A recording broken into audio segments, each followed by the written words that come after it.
John Carter of Mars. By Edgar Rice Burroughs. John Carter and the Giant of Mars. How do you find this book? Any thoughts about the book or the author? Any suggestion for improvement? Please take a moment to share your thoughts in a comment. If you like it, share it with your friends who might enjoy it as well. Subscribe to keep in touch. Visit CompleteAudiobooks.com for more quality content. 1. Abduction. The moons of Mars looked down upon a giant Martian thoat as it raced silently over the soft mossy ground. 8 powerful legs carried the creature forward in great, leaping strides. The path of the mighty beast was guided telepathically by the 2 people who sat in a huge saddle that was cinched to the thoat's broad back.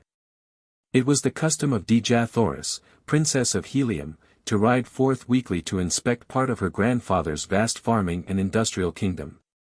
Her journey to the farmlands wound through the lonely Helium forest where grow the huge trees that furnish much of the lumber supply to the civilized nations of Mars. Dawn was just breaking in the eastern Martian sky, and the jungle was dark and still damp with the evening dew. The gloom of the forest made Savators thankful for the presence of her companion, who rode in the saddle in front of her.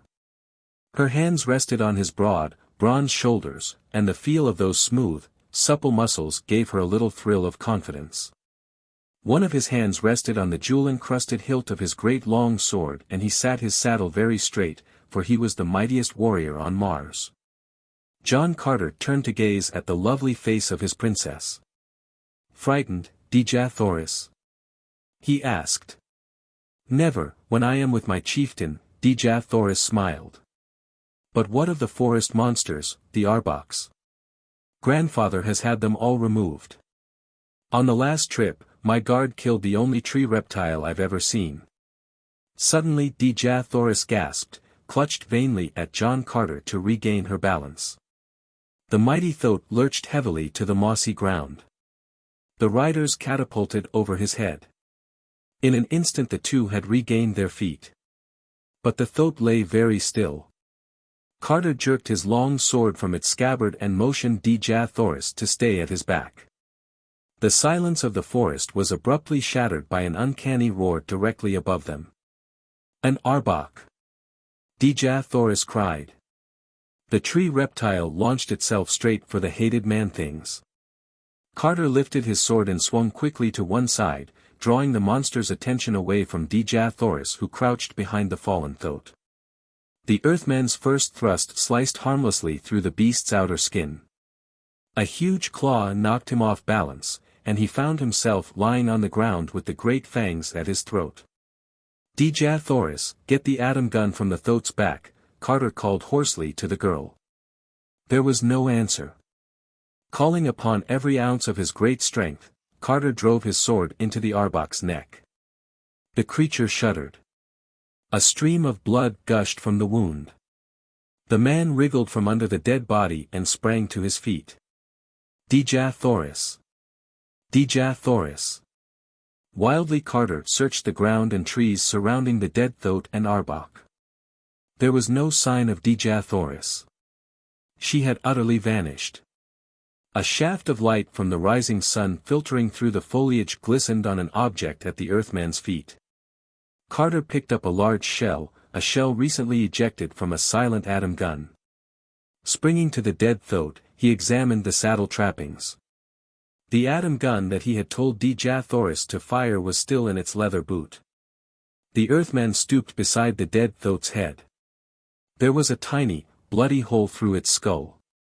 That shot and the charging Arbok had been part of a well-conceived plan to abduct Savators and kill him. But Savators, how had she disappeared so quickly, so completely? Grimly, Carter set off at a run back to the forest toward Helium. Noon found the Earthman in a private audience chamber of Tardos Mors, Jedak of Helium, grandfather of Savators. The old Jedak was worried. He thrust a rough piece of parchment into John Carter's hand. Crude, bold letters were inscribed upon the parchment, and as Carter scanned the note his eyes burned with anger. It read, "I, Pew Mogel, the most powerful ruler on Mars, have decided to take over the iron works of Helium. The iron will furnish me with all the ships I need to protect Helium and the other cities of Barsoom from invasion. If you have not evacuated all your workers from the iron mines and factories in 3 days, then I will start sending you the fingers of the royal princess of Helium. Hurry, because I may decide to send her tongue, which wags too much of John Carter. Remember, obey Pew Mogel, for he is all-powerful. Tardos Mors dug his nails into the palms of his hands. Who is the upstart who calls himself the most powerful ruler of Mars? Carter looked thoughtfully at the note. He must have spies here, he said. Pew Mogel knew that I was to leave this morning with Dja Thoris on a tour of inspection. A spy it must have been, Tardos Mors groaned. I found this note pinned to the curtains in my private audience chamber. But what can we do? Dja Thoris is the only thing in life that I have left to love, his voice broke. All Helium loves her, Tardos Mors, and we will all die before we return to you empty-handed. Carter strode to the Visa screen and pushed a button. Summon Cantos Can and Tars Tarkas. He spoke quickly to an orderly. Have them come here at once. Soon after, the huge, green warrior and the lean, red man were in the audience chamber. It is fortunate, John Carter, that I am here in Helium on my weekly visit from the plains. Tars Tarkas, the green Thark, gripped his massive sword with his powerful 4 hands. His great, giant body loomed majestically above the others in the room. Cantos Can laid his hand on John Carter's shoulder. I was on my way to the palace when I received your summons. Already, word of our princess Abduction has spread over Helium. I came immediately, said the noble fellow, to offer you my sword and my heart. I have never heard of this Pew Mogel, said Tars Tarkas.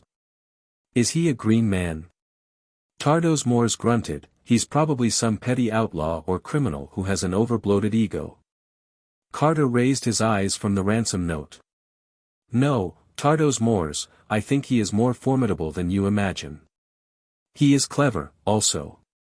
There must have been an airship, with a silent motor, at hand to carry Dja Thoris away so quickly, or perhaps some great bird. Only a very powerful man who is prepared to back up his threats would kidnap the princess of Helium and even hope to take over the great iron works. He probably has great resources at his command. It is doubtful, however, if he has any intention of returning the princess, or he would have included more details in his ransom note. Suddenly the Earthman's keen eyes narrowed. A shadow had moved in the adjoining room. With a powerful leap, Carter reached the arched doorway. A furtive figure melted away into the semi-gloom of the passageway, with Carter close behind. Seeing escape impossible, the stranger halted, sank to one knee and leveled a ray gun at the approaching figure of the Earthman. Carter saw his finger whiten as he squeezed the trigger. Carter! Cantos Can shouted, throw yourself to the floor. With the speed of light, Carter dropped prone. A long blade whizzed over his head and buried itself to the hilt in the heart of the stranger. One of Pew Mogel's spies, John Carter muttered as he rose to his feet. Thank you, Cantos Kansas. Cantos Can searched the body but found no clue to the man's identity. Back in the audience chamber, the men set to work with fierce resolve. They were bending over a huge map of Barsoom when Carter spoke. Cities for miles around Helium are now all friendly. They would have warned us of this Pew Mogel if they had known of him. He has probably taken over one of the deserted cities in the Dead Sea bottom east or west of Helium. It means thousands of miles to search, but we will go over each mile. Carter seated himself at a table and explained his plan. Tars Tarkas, go east and contact the chiefs of all your tribes. I'll cover the west with air scouts, Cantos Can will stay in Helium as contact man. Be ready night and day with the entire Helium Air Force. Whoever discovers Dja Thoris first will notify Cantos Can of his position. Naturally, we can only communicate to each other through Cantos Kansas. The wavelength will be constant and secret, 2000 kilocycles. Tardos Mors turned to the Earthman. Every resource in my kingdom is at your command, John Carter. We leave at once, your majesty, and if Dja Thoris is alive on Barsoom, we shall find her, replied John Carter. 2. The search. Within 3 hours, John Carter was standing on the roof of the Royal Airdrome giving last-minute instructions to a fleet of 24 fast, one-man scouts. Cover all the territory in your district thoroughly. If you discover anything, don't attempt to handle it by yourself. Notify Cantos Can immediately. Carter surveyed the grim faces before him and knew that they would obey him. Let's go. Carter jerked a thumb over his shoulder to the ships. The men scattered and soon their planes were speeding away from Helium.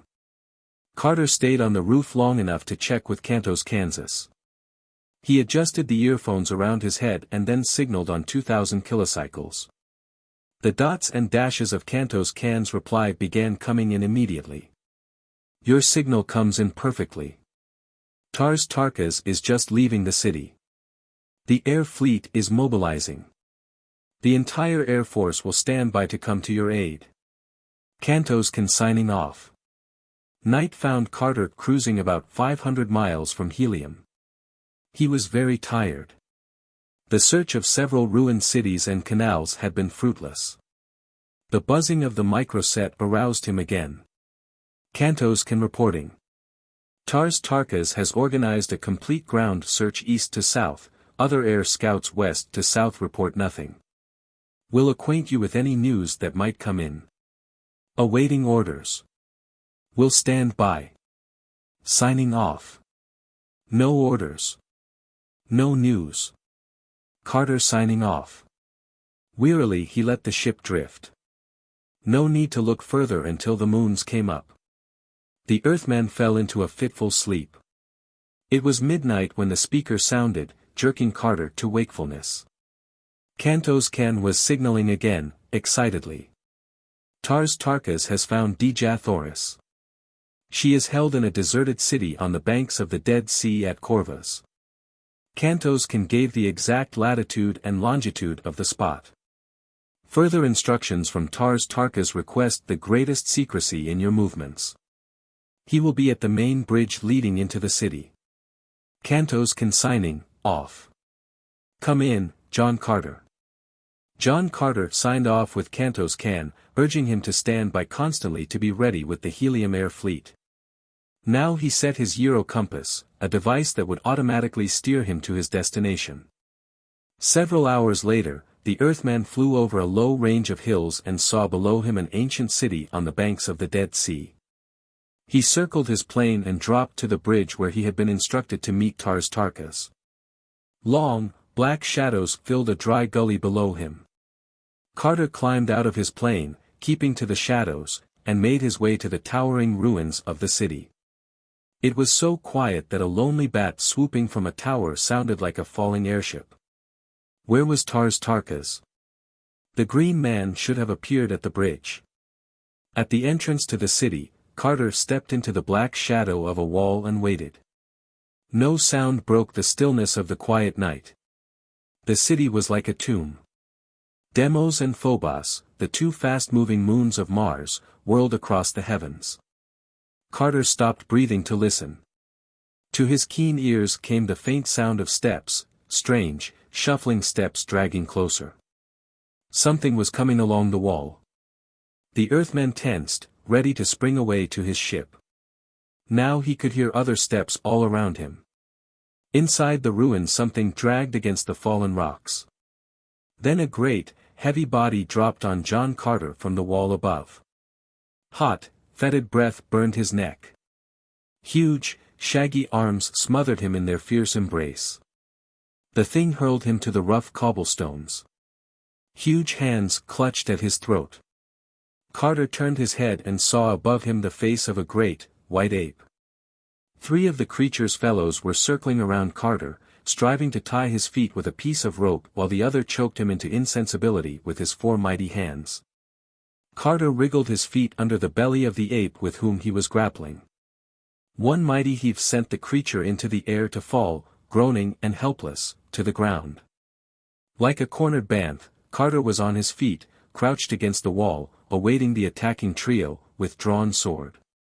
A Banth, the huge, eight-legged lion of Mars. Ed. They were mighty beasts, fully 8 feet tall with long, white hair covering their great bodies.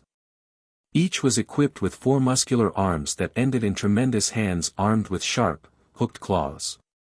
They were baring their fangs and growling viciously as they came toward the Earthman. Carter crouched low, and as the beast sprang in, his earthly muscles sent him leaping high into the air over their heads. The Earthman's heavy blade, backed by all the power of his muscles, smacked down upon one ape's head, splitting the skull wide open. Carter hit the ground and, turning, was ready when the 2 apes remaining flew at him again. There was a hideous, hair-raising shriek as this time the Earthman's sword sank deep into a savage heart. As the monster sprawled to the ground, the Earthman jerked free his sword. Now the other beast turned and slunk away in fright, his eyes gleaming at Carter in the darkness as it fled down a long corridor in the adjacent building. The Earthman could have sworn that he heard his own name coming from the ape's throat and mingling with its sullen growl as it fled away. The Earthman had just seized his sword when he felt a rush of air above his head. There was a blur of motion as something came down toward him. Now he felt himself clutched about the waist, then he was jerked 50 feet into the air. Struggling for breath, Carter clutched at the thing encircling his body. It was as horny as the skin of an arbok. It had hairs as large as tree roots bristling from the horny scales. It was a giant hand. 3. Joog the Giant. John Carter found himself looking into a monstrous face. From top of shaggy head to bottom of its hairy chin, the head measured fully 15 feet. A new monstrosity had come to life on Mars. Judging by the adjacent buildings, the creature must have been 130 feet tall. The giant raised Carter high over his head and shook him, then he threw back his face. Hideous, hollow laughter rumbled out of his pendulous lips, revealing teeth like small mountain crags. He was dressed in an ill-fitting, baggy tunic that came down in loose folds over his hips but which allowed his arms and legs to be free. With his other hand he beat his mighty chest. "I, Joog. I, Joog," he kept repeating as he continued to laugh and shake his helpless victim. "I can kill. I can kill." Joog, the giant, commenced to walk. Carefully he stepped along the barren streets, sometimes going around a building that was too high to step over. Finally he stopped before a partially ruined palace. The ravages of time had only dimmed its beauty. Huge masses of moss and vines trailed through the masonry, hiding the shattered battlements. With a sudden thrust, Joog, the giant, shoved John Carter through a high window in the palace tower. When Carter felt the giant's hold releasing upon him, he relaxed completely. He hit the stone floor in a long roll, protecting his head with his arms. As he lay in the deep darkness of the place where he had fallen, the Earthman listened while he regained his breath. No sound came to his ears for some time, then he began to hear the heavy breathing of Joog outside his window. Once more Carter's earthly muscles, reacting to the lesser gravity of Mars, sent him leaping 20 feet to the sill of the narrow window. Here he clung and looked once again into the hairy, hideous face of the giant. "I, Joog. I, Joog," he mumbled. "I can kill. I can kill." The giant's breath swept over Carter like a blast from a sulfur furnace. There would be no escape from that window. Once more he dropped down into his cell. This time he commenced a slow circuit of the room, groping his way along the polished earthite slabs that formed the wall. The cobblestone floor was thick with debris. Once, Carter heard the sinister hiss of a Martian spider as he brushed its web. How long he groped his way around the walls, there was no way of knowing. It seemed hours. Then, suddenly, the deathly silence was shattered by a woman's scream coming from somewhere in the building. John Carter could feel his skin grew cold. Could that have been the voice of Dejathoris? Once again John Carter leaped toward the faint light that marked the window ledge. Cautiously, he looked down. Joog lay on his back on the flagstones below, breathing as though he were asleep, his great chest rising 5 feet with every breath. Quietly he started to edge his way along a ledge that ran from the window and disappeared into the shadow of an adjoining tower. If he could make that shadow without awakening Joog. He had almost gained his objective when Joog growled hoarsely. He had opened one great eye. Now he reached up and, grabbing Carter by the leg, hurled him into the tower window again. Wearily, the Earthmen crawled to the wall of his dark cell and there slumped down against it. That scream haunted his memory. He was tormented by the thought that Dejah Thoris might be in danger. And where was Tars Tarkas? Pew Mogel must have captured him, too. Carter suddenly sprang to his feet. One of the ursite slabs at his back had moved. He waited. Nothing came out. Cautiously, he approached the rock and shoved it with his foot. The slab moved slightly inward. Now Carter shoved the stone with all his tremendous strength. Inch by inch he moved it until finally there was room for him to squeeze his body through. He was still in utter darkness, but his gripping fingers revealed to him that he was in a corridor between 2 walls. Perhaps this was the way out of his prison. Carefully he shoved the stone back into position, leaving no trace of his disappearance from the room. The corridor in which he found himself was so low that he was forced to crawl on hands and knees. The low corridor had the stench of age, as if it had been unused for a long time.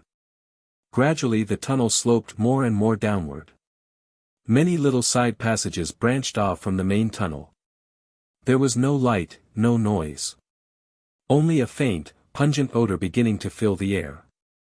Now it was growing lighter. The Earthman realized that he must be in the subterranean caverns of the palace. The dim light was caused by the phosphorescent radium glow that is used on all Mars for radiation.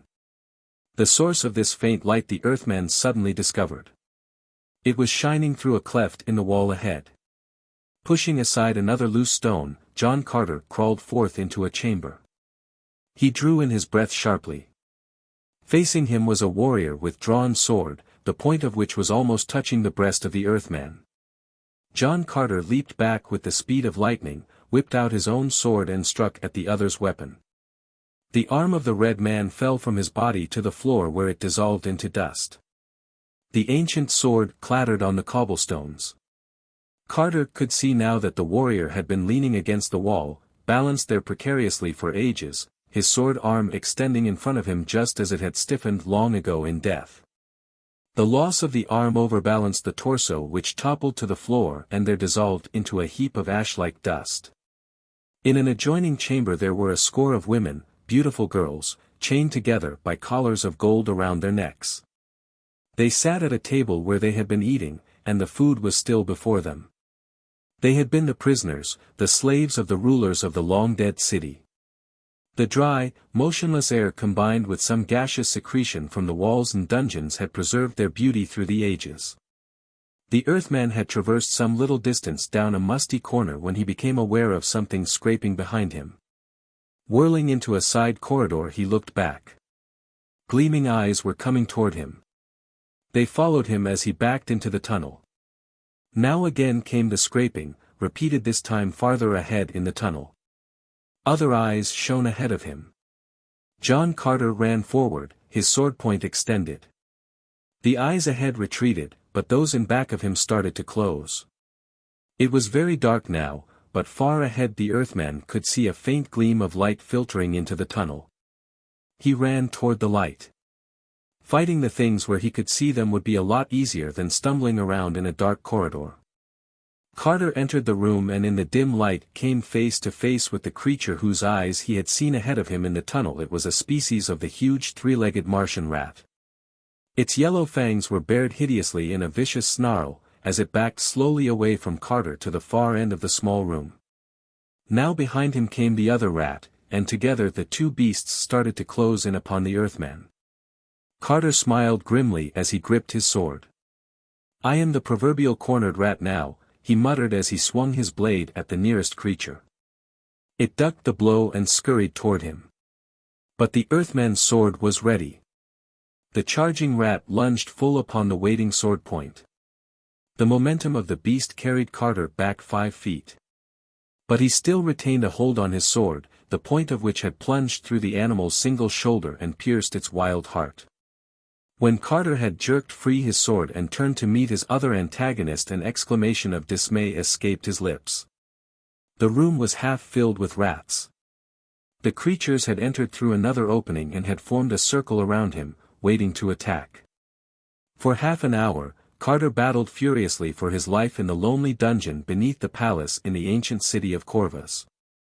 The carcasses of the dead rats were piled high around him, but still they came and eventually they overpowered him by their very numbers.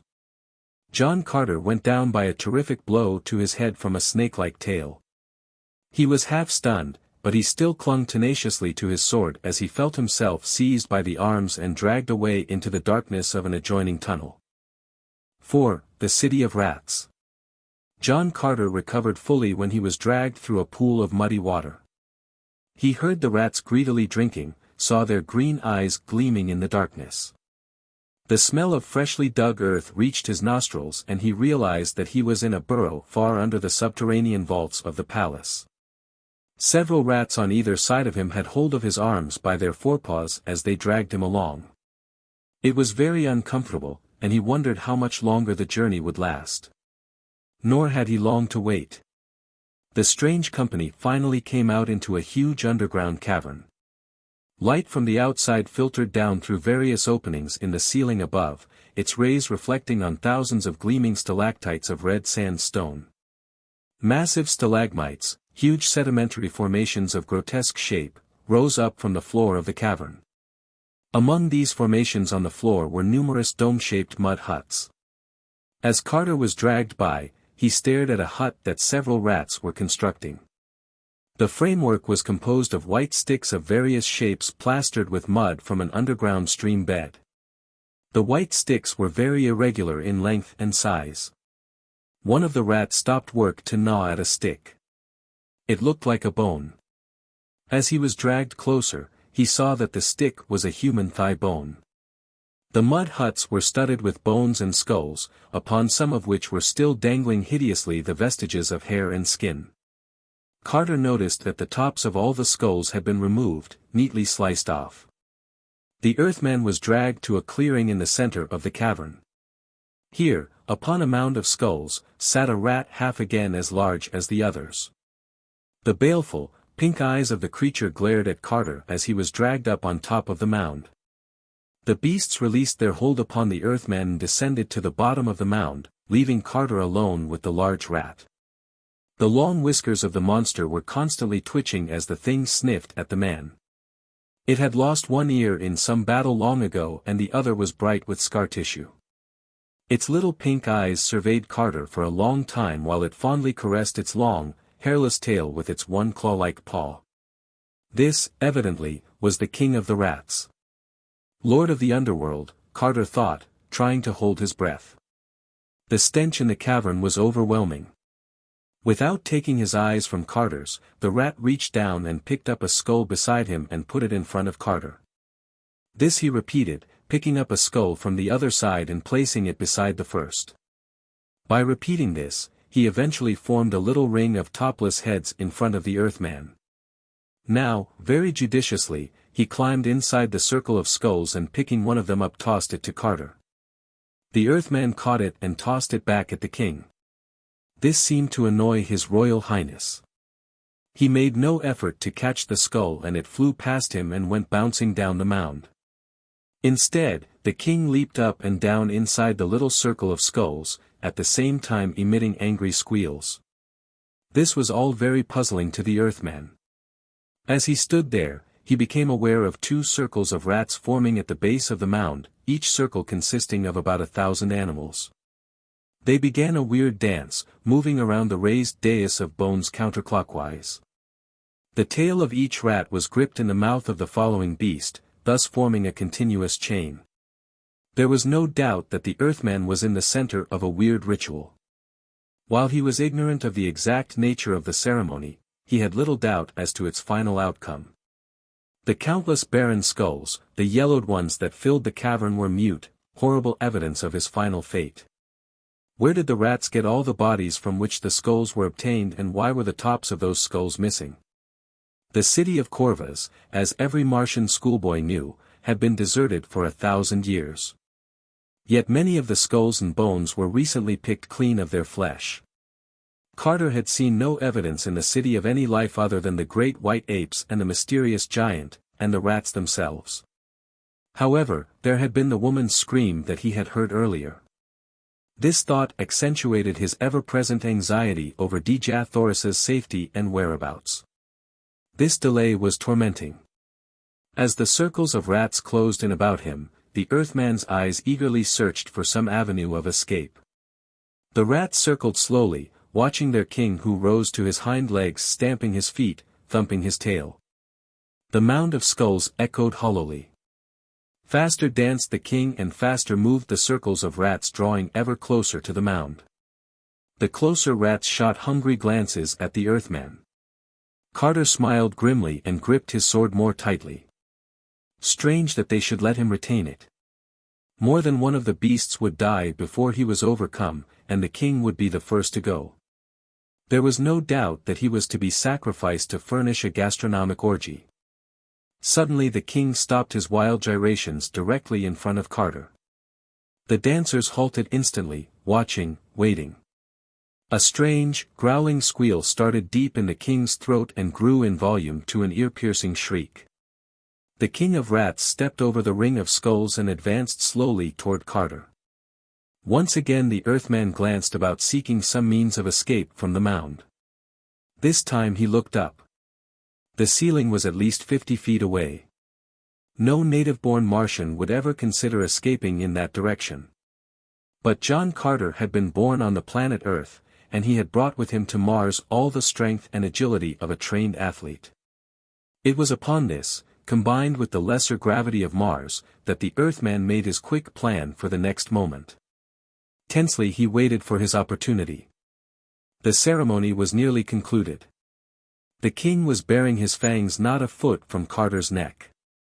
The Earthman's hand tightened on his sword hilt, then the blade streaked from its scabbard. There was a blur of motion and a sickening smack. The king's head flew into the air and then rolled away, bouncing down the mound. The other beasts beneath were stunned into silence, but only momentarily. Now, squealing wildly, they swarmed up the mount intent on tearing the Earthman to pieces. John Carter crouched, and with a mighty leap his earthly muscles sent him shooting 50 feet up into the air. Desperately he clutched and held to a hanging stalactite. Soon he was swinging on the hanging moss to the vast upper reaches of the cavern. Once he looked down to see the rats milling and squealing in confusion beneath. One other fact he noted, also. Apparently there was only one means of entrance or exit into the dungeon that formed the rats' underground city, the same tunnel through which he had first been dragged. Now, however, the Earthman was intent upon finding some means of exit in the ceiling above. At last he found a narrow opening, and plunging through a heavy curtain of moss, Carter swung into a cave. There were several tunnels branching off into the darkness, most of them thickly hung with the sticky webs of the great Martian spider. They were evidently parts of a vast underground network of tunnels that had been fashioned long ages ago by the ancients who once inhabited Corvus.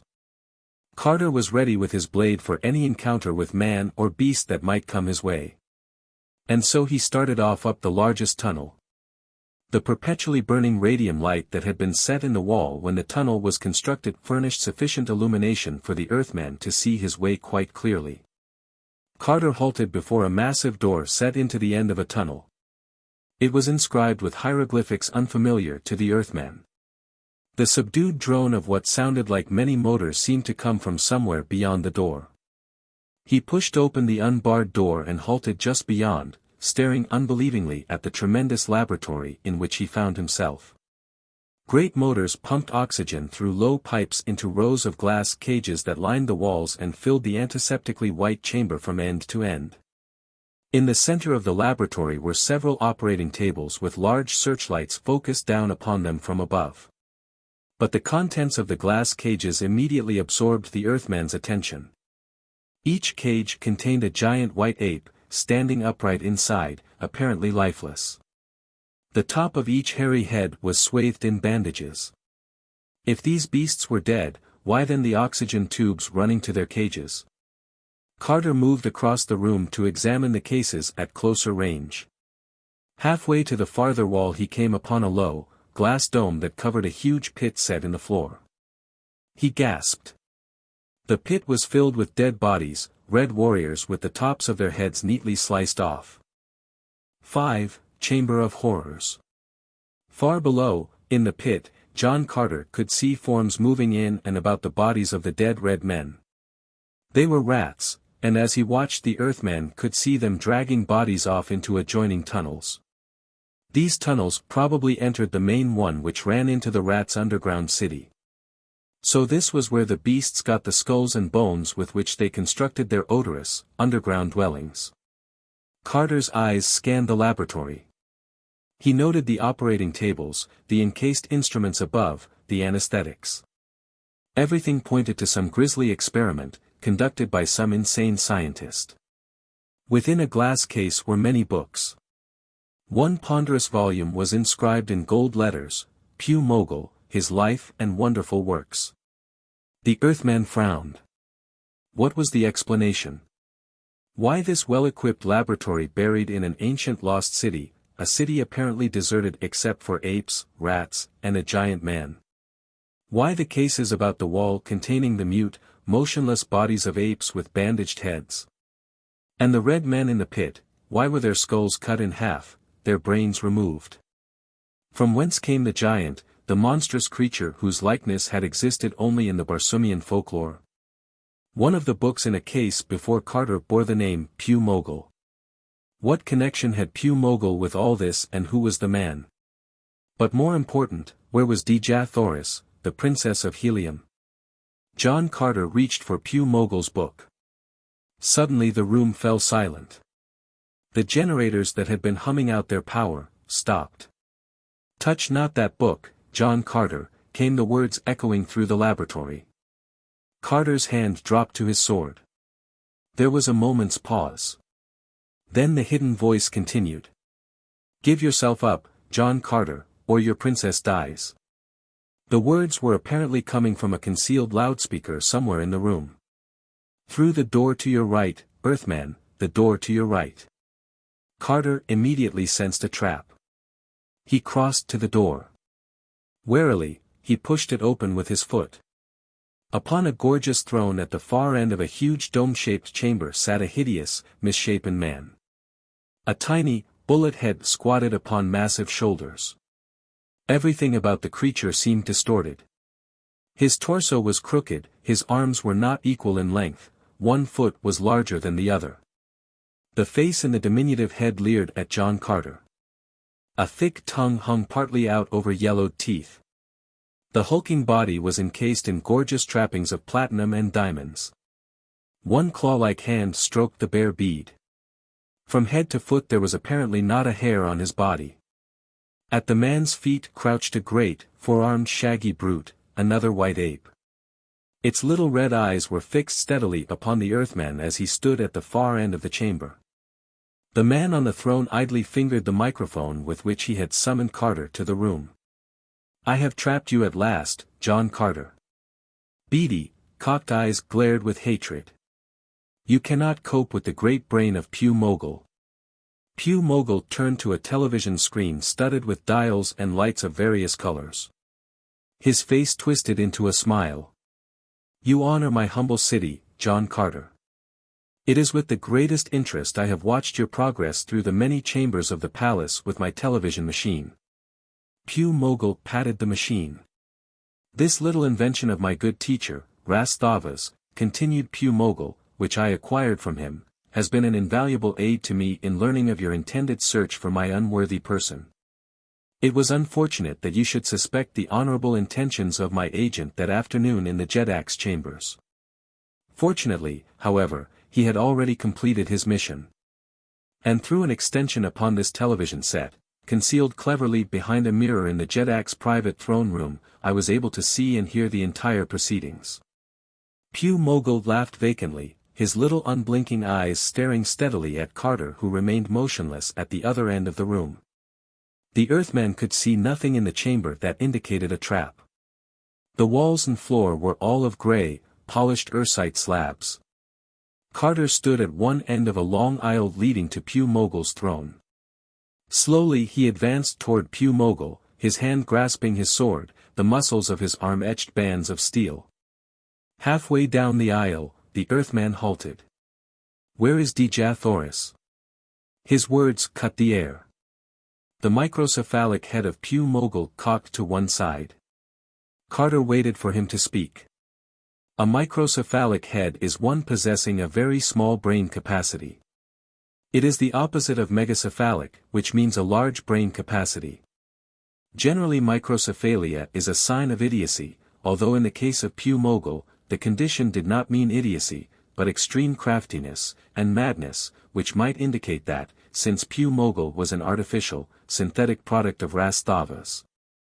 One of Mars's most famous scientists, his microcephalia was either caused by a disease, or by inability of the brain to adapt itself to a foreign ill-fitting cranial cavity. Pew Mogel's head was obviously too small for his body, or for his brain. Ed.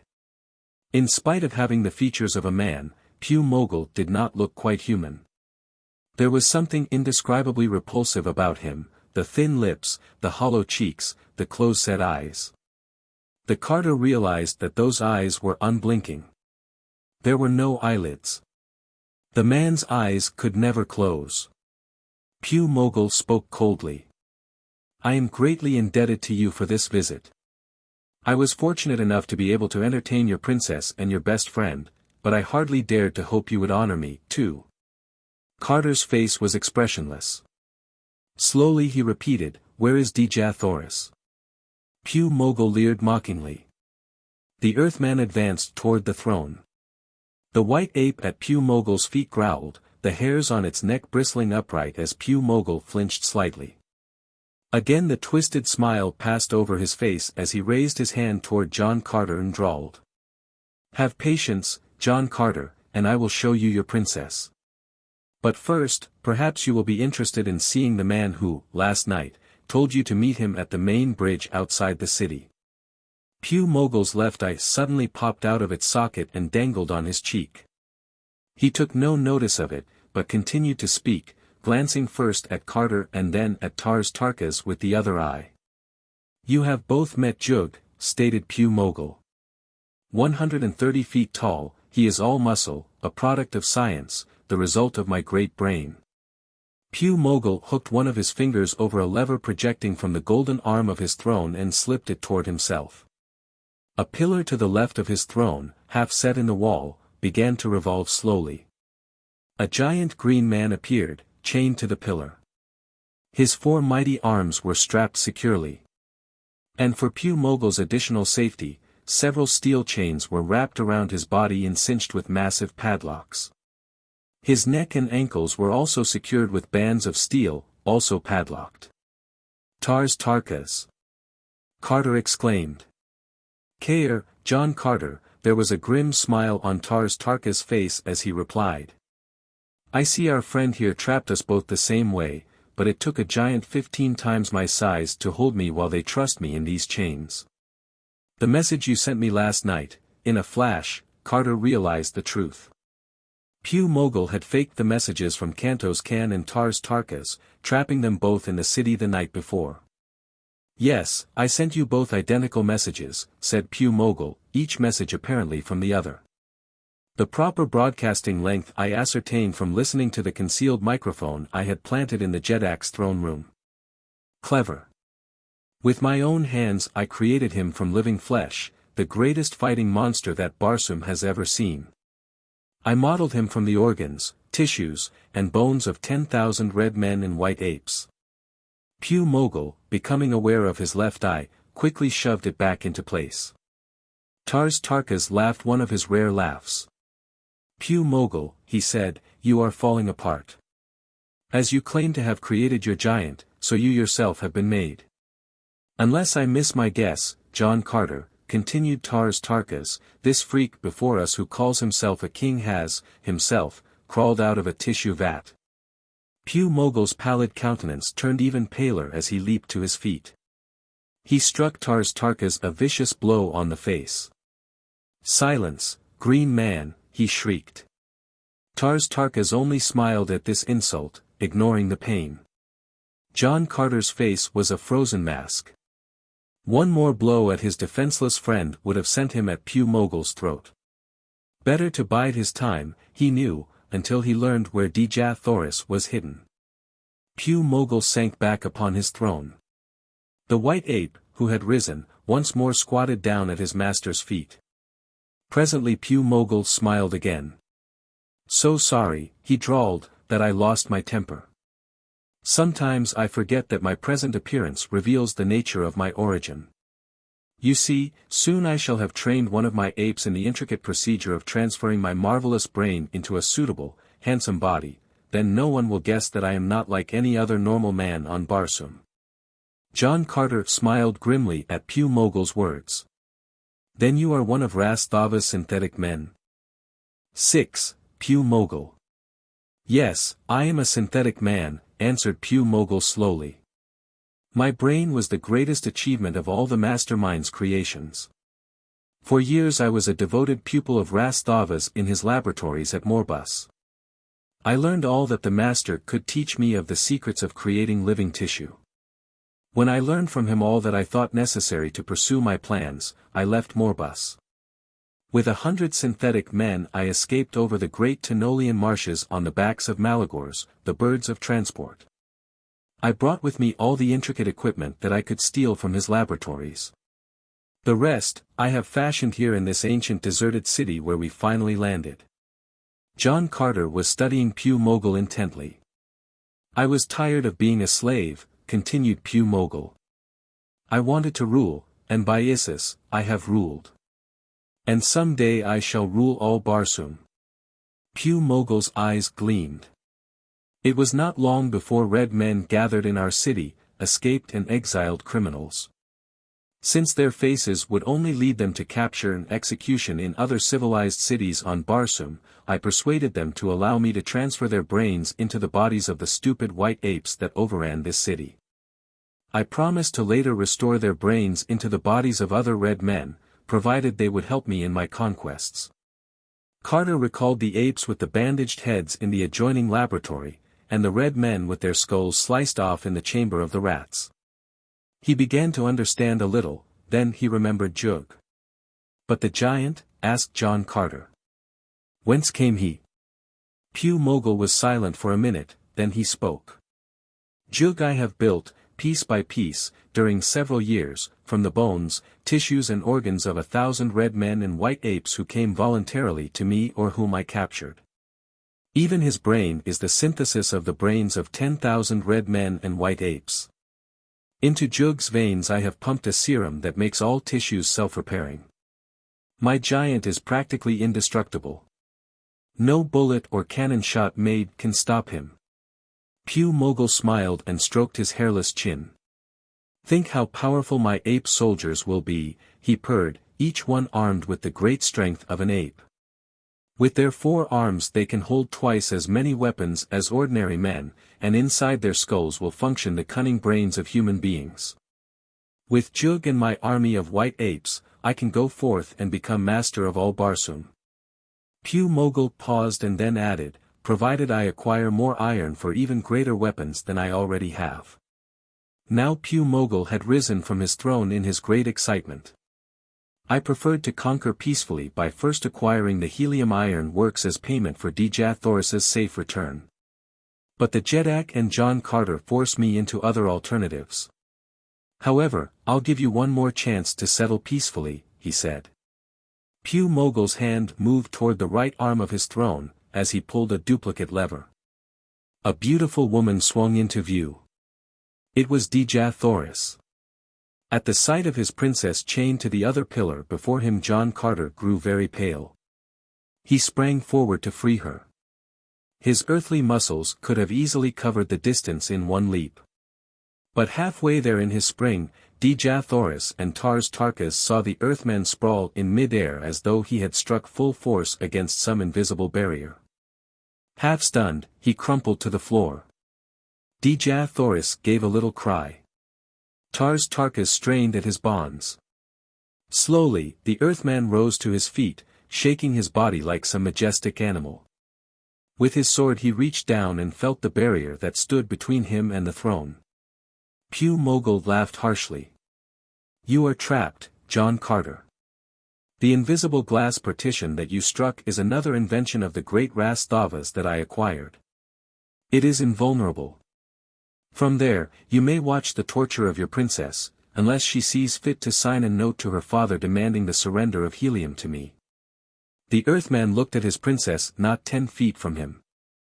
Dejah Thoris held her head proudly high, which was answer enough to Pew Mogel's demands that she betray her people. Pew Mogel saw, and angrily issued a command to the ape. The white brute rose and ambled over to Dejah Thoris. Grabbing her hair with one paw, he forced her head back until he could see her face. His hideous grinning face was not 2 inches from hers. "Demand Helium's surrender," hissed Pew Mogel, "and you shall have your freedom." "Never." The word shot back at him. Pew Mogel flung another command to the ape. The creature planted his great, pendulous lips on those of the princess. Dejah Thoris went limp in his embrace, while Tars Tarkas surged vainly at the steel chains. The girl had fainted. The Earthman again hurled himself futilely against the barrier that he could not see. "Fool," yelled Pew Mogel, "I gave you your chance to retain your princess by turning over to me the Helium Iron Works. But you and the Jedak thought you could thwart me and regain Dejah Thoris without paying me the price I asked for her safe return. For that mistake, you all die." Pew Mogel again reached over to the instrument board beside his throne. He began to turn several dials, and Carter heard a strange, droning noise that increased steadily in volume. Suddenly the Earthman turned and raced for the door through which he came. But before he had covered 15 feet, another barrier had closed down. Escape through the door was impossible. There was a window over on the wall to his right. He leaped for it. He struck another glass barrier. There was another window on the left side of the room. He had nearly reached it when he was met by another wall of invisible glass. In a flash he became acutely conscious of his predicament. The walls were moving in upon him. He could see now that the glass barriers had moved out from cleverly concealed slits in the adjoining walls. The 2 side barriers, however, were fastened to horizontal pistons in the ceiling. These pistons were moving together, bringing the glass walls toward each other, and would eventually crush the Earthman between them. Upon John Carter's finger was a jeweled ring. Set in the center of the ring was a large diamond. Diamonds can cut glass. Here was a new type of glass, but the chances were it was not as hard as the diamond on Carter's finger. The Earthman clenched his fist, pressed the diamond ring against the barrier in front of him and quickly made a large circular scratch in the glass surface. Then he crashed his body with all his strength against the area of glass enclosed by the scratch. The section broke out neatly at the blow, and the Earthman found himself face to face with Pew Mogel. Dejah Thoris had regained consciousness, a set, intent expression on her beautiful face.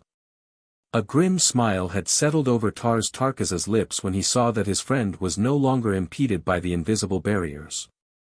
Pew Mogel shrank back on his throne and gasped in a cracked voice.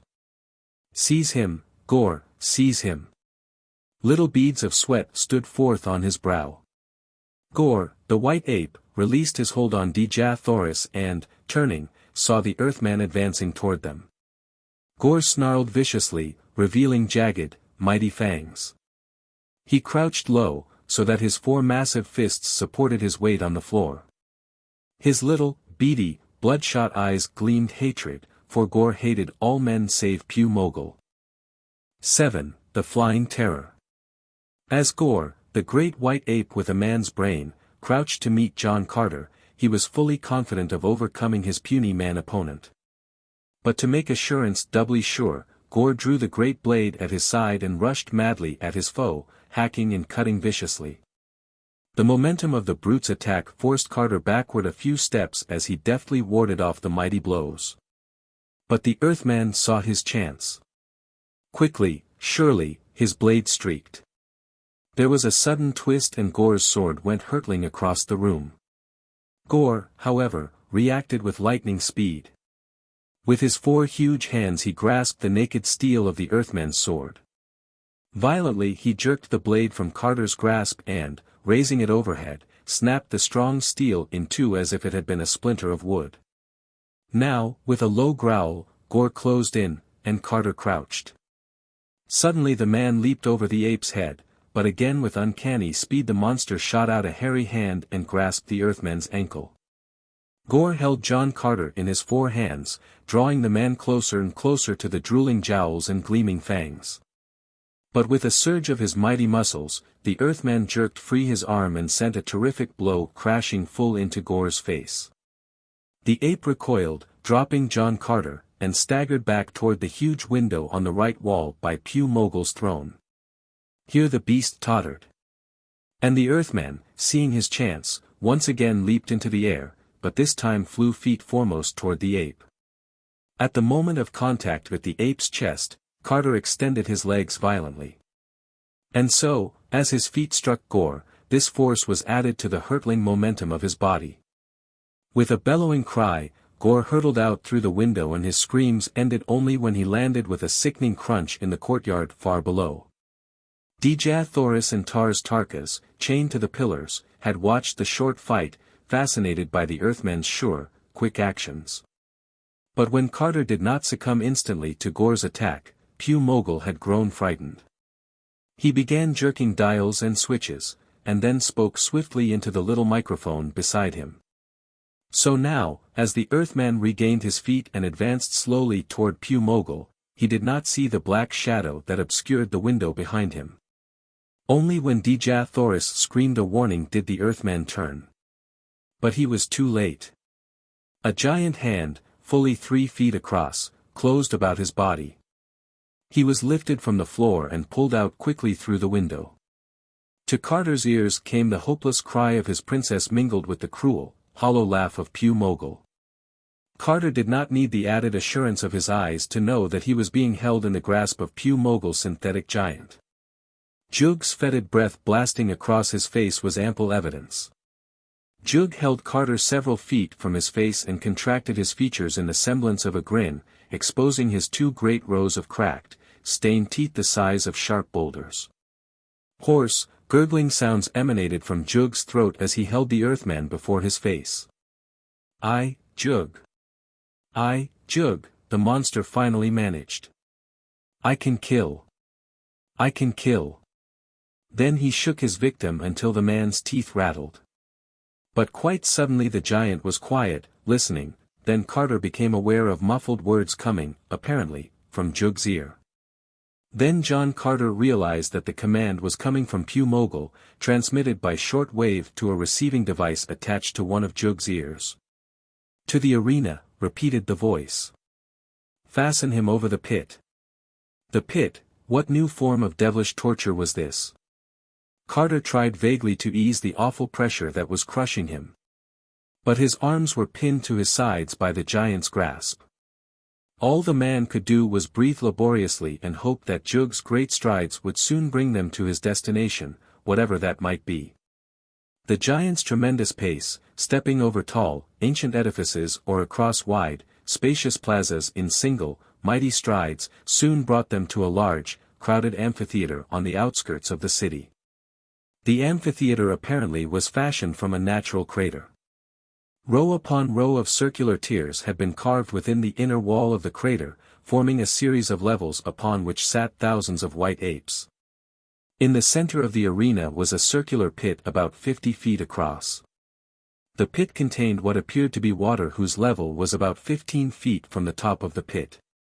3 iron-barred cages hung suspended over the center of the pit by means of 3 heavy ropes. One attached to the top of each cage and running up through a pulley in the scaffolding built overhead and down to the edge of the pit where it was anchored. Joog climbed partly over the edge of the Colosseum and deposited Carter on the brink of the pit. 5 great apes held him there while another ape lowered one of the cages to ground level. Then he reached out with a hooked pole and swung the cage over the edge. He unlocked the cage door with a large key.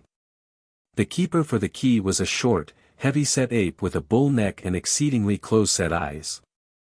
This brute now came up to Carter, and although the captive was being held by 5 other apes, he grabbed him cruelly by the hair and jerked Carter into the cage, at the same time kicking him viciously. The cage door was slammed immediately, its padlock bolted closed. Now Carter's cage was pulled up over the pit and the rope anchored to a davit at the edge. It was not long before Joog returned with Dejah and Tars Tarkas. Their chains had been removed. They were placed in the other 2 cages that hung over the pit next to John Carter. "Oh, John Carter, my chieftain," cried Dejah when she saw him in the cage next to hers. "Thank Isis you are still alive." The little princess was crying softly. John Carter reached through the bars and took her hand in his. He tried to speak reassuring words to her, but he knew, as did Tars Tarkas, who sat grim-faced in the other cage beside his, that Pew Mogel had ordained their deaths, but in what manner they would die, Carter, as yet, was uncertain. "John Carter," spoke Tars Tarkas softly, "do you notice that all those thousands of apes gathered here in the arena apparently are paying no attention to us?" "Yes, I noticed," replied the Earthman. "They are all looking into the sky toward the city." "Look," whispered Dejah. "It's the same thing on which the ape rode when he captured me in the Helium forest after shooting our thoat."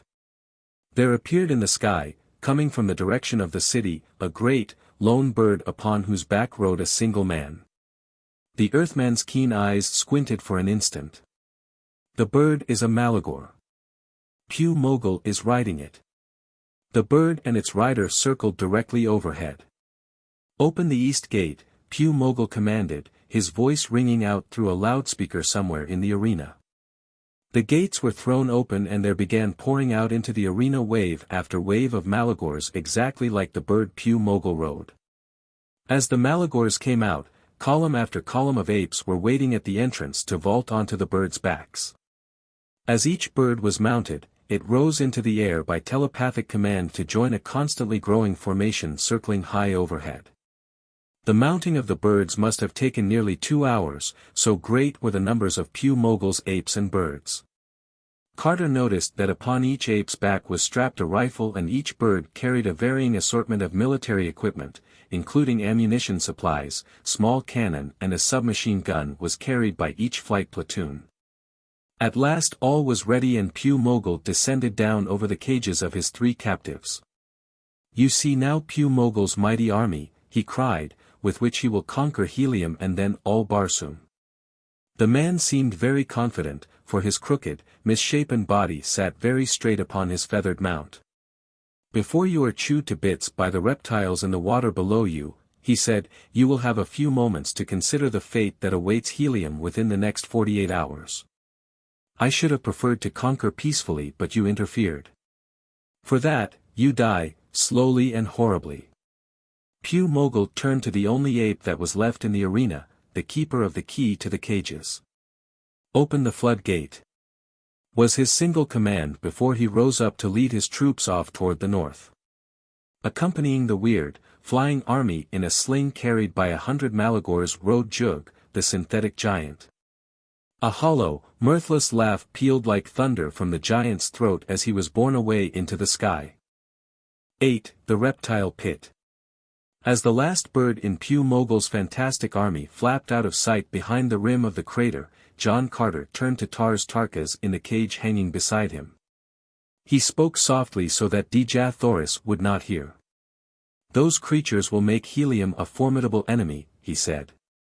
"Kantos Khan's splendid air fleet and infantry will be hard-pressed against those thousands of apes equipped with human brains and modern armament, mounted upon fast birds of prey. Kantos Khan and his air fleet are not even in Helium to protect the city," announced Tars Tarkas grimly. "I heard Pew Mogel bragging that he had sent Kantos Khan a false message, supposedly from you, urging that all Helium's fleet, as well as all the ships of the searching party, be dispatched to your aid in the great Tenolian marshes." "The Tenolian marshes?" Carter gasped. "They're 1,000 miles from Helium in the other direction." A little scream from Dejah brought the men's attention to their own, immediate fate. The ape beside the pit had pulled back a tall, metal lever. There was a gurgle of bubbles as air blasted up from the water in the pit below the three captives, and the water at the same time commenced to rise slowly. The guard now unfastened the rope on each cage and lowered them so that the cage tops were a little below the surface of the ground inside the pit. Then he refastened the ropes and stood for some time on the brink looking down on the helpless captives. "The water rises slowly," he sneered thickly, "and so I shall have time now for a little sleep." It was uncanny to hear words issuing from the mouth of the beast. They were barely articulate, for although the human brain in the ape's skull directed the words, the muscles of the larynx in the creature's throat were normally unequipped for the specialized task of human speech. The guard lay down on the brink and stretched his massive, squat body. "Your death cries will awaken me," he mumbled pleasantly, "when the water begins to envelop your feet and the reptiles start clawing at you through the bars of your cages." Whereupon, the ape rolled over and began snoring. It was then that the three captives saw the slanting, evil eyes, the rows of flashing teeth, in a dozen hideous, reptilian faces staring greedily up at them from the rising waters below. "Quite ingenious," remarked Tars Tarkas, his stoic face giving no more evidence of fear than did that of the Earthman. "When the water partly submerges us, the reptiles will reach in with their claws and begin tearing us to pieces. If there is any life left in us, the rising water will drown it out when finally it submerges the tops of our cages." "How horrible!" gasped Dja Thoris. John Carter's eyes were fastened on the brink of the pit. From his cage he could just see one of the guard's feet as the fellow lay asleep at the edge of the pit. Cautioning the others to silence, Carter began swinging his body back and forth while he held fast to the bars of the cage. If he could just get it swinging. The water had risen to about 10 feet below their cages. It seemed an eternity before he could get the heavy cage to even moving slightly. 9 feet to the water surface and those hideous, staring eyes and those gleaming teeth. The cage was swinging now a little more, in rhythm to the Earthman's constantly swaying body. 8 feet, 7 feet, 6 feet came the water. There were about 10 reptiles in the water below the captives, 10 pairs of narrow, evil eyes fixed steadily to their prey. The cage was swinging faster. 5 feet, 4 feet, Tars Tarkas and Dja Thoris could feel the hot breath of the reptiles. 3 feet, 2 feet. Only 2 more feet to go before the steadily swinging cage would cut into the water and slow down to a standstill. But the iron prison, swinging pendulum-like, would reach the brink on its next swing, so this time as the cage moved toward the brink on which lay the sleeping guard, John Carter knew he must act quickly. As the bars of the cage smacked against the cement wall of the pit, John Carter's arms shot out with the quickness of a striking snake. His fingers closed in a grip of steel about the ankle of the sleeping guard. An ear-piercing shriek rang out across the arena, echoing dismally in the hollow crater, as the ape felt himself jerked suddenly from his slumbers. Back swung the cage. Carter regrasped the shrieking ape with his other hand through the bars as they swung out over the water. The reptiles had to lower their heads as the cage moved over them, so close had the water risen.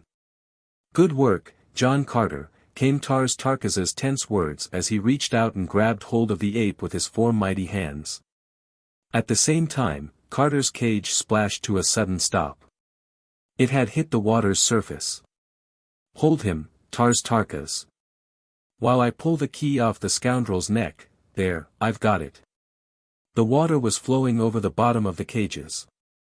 One of the reptiles had reached a horny arm in Dja Thoris's cage and was attempting to snag her body with its sharp, hooked claws. Tars Tarkas flung the ape's body with all the force of his giant thews straight at the reptile beside the girl's cage. "Quickly, John Carter," cried Dja Thoris. "Save yourself while they are fighting over the ape's body." "Yes," echoed Tars Tarkas, "unlock your cage and get out while there is still time." A half-smile lifted the corner of Carter's mouth as he swung open his prison door and leaped to the top of Dja Thoris's cage. "I'd sooner stay and die with you both," the Earthman said, "than desert you now." Carter soon had the princess' prison door unlocked, but as he reached down to lift the girl up, a reptile darted forward into the cage with the princess. In a quick second, Carter was inside the girl's cage, already knee-deep in water, and he had hurled himself onto the back of the reptile. A steely arm was clamped tightly around the creature's neck. The head was jerked back just in time for the heavy jaws snapped closed only an inch from the girl's body.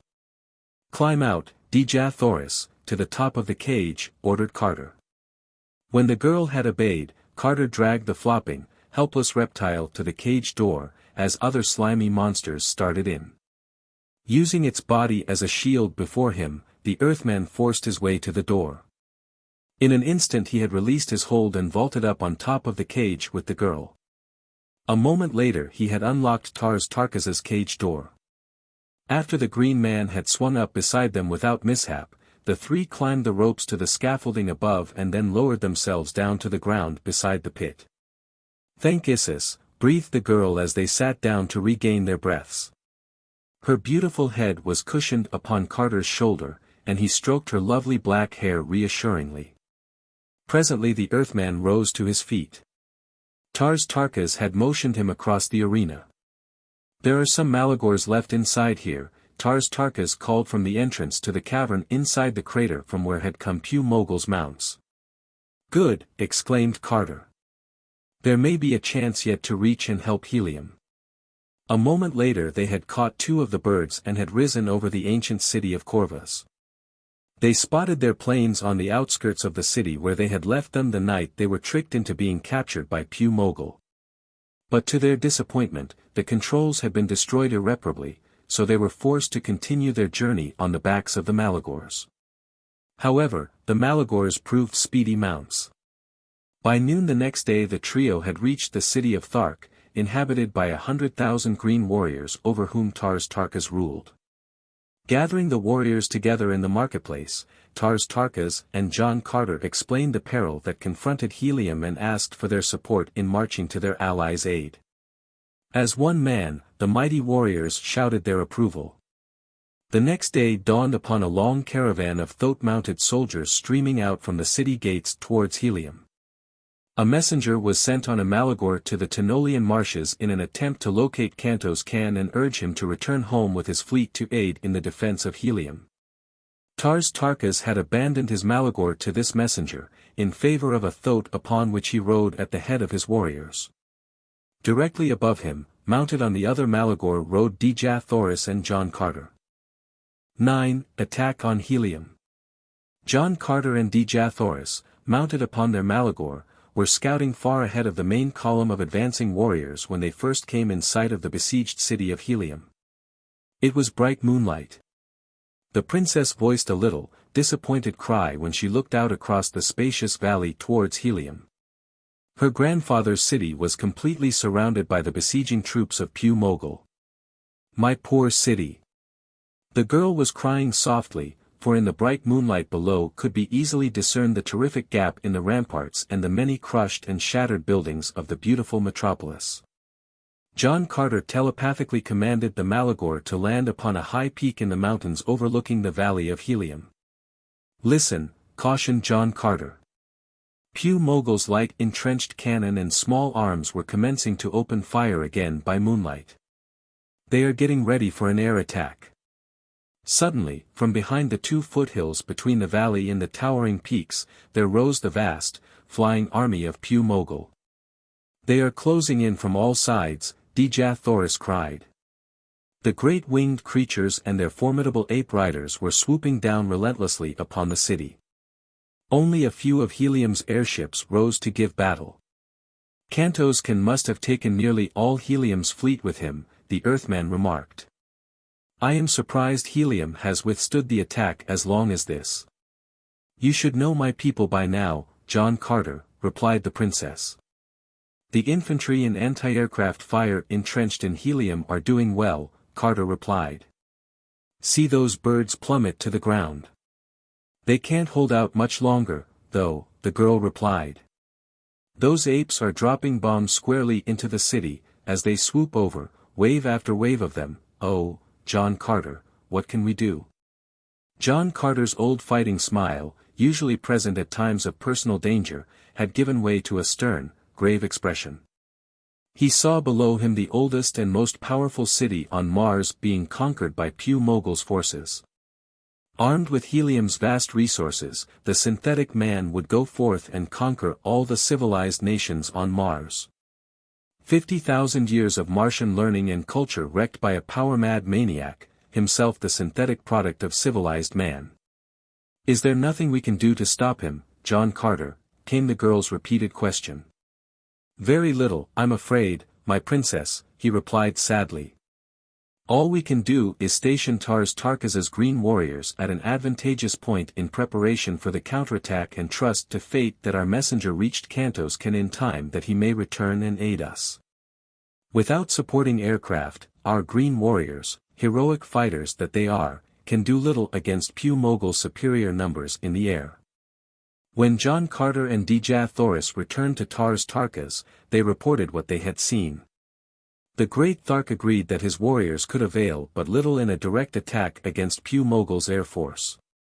It was decided that half their troops be concentrated at one point and at dawn attempt to rush into the city. The remaining half of the warriors would scatter into the mountains in smaller groups and engage the enemy in guerrilla warfare. Thus they hoped to forestall the fate of Helium until Kantoskan returned with his fleet of speedy air fighters. "Helium's fleet of trim, metal fighting craft will furnish Pew Mogel's feathered bird brigade a worthy enemy," remarked Tarkas. "Provided, of course," added John Carter, "Kantoskan's fleet reaches Helium before Pew Mogel has entrenched himself in the city and returned his own anti-aircraft guns upon them." All that night in the mountains, under cover of semi-darkness, John Carter and Tarkas reorganized and restationed their troops. By dawn, all was ready. John Carter and Tarkas would lead the advance half of the Tharks in a wild rush toward the gates of Helium, the other half would remain behind, covering their comrades' assault with long-range rifles. Much against the Earthman's will, Dejah Thoris insisted she would ride into the city beside him upon their Malagor. It was just commencing to grow brighter. "Prepare to charge," John Carter ordered. Tarkas passed the word down and across by his orderly to his unit commanders. "Prepare to charge. Prepare to charge." Echoed down and across the battalions of magnificent, four-armed green fighters astride their eight-legged, massive, restless Doaks. The minutes dragged by as the troop lines swung around. Steel swords were drawn from scabbards. Hammers, on short deadly ray pistols, clicked back as they cocked over saddle pommels. John Carter looked around at the girl sitting so straight and steady behind him. "You are very brave, my princess," he said. "It's easy to be brave," she replied, "when I'm so close to the greatest warrior on Mars." "Charge," came John Carter's terse, sudden order. Down the mountain and across the plain toward Helium streaked the savage horde of Tharks. Out ahead raced Tarkas, his sword held high. Far ahead and above, on speedy wings, streaked the Malagor bearing John Carter and the Princess of Helium. "John Carter, thank Isis!" Dejah Thoris cried in relief and pointed toward the far mountain skyline. "The Helium fleet has returned," shouted John Carter. "Our messenger reached Kantoskan in time." Over the mountains, with flying banners streaming, sailed the mighty Helium fleet. There was a moment's silence in the entrenched guns of the enemy. They had seen the charging Tharks and the Helium fleet simultaneously. A great cry of triumph rose from the ranks of the charging warriors at the sight of the Helium fleet streaking to their aid. "Listen," cried Dejah Thoris to Carter, "the bells of Helium are tolling our victory song." Then it seemed as though all of Pew Mogel's guns broke loose at once and from behind the protecting hills rose his flying legions of winged Malagors. Upon their backs rode the white apes with men's brains. Down upon the legions of Tharks came wave after wave of Pew Mogel's feathered squadrons. In true blitzkrieg fashion, the birds would swoop down just out of sword's reach over the green warriors. As each bird pulled out of its dive, the ape on its back would empty its death-dealing atom gun into the mass of warriors beneath. The carnage was terrific. Only after Tars Tarkas and John Carter had led their warriors into the first lines of entrenched apes did the Tharks find an enemy with whom they could fight effectively. Here, the four-armed green soldiers of Thark fought gloriously against the great white apes of Pew Mogel's ghastly legions. But never for a second did the horrible death-dealing squadrons cease their attacks from above. Like angry hornets, the thousands dove, killed, climbed again, always killing. John Carter masterfully controlled his frightened bird while he issued orders and directed attacks from his vantage point immediately above the center of battle.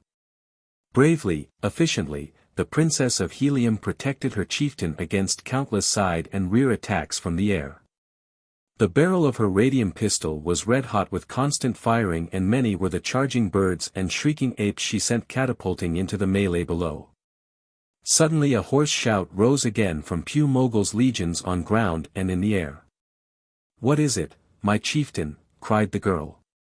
"Why are the enemy shouting in triumph?" John Carter looked toward the advancing ships now over the mountains only half a mile away, then his blood ran cold. The giant, Joog the Giant. The creature had risen up from behind the shelter of a low hill, as the ships approached above him. The giant grasped a huge tree trunk in his mighty hand. Even from where they were, John Carter could discern the head of a man sitting in an armor-enclosed, steel howdah strapped to the top of Joog's helmet. From the giant's lips there suddenly issued a thunderous, shrieking roar that echoed in the mountains and across the plain. Then he clambered swiftly to the top of a small hill. Before the astonished Heliumites could swerve their speeding craft, the giant struck out mightily with the great tree trunk. The great, synthetic muscles of Pew Mogel's giant swung the huge weapon full into the advancing craft. The vanguard of 20 ships, the pride of Helium's air fleet, met the blow head-on, went smashing and shattering against the mountainside, carrying their crews to swift, crushing death. 2,000 parachutes. Kantos Kan's flagship narrowly escaped annihilation at the first blow of the giant. The creature's club only missed the leading ship by a few feet. From their position on the Malagor, John Carter and Dejah Thoris could see many of the airships turning back toward the mountains. Others, however, were not so fortunate. Caught in the wild rush of air resulting from the giant's swinging club, the craft pitched and tossed crazily out of control. Again and again the huge tree trunk split through the air as the giant swung blow after blow at the helpless ships. "Kantos Kan is reforming his fleet," John Carter shouted above the roar of battle as the fighting on the ground was once more resumed with increased zeal. "The ships are returning again," cried the princess, toward that awful creature. "They are spreading out in the air," the Earthman replied. "Kantos Kan is trying to surround the giant." "But why?" "Look, they are giving him some of Pew Mogel's own medicine." Helium's vast fleet of airships was darting in from all sides. Others came zooming down from above. As they approached within range of their massive target, the gunners would pour out a veritable hail of bullets and rays into the giant's body.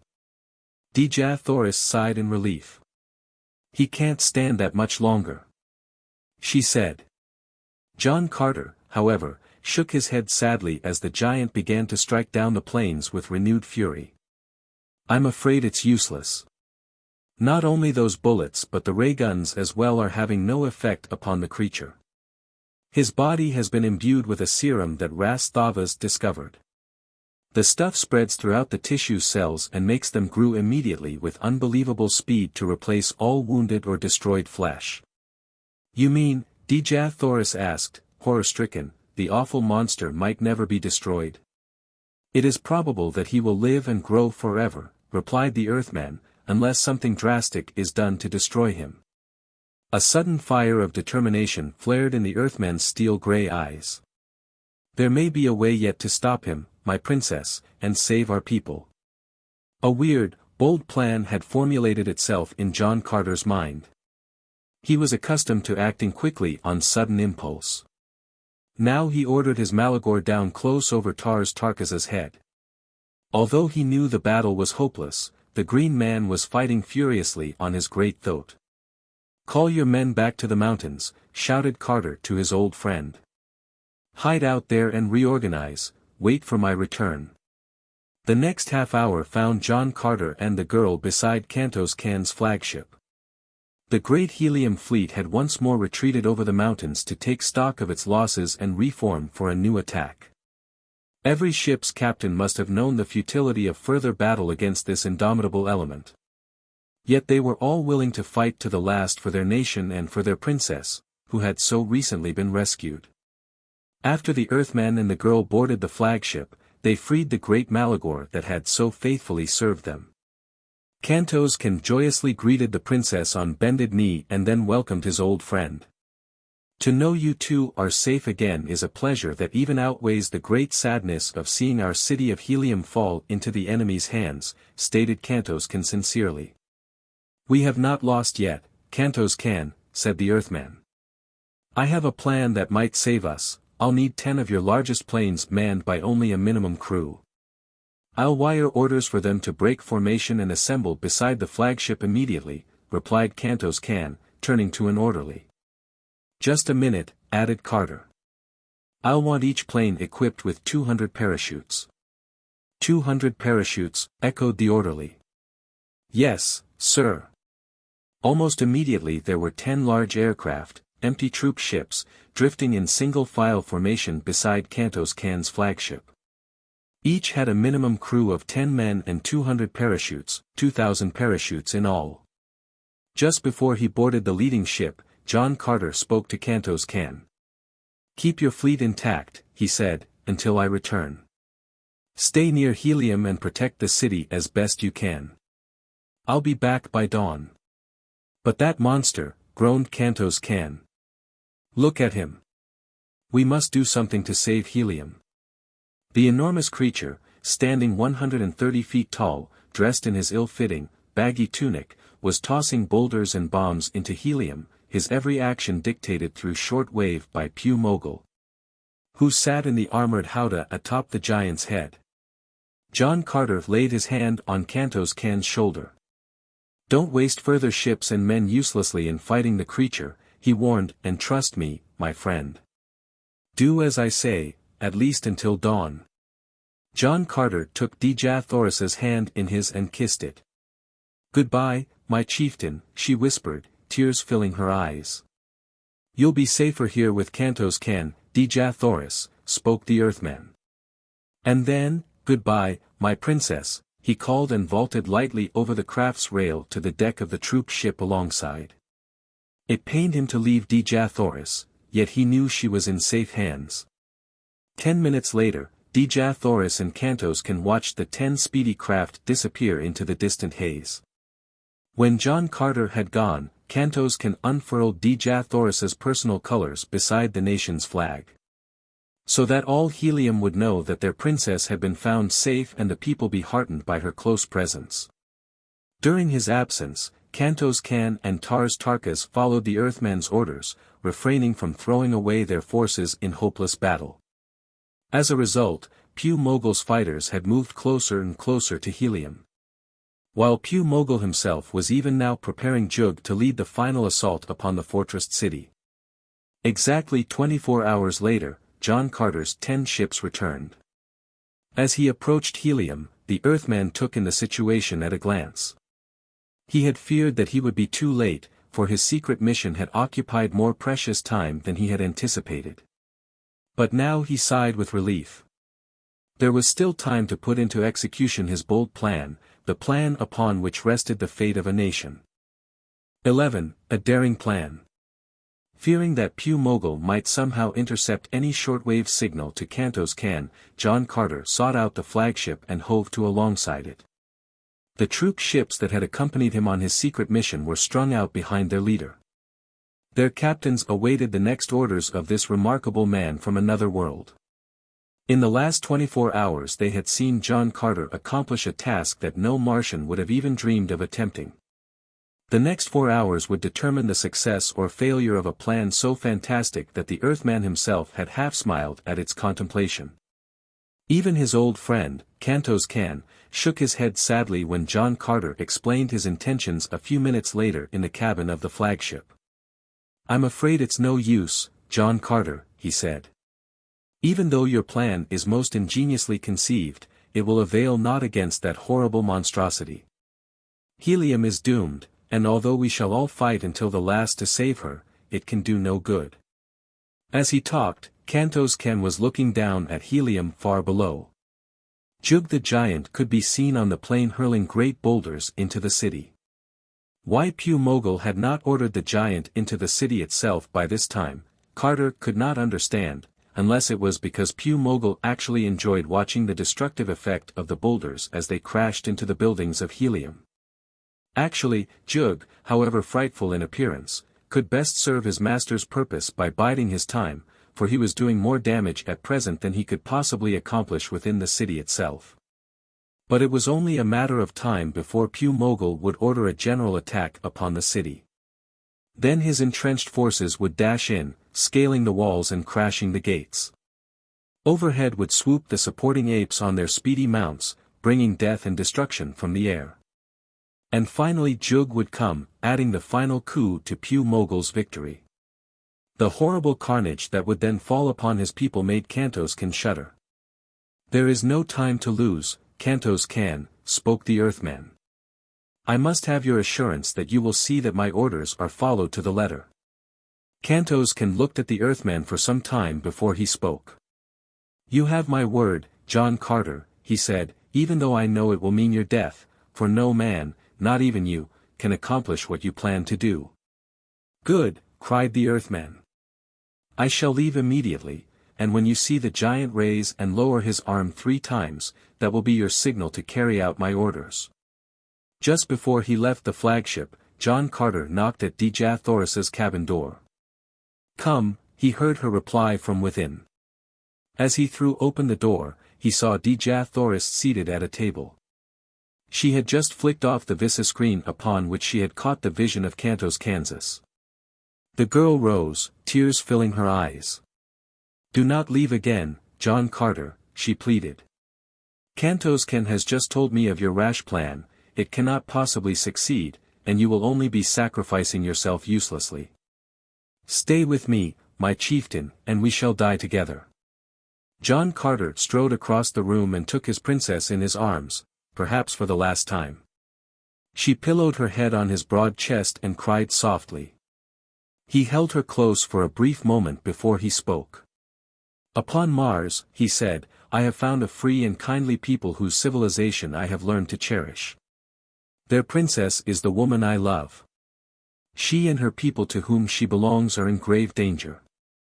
While there is even a slight chance for me to save you and Helium from the terrible catastrophe that threatens all Mars, I must act."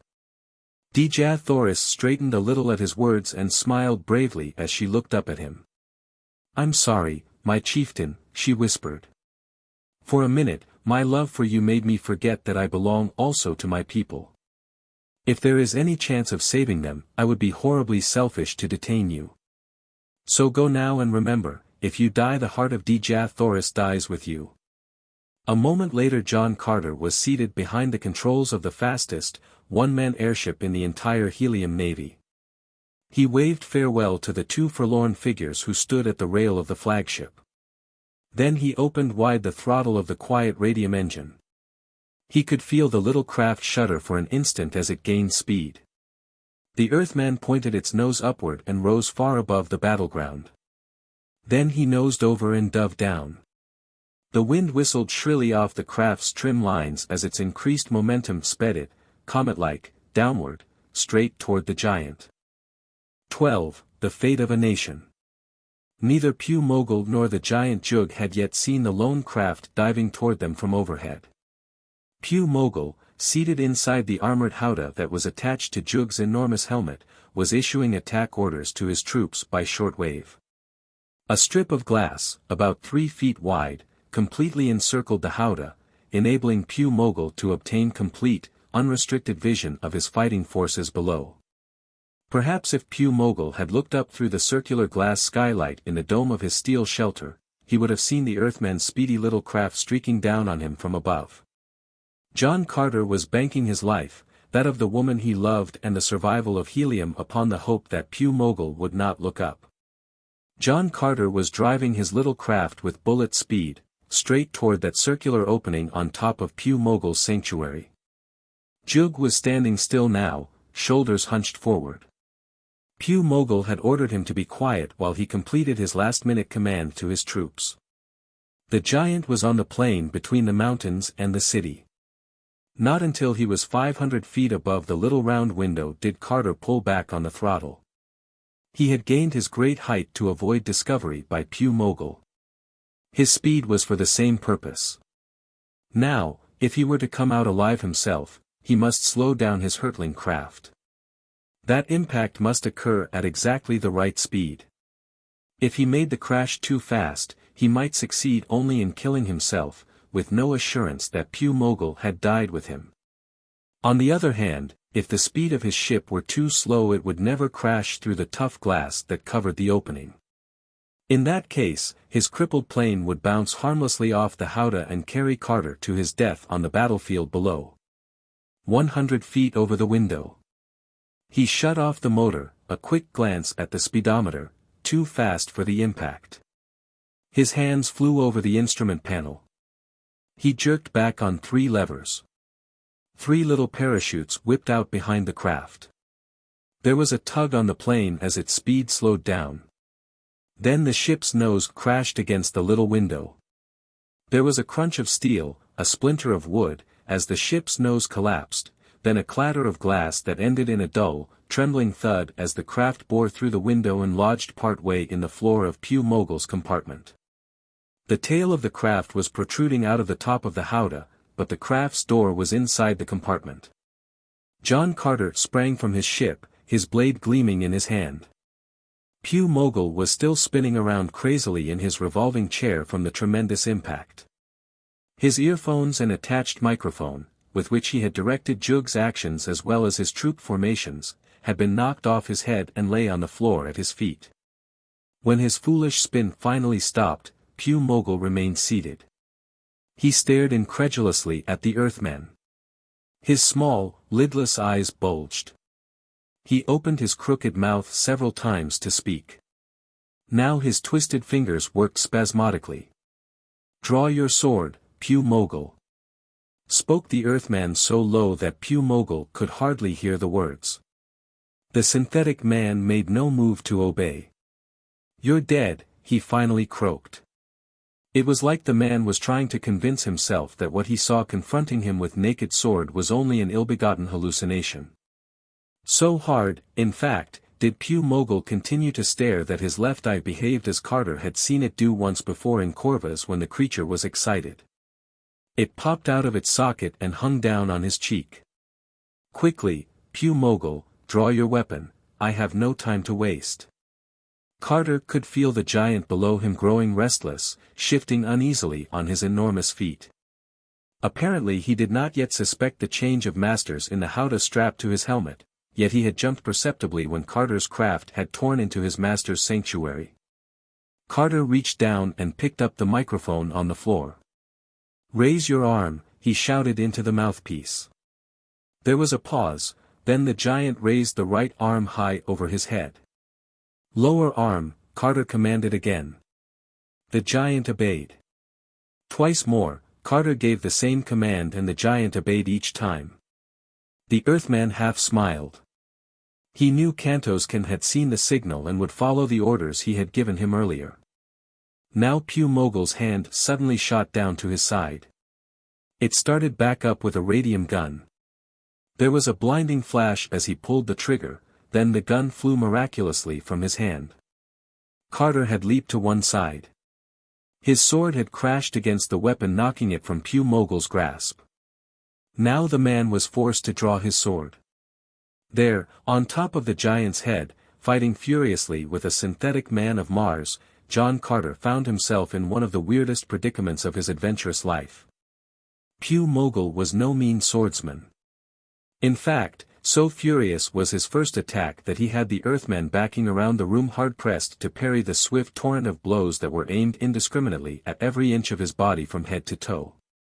It was a ghastly sensation, fighting with a man whose eye hung down the side of his face. Pew Mogel had forgotten that it had popped out. The synthetic man could see equally well with either eye. Now Pew Mogel had worked the Earthman over to the window. Just for an instant he glanced out. An exclamation of surprise escaped his lips. 13. Panic. John Carter's eyes followed those of Pew Mogel. What he saw made him smile, renewed hope surging over him. "Look, Pew Mogel," he cried. "Your flying army is disbanding." The thousands of Malagors that had littered the sky with their hairy riders were croaking hoarsely as they scattered in all directions. The apes astride their backs were unable to control their wild fright. The birds were pitching off their riders in wholesale lots, as their great wings flapped furiously to escape that which had suddenly appeared in the sky among them. The cause of their wild flight was immediately apparent. The air was filled with parachutes, and dangling from each falling parachute was a three-legged Martian rat, every Martian bird's hereditary foe. In the quick glance that he took, Carter could see the creatures tumbling out of the troop ship into which he had loaded them during his absence of the last 24 hours. His orders were being followed implicitly. The rats would soon be landing among Pew Mogel's entrenched troops. Now, however, John Carter's attention returned to his own immediate peril. Pew Mogel swung viciously at the Earthman. The blade nicked his shoulder, the blood flowed down his bronzed arm. Carter stole another glance down. Those rats would need support when they landed in the trenches. Good. Tarkas's green warriors were again racing out of the hills, unhindered now by scathing fire from an enemy above. True, the rats when they landed would attack anything in their path. But the green Tharks were mounted on fleet Thoats, the apes had no mounts. No Malagor would stay within sight of its most hated enemy. Pew Mogel was backing up now once more near the window. Out of the corner of his eye, Carter caught sight of Kantos Kan's air fleet zooming down towards Pew Mogel's ape legions far below. Pew Mogel suddenly reached down with his free hand. His fingers clutched the microphone that Carter had dropped when Pew Mogel had first rushed at him. Now the creature held it to his lips, and before the Earthman could prevent it he shouted into it. "Joog!" He cried, "Kill! Kill! Kill!" The next second, John Carter's blade has severed Pew Mogel's head from his shoulders. The Earthman dived for the microphone as it fell from the creature's hands. But he was met by Pew Mogel's headless body as it lunged blindly round the room still wielding its gleaming weapons. Pew Mogel's head rolled about the floor, shrieking wildly as Joog charged forward to obey his master's last command to kill. Joog's head jerked back and forth with each enormous stride. John Carter was hurled roughly about the narrow compartment with each step. Pew Mogel's headless body floundered across the floor still striking out madly with the sword in its hand. "You can't kill me. You can't kill me," shrieked Pew Mogel's head, as it bounced about. "I am Rastavas's synthetic man. I never die. I never die." The narrow entrance door to the howdah had flopped open as some flying object hit against its bolt. Pew Mogel's body walked vacantly through the opening and went hurtling down to the ground far below. Pew Mogel's head saw and shrieked in dismay, then Carter managed to grab it by the ear and hurl the head out after the body. He could hear the thing shrieking all the way down, then its cries ceased suddenly. Joog was now fighting furiously with the weapon he had just uprooted. "I kill. I kill." He bellowed as he smacked the huge club against the helium planes as they drove down over the trenches. Although the howdah was rocking violently, Carter clung to the window. He could see the rats landing now by the scores, hurling themselves viciously at the apes in the trenches. And Tarkas's green warriors were there now, also. They were fighting gloriously beside their great, four-armed leader. Joog's mighty club was mowing down 100 fighters at a time as he swept it close above the ground. Joog had to be stopped somehow. John Carter dove for the microphone that was sliding around the floor. He missed it, dove again. This time his fingers held it. "Joog, stop. Stop." Carter shouted into the microphone. Panting and growling, the great creature ceased his ruthless slaughter. He stood hunched over, the sullen, glaring hatred slowly dying away in his eyes, as the battle continued to rage at his feet. The apes were now completely disbanded. They broke over the trenches and ran toward the mountains, pursued by the vicious, snarling rats and the green warriors of Tars Tarkas. John Carter could see Kantos Kan's flagship hovering near Joog's head. Fearing that Joog might aim an irritated blow at the craft with its precious cargo, the Earthman signaled the ship to remain aloft. Then his command once again rang into the microphone. "Joog, lie down. Lie down." Like some tired beast of prey, Joog settled down on the ground amid the bodies of those he had killed. John Carter leaped out of the howdah onto the ground. He still retained hold of the microphone that was tuned to the shortwave receiving set in Joog's ear. "Joog," shouted Carter again. "Go to Corvus. Go to Corvus." The monster glared at the Earthman, not 10 feet from his face, and snarled. 14. Adventure's End. Once again the Earthman repeated his command to Joog the Giant. Now the snarl faded from his lips and from the brute's chest came a sound not unlike a sigh as he rose to his feet once again. Turning slowly, Joog ambled off across the plain toward Corvus.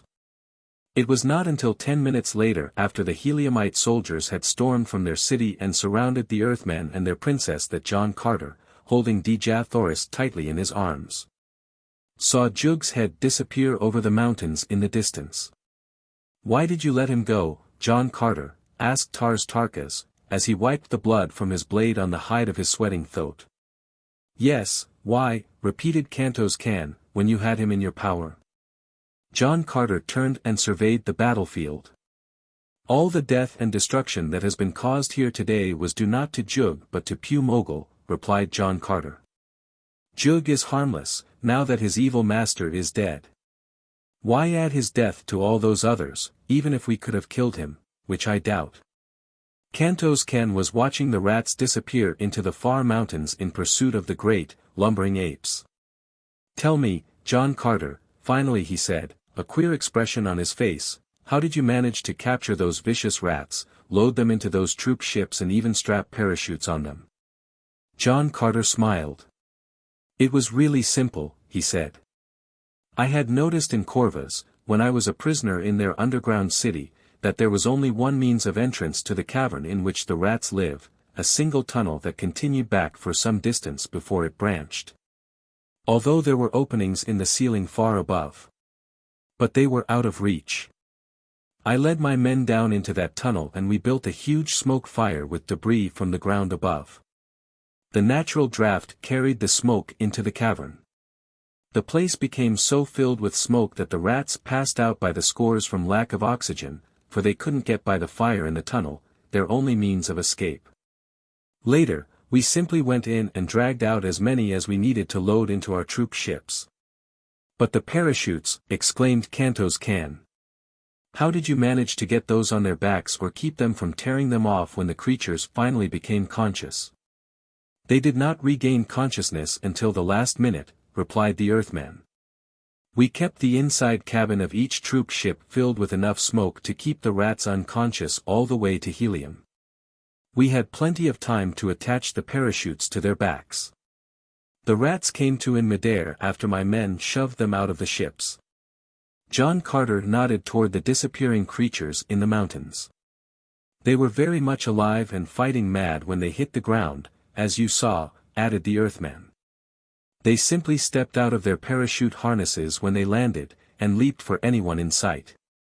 As for the Malagors," he concluded, "they are birds, and birds on both Earth and Mars have no love for snakes or rats. I knew those Malagors would prefer other surroundings when they saw and smelled their natural enemies in the air around them." Dejah looked up at her chieftain and smiled. "Was there ever such a man before?" she asked. "Could it be that all Earthmen are like you?" That night all Helium celebrated its victory. The streets of the city surged with laughing people. The mighty, green warriors of Thark mingled, in common brotherhood with the fighting legions of Helium. In the royal palace was staged a great feast in honor of John Carter's service to Helium. Old Tardos Mors, the Jedak. was so choked with feeling at the miraculous delivery of his city from the hands of their enemy and the safe return of his granddaughter that he was unable to speak for some time when he arose at the dining table to offer the kingdom's thanks to the Earthman. But when he finally spoke, his words were couched with the simple dignity of a great ruler. The intense gratitude of these people deeply touched the Earthman's heart. Later that night, John Carter and Dejah Thoris stood alone on a balcony overlooking the royal gardens. The moons of Mars circled majestically across the heavens, causing the shadows of the distant mountains to roll and tumble in an ever-changing fantasy over the plain and the forest. Even the shadows of the two people on the royal balcony slowly merged into one. Skeleton Men of Jupiter. Foreword. Particularly disliking forewords, I seldom read them, yet it seems that I scarcely ever write a story that I do not inflict a foreword on my long-suffering readers. Occasionally I also have to inject a little weather and scenery in my deathless classics, two further examples of literary racketeering that I especially deplore in the writings of others. Yet there is something to be said in extenuation of weather and scenery, which, together with adjectives, do much to lighten the burdens of authors and run up their word count. Still, there is little excuse for forewords. And if this were my story there would be none. However, it is not my story. It is John Carter's story. I am merely his amanuensis. On guard. John Carter takes his sword in hand. Edgar Rice Burroughs. 1. Betrayed. I am no scientist. I am a fighting man.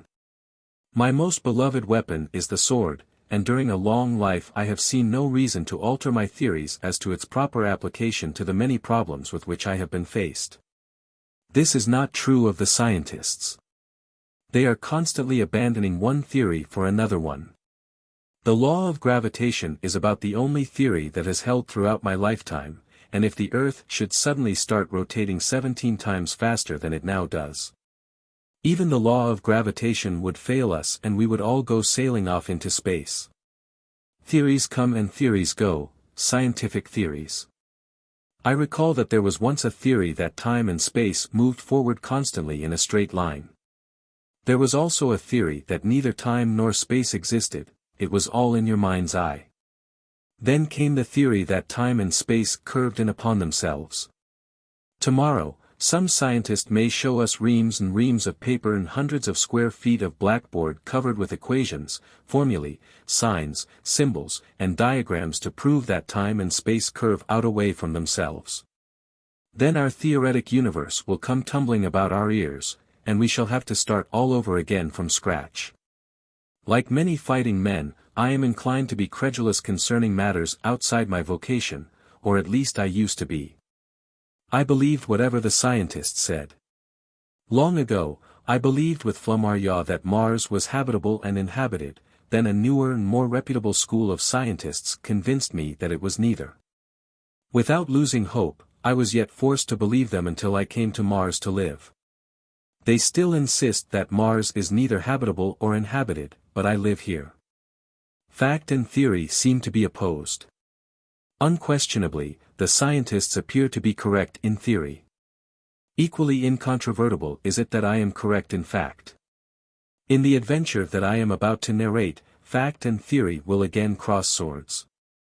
I hate to do this to my long-suffering scientific friends, but if they would only consult me first rather than dogmatically postulating theories which do not meet with popular acclaim, they would save themselves much embarrassment.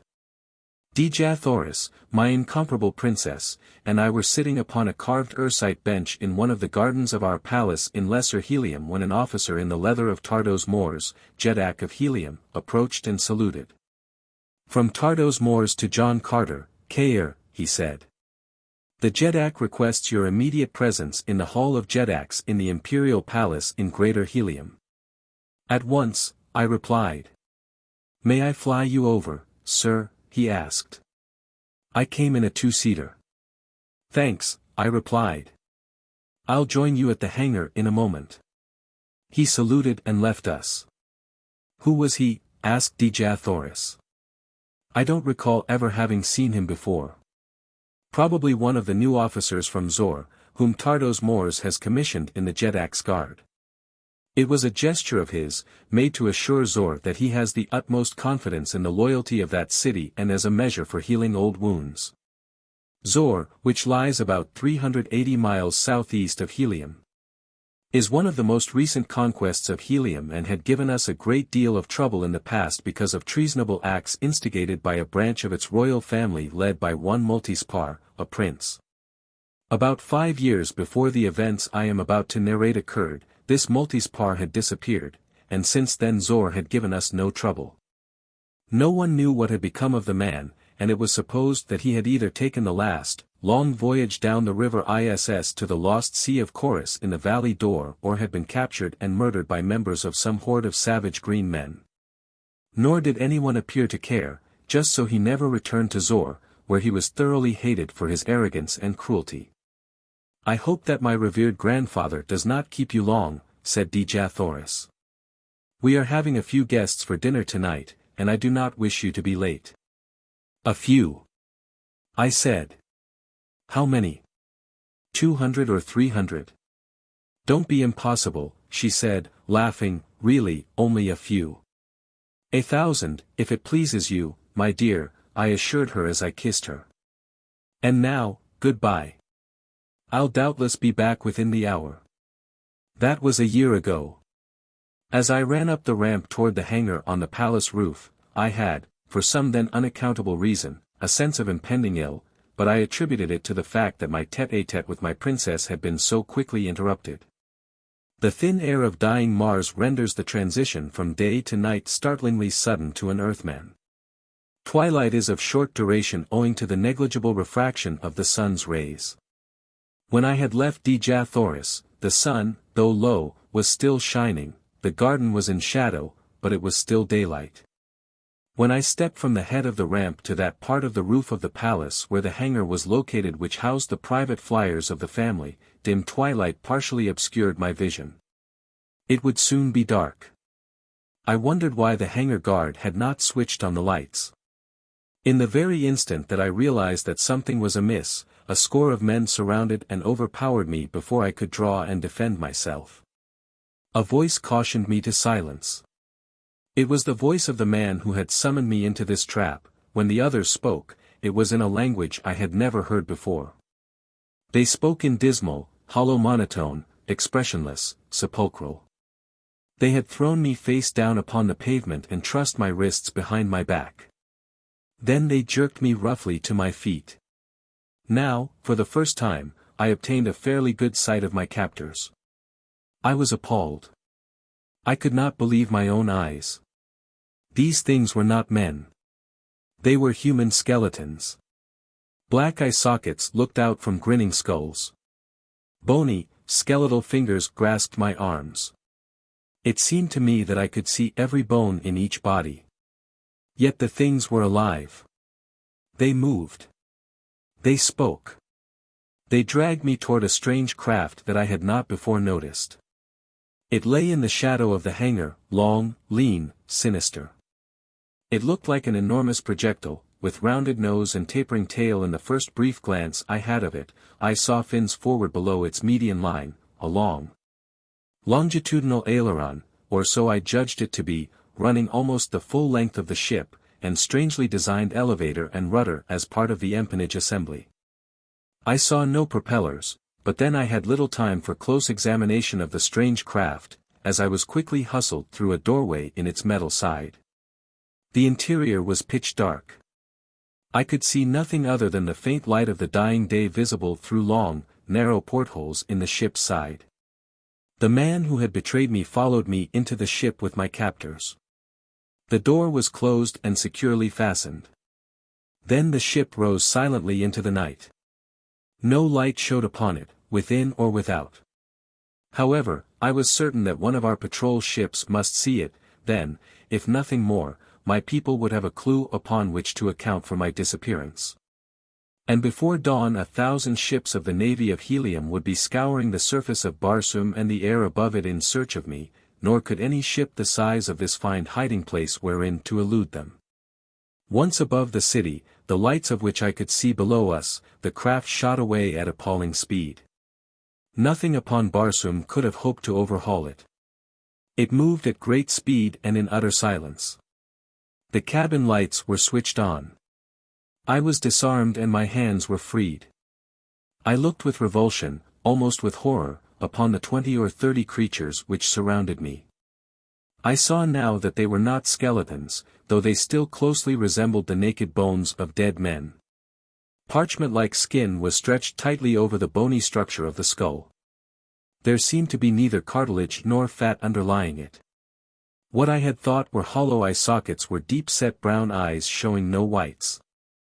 The skin of the face merged with what should have been gums at the roots of the teeth, which were fully exposed in both jaws, precisely as are the teeth of a naked skull. The nose was but a gaping hole in the center of the face.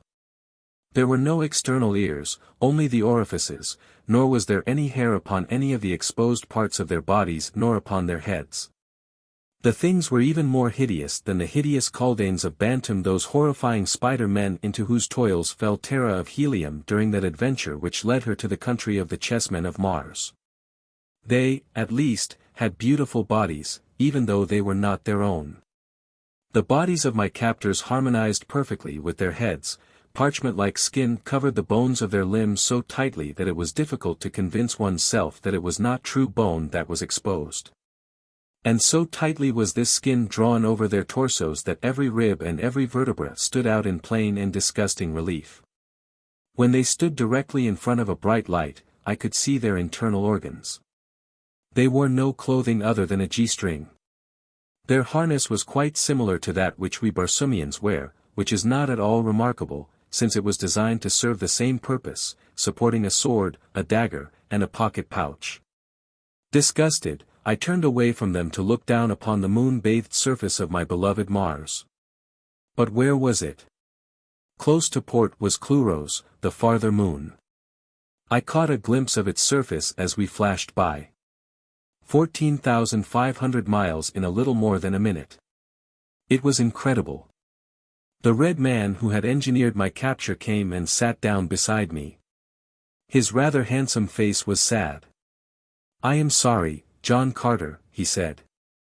"Perhaps, if you will permit me to explain, you will at least understand why I did it. I do not expect that you will ever forgive me. Where is this ship taking me?" I demanded. "To Sasoom," he said. "Sasoom.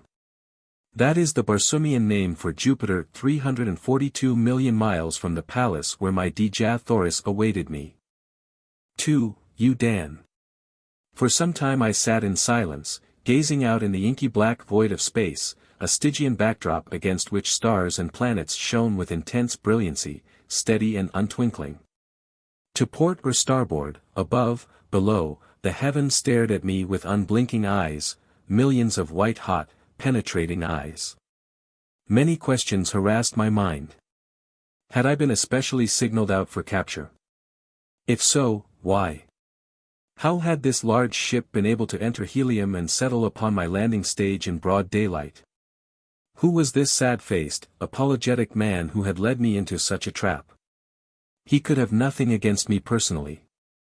Never, before he had stepped into my garden, had I seen him. It was he who broke the silence. It was as though he had read my thoughts. "You wonder why you are here, John Carter," he said. "If you will bear with me, I shall tell you. In the first place, let me introduce myself. I am Udan, formerly a Padwar in the guard of Zu Tith, the Jet of Zor, who was killed in battle when Helium overthrew his tyrannical reign and annexed the city.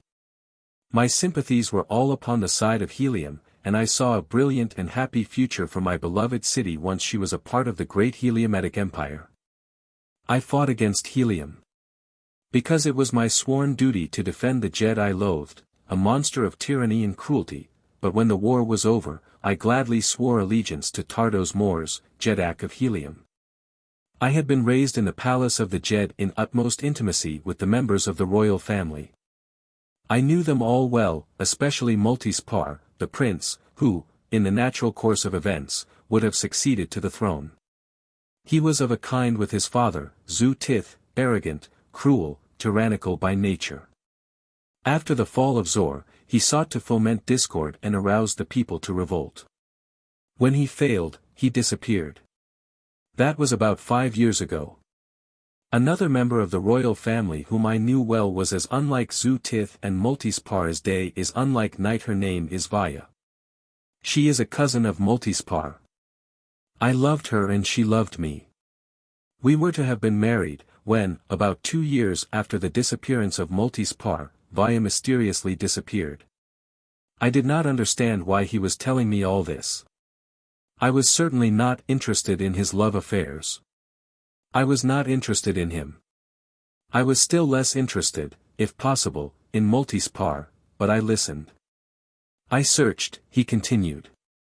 The governor of Zor gave me every assistance within his power, but all to no avail. Then, one night, Multispar entered my quarters when I was alone. He wasted no time. He came directly to the point.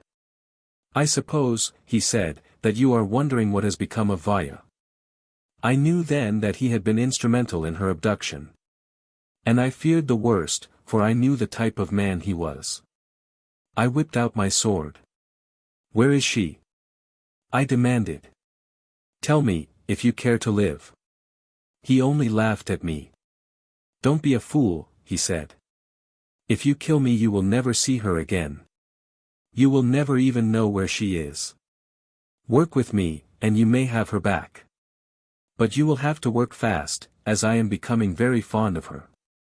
It is odd, he added reminiscently, that I could have lived for years in the same palace with her and have been blind to her many charms, both mental and physical, especially physical. Where is she? I demanded. If you have harmed her, you beast. Don't call names, you Dan, he said. If you annoy me too greatly I may keep her for myself and enlist the services of someone other than you to assist me with the plan I had come to explain to you. I thought you would be more sensible. You used to be a very sensible man, but then, of course, love plays strange tricks upon one's mental processes. I am commencing to find that out in my own case. He gave a nasty little laugh. But don't worry, he continued. She is quite safe, so far. How much longer she will be safe depends wholly upon you. Where is she? I demanded. Where you can never get her without my help, he replied. If she is anywhere upon all Barsoom, I shall find her, I said. She is not on Barsoom. She is on Sasoom. You lie, Multispar, I said. He shrugged, indifferently. Perhaps you will believe her, he said, and handed me a letter. It was indeed from Vaya. I recall its message word for word. Incredible as it may seem to you, I am a prisoner on Sasoom. Multispar has promised to bring you here to me if you will perform what he calls a small favor for him. I do not know what he is going to ask of you, but unless it can be honorably done, do not do it. I am safe and unharmed. What is it you wish me to do? I asked. I shall not attempt to quote his exact words. But this, in effect, is what he told me. Multispar's disappearance from Zor was caused by his capture by men from Sasoom. For some time they had been coming to this planet, reconnoitering, having in mind the eventual conquest of Barsoom. I asked him for what reason, and he explained that it was simply because they were a warlike race. Their every thought was of war, as it had been for ages until the warlike spirit was as compelling as the urge for self-preservation. They had conquered all other peoples upon Sasoom and sought a new world to conquer. They had captured him to learn what they could of the armaments and military effectiveness of various Barsoomian nations, and had decided that as Helium was the most powerful, it would be Helium upon which they would descend. Helium once disposed of the rest of Barsoom would, they assumed, be easy to conquer. And where do I come in this scheme of theirs? I asked. I am coming to that, said Udan. The Morgors are a thoroughgoing and efficient people. They neglect no littlest detail which might affect the success or failure of a campaign. They already have excellent maps of Barsoom and considerable data relative to the fleets and armament of the principal nations. They now wish to check this data and obtain full information as to the war technique of the Heliumites. This they expect to get from you. This they will get from you. I smiled. Neither they nor you rate the honor and loyalty of a Heliumite very highly. A sad smile crossed his lips. I know how you feel, he said. I felt the same way, until they captured Vaya and her life became the price of my acquiescence. Only to save her did I agree to act as a decoy to aid in your capture. The Morgors are adepts in individual and mass psychology as well as in the art of war. These things are Morgors? I asked, nodding in the direction of some of the repulsive creatures. Dan nodded. I can appreciate the position in which you have been placed, I said, but the Morgors have no such hold on me. Wait, said Dan. What do you mean? I demanded. Just wait. They will find a way. They are fiends. No one could have convinced me before Multispar came to me with his proposition that I could have been forced to betray a man whom I, with all decent men, admire as I have admired you, John Carter.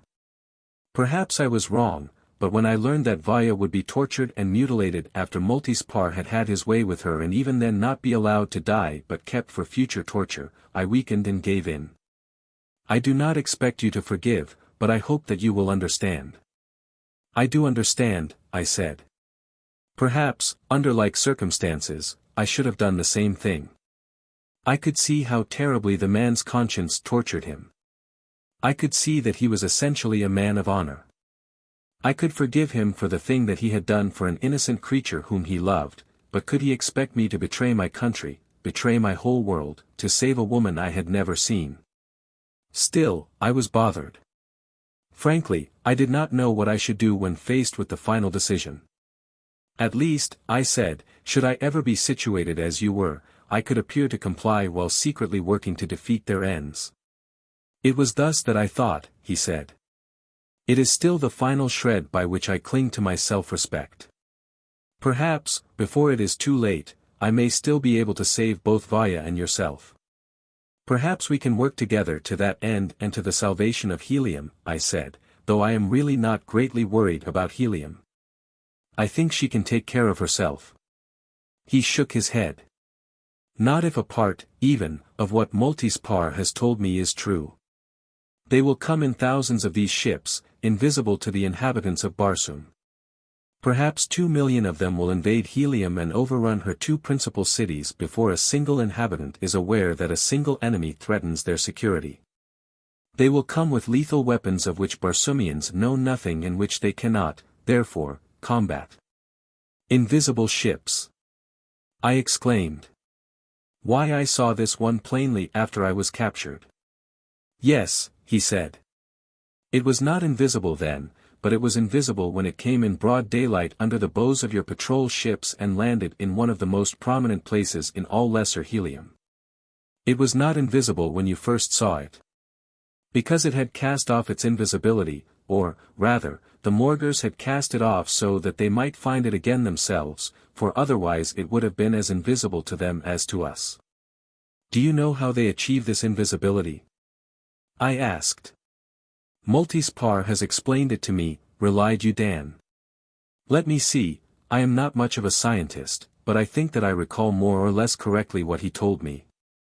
It seems that on some of the ocean beaches on Sasoom there is a submicroscopic, magnetic sand composed of prismatic crystals. When the Morgors desire invisibility for a ship, they magnetize the hull. And then from countless tiny apertures in the hull, they coat the whole exterior of the ship with these prismatic crystals. They simply spray them out, and they settle in a cloud upon the hull, causing light rays to bend around the ship. The instant that the hull is demagnetized, these tiny particles, light as air, fall or are blown off, and instantly the ship is visible again. Here, a Morgor approached and interrupted our conversation. His manner was arrogant and rude. I could not understand his words, as he spoke his own language in the hollow, graveyard tones I had previously noticed. Dan replied in the same language but in a less lugubrious tone of voice. Then he turned to me. Your education is to commence at once, he said, with a wry smile. What do you mean? I asked. During this voyage you are to learn the language of the Morgors, he explained. How long is the voyage going to last? I asked. It takes about 3 months to learn a language well enough to understand and make yourself understood. The voyage will take about 18 days, as we shall have to make a detour of some million miles to avoid the asteroids. They happen to lie directly in our way. I am supposed to learn their language in 18 days. I asked. You are not only supposed to, but you will, replied Yudan. 3. The Morgors of Sasoom. My education commenced. It was inconceivably brutal, but most effective. My instructors worked on me in relays, scarcely giving me time to eat or sleep. Yudan assisted as interpreter, which was immensely helpful to me, as was the fact that I am exceedingly quick in picking up new languages. Sometimes I was so overcome by lack of sleep that my brain lagged and my responses were slow and inaccurate. Upon one such occasion, the Morgor who was instructing me slapped my face. I had put up with everything else. Because I was so very anxious to learn their language, a vital necessity if I were ever to hope to cope with them and thwart their fantastic plan of conquest. But I could not put up with that. I hit the fellow a single blow that sent him entirely across the cabin, but I almost broke my hand against his unpadded, bony jaw. He did not get up. He lay where he had fallen. Several of his fellows came for me with drawn swords. The situation looked bad, as I was unarmed. Yudan was appalled. Fortunately for me, the officer in command of the ship had been attracted by the commotion and appeared at the scene of action in time to call his men off. He demanded an explanation. I had now mastered sufficient words of their language so that I could understand almost everything that was said to me and make myself understood by them, after a fashion. I told the fellow that I had been starved and deprived of sleep and had not complained, but that no man could strike me without suffering the consequences. And no creature of a lower order may strike a Morgor without suffering the consequences, he replied. What are you going to do about it? I asked. I am going to do nothing about it, he replied. My orders require me to bring you alive to Eurobus. When I have done that and reported your behavior, it will lie wholly within the discretion of Bandolian as to what your punishment shall be. Then he walked away, but food was brought me and I was allowed to sleep, nor did another Morgor strike me during the remainder of the voyage. While I was eating, I asked Yudan what Eurobus was. It is their name for the planet Sasoom, he replied. And who is Bandolian? Well, I suppose he would be called a Jedak on Barsoom. I judge this from the numerous references I have heard them make concerning him. Anyhow, he seems to be an object of fear if not veneration. After a long sleep, I was much refreshed. Everything that I had been taught was clear again in my mind, no longer dulled by exhaustion. It was then that the commander took it upon himself to examine me personally. I am quite sure that he did so for the sole purpose of finding fault with me and perhaps punishing me. He was extremely nasty and arrogant. His simplest questions were at first couched in sarcastic language, but finally, evidently disappointed, he left me. I was given no more instruction. You have done well, said Yudan. You have, in a very short time, mastered their language well enough to suit them. This was the 15th day. During the last 3 days they left me alone. Traveling through space is stupefyingly monotonous. I had scarcely glanced from the portholes for days. This was, however, principally because my time was constantly devoted to instruction, but now, with nothing else to do, I glanced out. A most gorgeous scene presented itself to my astonished eyes. Gorgeous Jupiter loomed before me in all his majestic immensity. 5 of his planets were plainly visible in the heavens. I could even see the tiny one closest to him, which is only 30 miles in diameter. During the ensuing 2 days, I saw, or at least I thought I saw, all of the remaining 5 moons. And Jupiter grew larger and more imposing. We were approaching him at the very considerable speed of 23 miles per second, but were still some 2 million miles distant. Freed from the monotony of language lessons, my mind was once more enslaved to my curiosity. How could life exist upon a planet which one school of scientific thought claimed to have a surface temperature of 260 degrees below zero and which another school was equally positive was still in a half-molten condition and so hot that gases rose as hot vapor into its thick, warm atmosphere to fall as incessant rain? How could human life exist in an atmosphere made up largely of ammonia and methane gases? And what of the effect of the planet's terrific gravitational pull? Would my legs be able to support my weight? If I fell down, would I be able to rise again?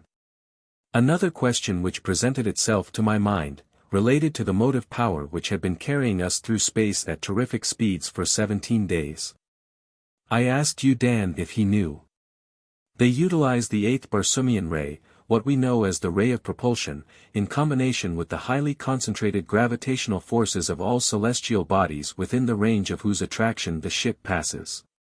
And a concentration of ray L, cosmic rays, which are collected from space and discharged at high velocities from propulsion tubes at the ship's stern. The 8th Barsoomian ray helps to give the ship initial velocity upon leaving a planet and as a brake to its terrific speed when approaching its landing upon another. Gravitational forces are utilized both to accelerate speed and to guide the ship. The secret of their success with these interplanetary ships lies in the ingenious methods they have developed for concentrating these various forces and directing their tremendous energies. Thanks, Dan, I said, I think I grasp the general idea. It would certainly surprise some of my scientific friends on Earth. My passing reference to scientists started me to thinking of the vast accumulation of theories I was about to see shattered when I landed on Jupiter within the next 24 hours. It certainly must be habitable for a race quite similar to our own. These people had lungs, a heart, kidneys, a liver, and other internal organs similar to our own. I knew this for a fact, as I could see them every time one of the Morgors stood between me and a bright light, so thin and transparent was the parchment-like skin that stretched tightly over their frames. Once more the scientists would be wrong. I felt sorry for them. They had been wrong so many times and had to eat humble pie. There were those scientists, for instance, who clung to the Ptolemaic system of the universe. And who, after Galileo had discovered 4 of the moons of Jupiter in 1610, argued that such pretended discoveries were absurd, their argument being that since we have 7 openings in the head, 2 ears, 2 eyes, 2 nostrils, and a mouth, there could be in the heavens but 7 planets. Having dismissed Galileo's absurd pretensions in this scientific manner, they caused him to be thrown into jail. When at a distance of about 500,000 miles from Jupiter, the ship began to slow down very gradually in preparation for a landing, and some 3 or 4 hours later we entered the thick cloud envelope which surrounds the planet. We were barely crawling along now at not more than 600 miles an hour. I was all eagerness to see the surface of Jupiter, and extremely impatient of the time that it took the ship to traverse the envelope, in which we could see absolutely nothing. At last we broke through, and what a sight was revealed to my astonished eyes. A great world lay below me, illuminated by a weird red light which seemed to emanate from the inner surface of the cloud envelope, shedding a rosy glow over mountain, hill, dale, plain, and ocean. At first I could in no way account for this all-pervading illumination. But presently, my eyes roving over the magnificent panorama lying below me, I saw in the distance an enormous volcano, from which giant flames billowed upward thousands of feet into the air. As I was to learn later, the crater of this giant was a full 100 miles in diameter and along the planet's equator there stretched a chain of these gargantuan torches for some 30,000 miles. While others were dotted over the entire surface of the globe, giving both light and heat to a world that would have been dark and cold without them. As we dropped lower, I saw what appeared to be cities, all located at a respectful distance from these craters. In the air, I saw several ships similar to that which had brought me from Mars. Some were very small. Others were much larger than the one with which I had become so familiar. 2 small ships approached us, and we slowed down almost to a stop.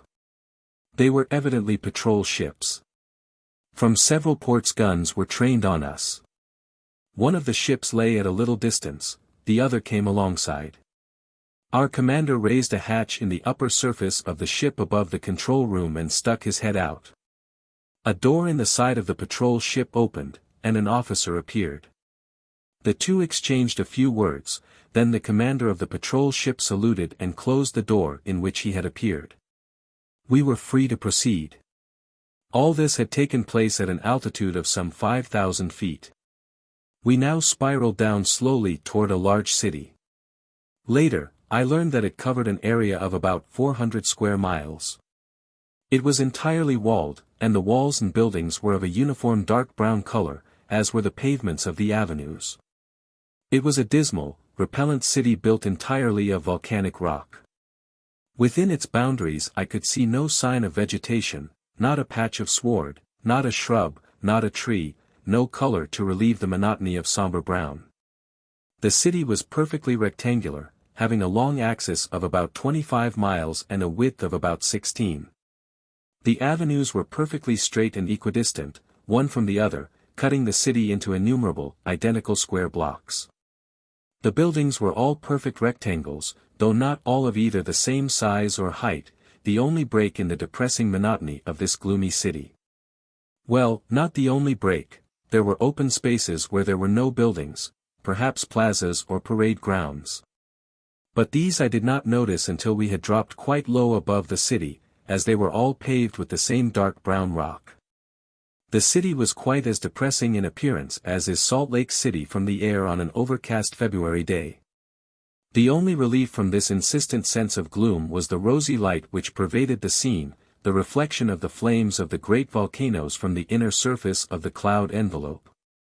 This and the riotous growth of tropical verdure beyond the city's walls, weird, unearthly growths of weird unearthly hues.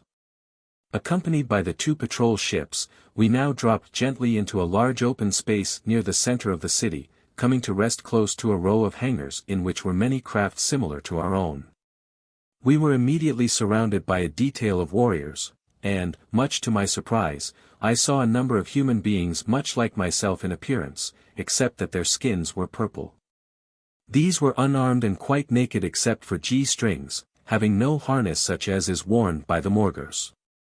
As soon as we had disembarked, these people ran the ship into the hangar. They were slaves. There were no interchanges of greetings between the returning Morgors and those who had come out to meet the ship. The two commanding officers saluted one another and exchanged a few routine military brevities.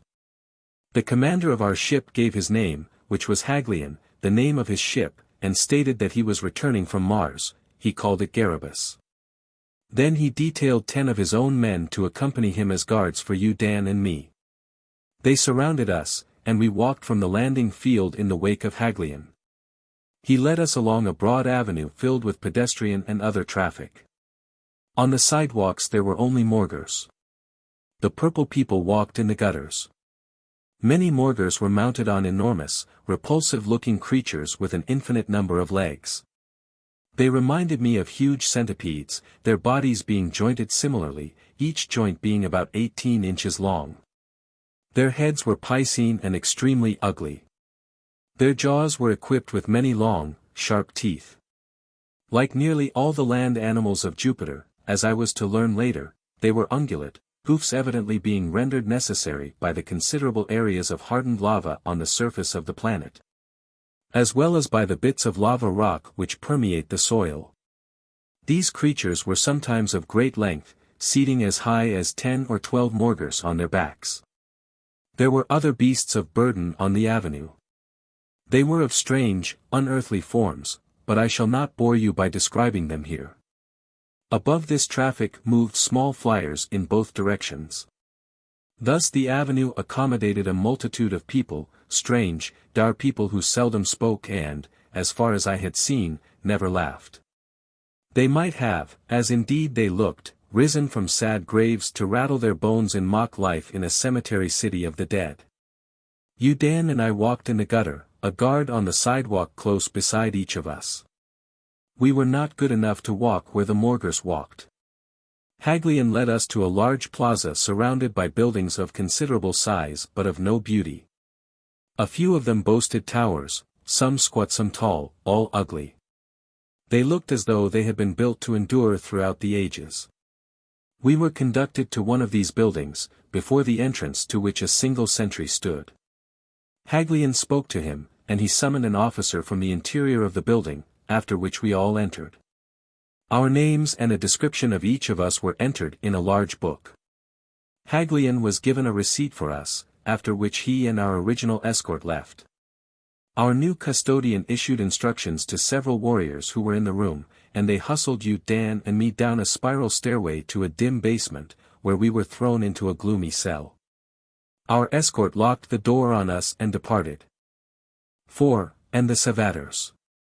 Although I had often wondered about Jupiter, I had never hoped nor cared to visit it because of the inhospitable conditions which earthly scientists assure us pertain to this great planet. However, here I was, and conditions were not at all as the scientists had described. Unquestionably, the mass of Jupiter is far greater than that of Earth or Mars, yet I felt the gravitational pull far less than I had upon Earth. It was even less than that which I had experienced upon Mars. This was due, I realized, to the rapid revolution of the planet upon its axis. Centrifugal force, tending to throw me off into space, more than outweighed the increased force of gravitation. I had never before felt so light upon my feet. I was intrigued by contemplation of the height and distances to which I might jump. The cell in which I found myself, while large, precluded any experiments along that line. It was a large room of barred, brown lava rock. A few white lights set in recesses in the ceiling gave meager illumination. From the center of one wall a little stream of water tinkled into a small cavity in the floor, the overflow being carried off by a gutter through a small hole in the end wall of the cell. There were some grass mats on the floor. These constituted the sole furnishings of the bleak prison. The Morgors are thoughtful hosts, I remarked to Yu Dan. They furnish water for drinking and bathing. They have installed sewage facilities. They have given us whereon to lie or sit. Our cell is lighted. It is strong. We are secure against the attacks of our enemies. However, as far as the Morgors are concerned, SSH, cautioned Yu Dan. We are not alone. He nodded toward the far end of the cell. I looked, and for the first time perceived what appeared to be the figure of a man stretched upon a mat. Simultaneously, it arose and came toward us. It was, indeed, a man. You need have no fear of me, he said. Say what you please of the Morgors. You could not possibly conceive any terms of opprobrium in which to describe them more virulent than those which I have long used and considered inadequate. Except that the man's skin was a light blue, I could not see that he differed materially in physical appearance from Yu Dan and myself. His body, which was almost naked, was quite hairless except for a heavy growth on his head and for eyebrows and eyelashes. He spoke the same language as the Morgors. Yu Dan and I had been conversing in the universal language of Barsoom. I was surprised that the man had been able to understand us. Yu Dan and I were both silent for a moment. Perhaps, suggested our cell-mate, you do not understand the language of Eurobus, eh? We do, I said, but we were surprised that you understood our language. The fellow laughed. I did not, he said. You mentioned the Morgors, so I knew that you were speaking of them. And then, when your companion discovered me, he warned you to silence, so I guessed that you were saying something uncomplimentary about our captors. Tell me, who are you? You are no Morgors, nor do you look like us Savators. We are from Barsoom, I said. The Morgors call it Garibus, explained Yu Dan. I have heard of it, said the Savator. It is a world that lies far above the clouds. The Morgors are going to invade it. I suppose they have captured you either to obtain information from you or to hold you as hostages. For both purposes, I imagine, said Yu Dan. Why are you imprisoned? I accidentally bumped into a Morgor who was crossing an avenue at an intersection.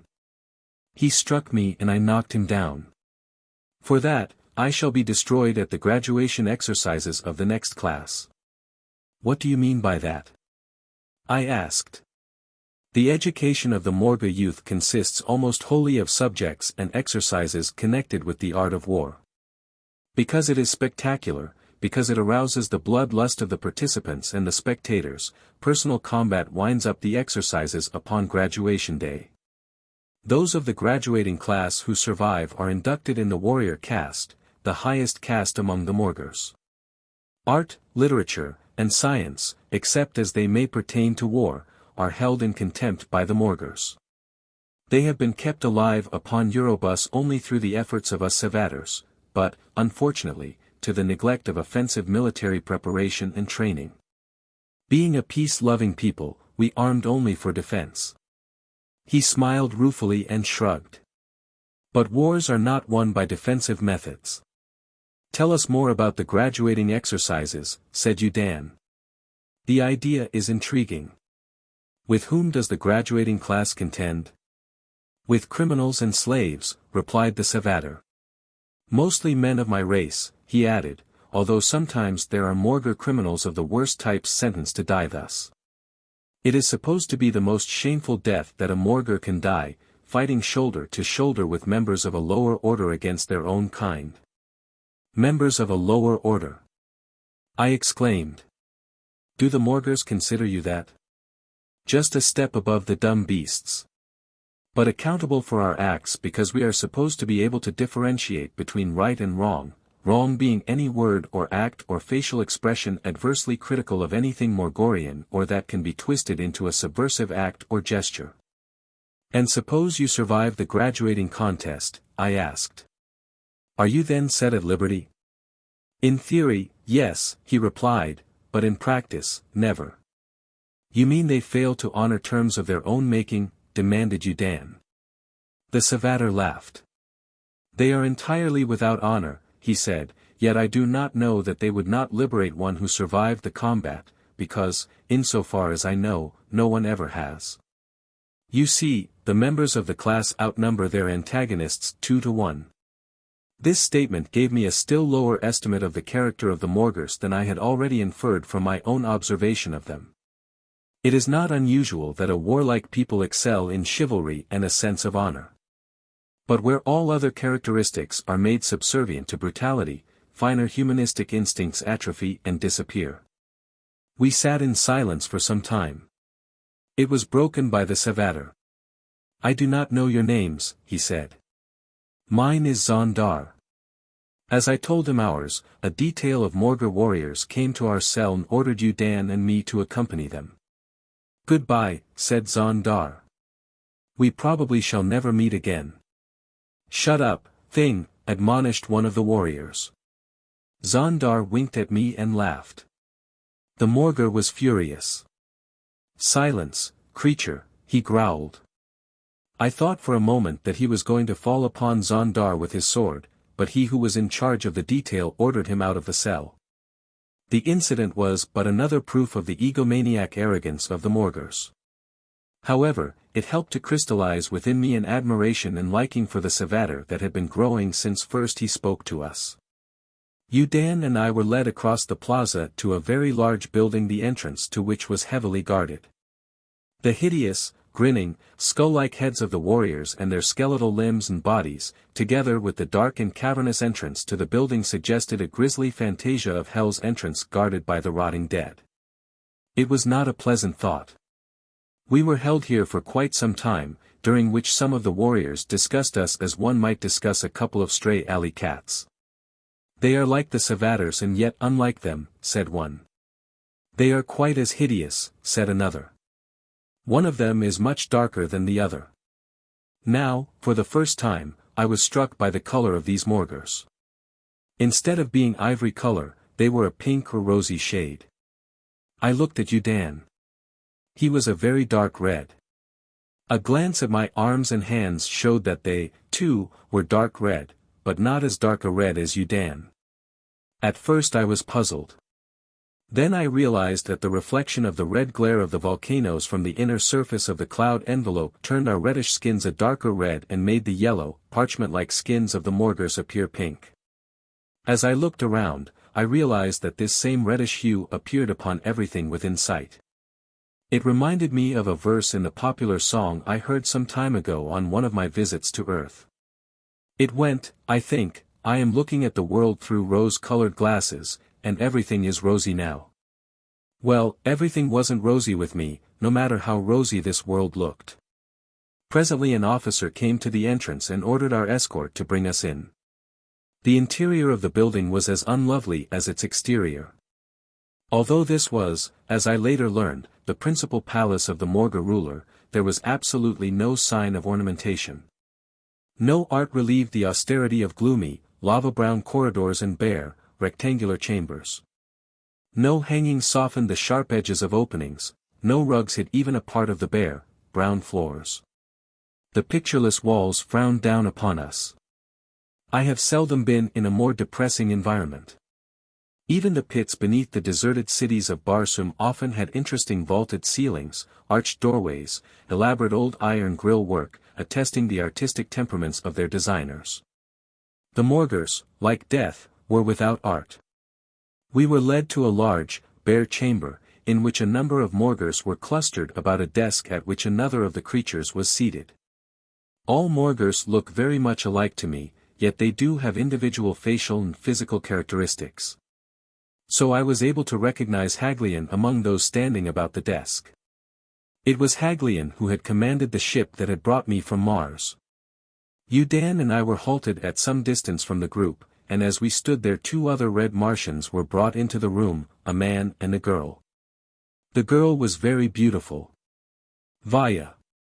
Exclaimed Udan, but I did not need this evidence to know who she was. I was equally certain that the man was Multispar, Prince of Zor. He appeared nervous and downcast, but even so the natural arrogance of the man was indelibly stamped upon his features. At Udan's exclamation, one of those guarding us whispered, "Silence, thing." Vaya's eyes went wide in incredulity as she recognized my companion, and she took an impulsive step toward him, but a warrior seized her arm and restrained her. The faint shadow of a malicious smile touched the thin lips of Multispar. The man seated at the desk issued an order, and all 4 of us were brought forward and lined up in front of him. The fellow differed in appearance not at all from other Morgors. He wore no ornaments. His harness and weapons were quite plain but evidently serviceable.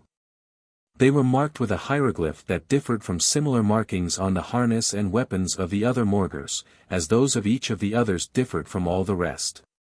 I did not know then what they signified, but later learned that each hieroglyph indicated the name, rank, and title of him who wore it. The hieroglyph of the man at the desk was that of Bandolion, Emperor of the Morgors. Spread upon the desk before Bandolion was a large map, which I instantly recognized as that of Barsoom. The man and his staff had evidently been studying it. As Udan and I were halted before his desk with Vaya and Multispar, Bandolion looked up at the Prince of Zor. "Which is he," he asked, "who is called Warlord of Barsoom?" Multispar indicated me, and Bandolion turned his hollow eyes upon me. It was as though death had looked upon me and singled me out as his own. "I understand that your name is John Carter," he said. I nodded in affirmation. "While you are of a lower order," he continued, "yet it must be that you are endowed with intelligence of a sort. It is to this intelligence that I address my commands. I intend to invade and conquer Barsoom," he called it Garibus. "And I command you to give me all the assistance in your power by acquainting me and my staff with such military information as you may possess relative to the principal powers of Garibus, especially that one known as the Empire of Helium. In return for this your life will be spared." I looked at him for a moment, and then I laughed in his face. The faintest suggestion of a flush overspread the pallor of his face. "You dare laugh at me, thing," he growled. "It is my answer to your proposition," I said. Bandolion was furious. "Take it away and destroy it," he ordered. "Wait, great Bandolion," urged Multispar. "His knowledge is almost indispensable to you, and I have a plan whereby you may make use of it."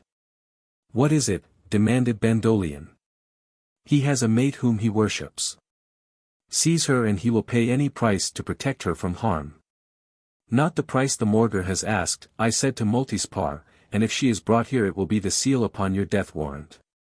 Enough of this, snapped Bandolian. Take them all away. Shall I destroy the one called John Carter? Asked the officer who commanded the detail that had brought us to the audience chamber. Not immediately, replied Bandolian. He struck a Morgor, said Haglian, one of my officers. He shall die for that, too, said Bandolian. That will be twice, I said.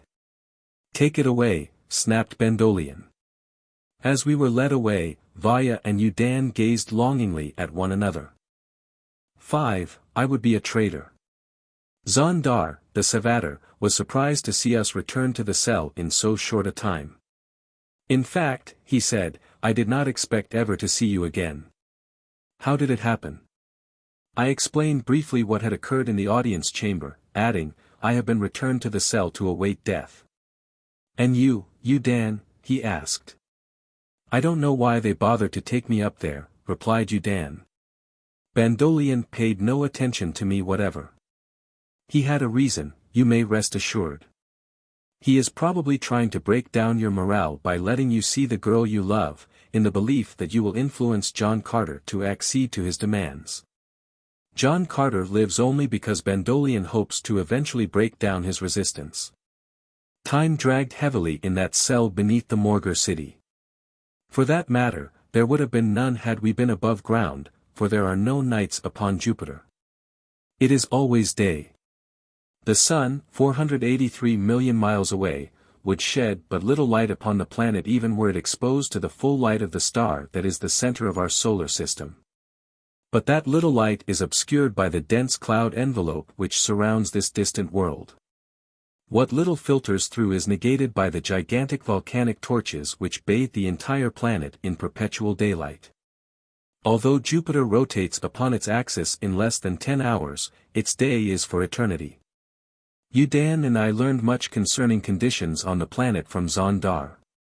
He told us of the vast warm seas which seethed in constant tidal agitation resulting from the constantly changing positions of the 4 larger moons which revolve about Jupiter in 42 hours, 85 hours, 172 hours, and 400 hours respectively while the planet spins upon its axis, making a complete revolution in 9 hours and 55 minutes. He told us of vast continents and enormous islands, and I could well imagine that such existed, as a rough estimate indicated that the area of the planet exceeded 23 billion square miles.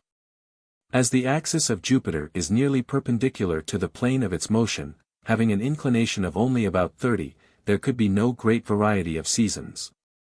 So over this enormous area there existed an equable climate, warm and humid, perpetually lighted and heated by the innumerable volcanoes which pit the surface of the planet. And here was I, an adventurer who had explored 2 worlds, cooped up in a subterranean cell upon the most amazing and wonderful planet of our entire solar system. It was maddening. Zondar told us that the continent upon which we were was the largest. It was the ancestral home of the Morgors, from which they had, over a great period of time, sallied forth to conquer the remainder of the world. The conquered countries, each of which was ruled by what might be called a Morgor governor-general, paid tribute to the Morgors in manufactured goods, foodstuffs, and slaves.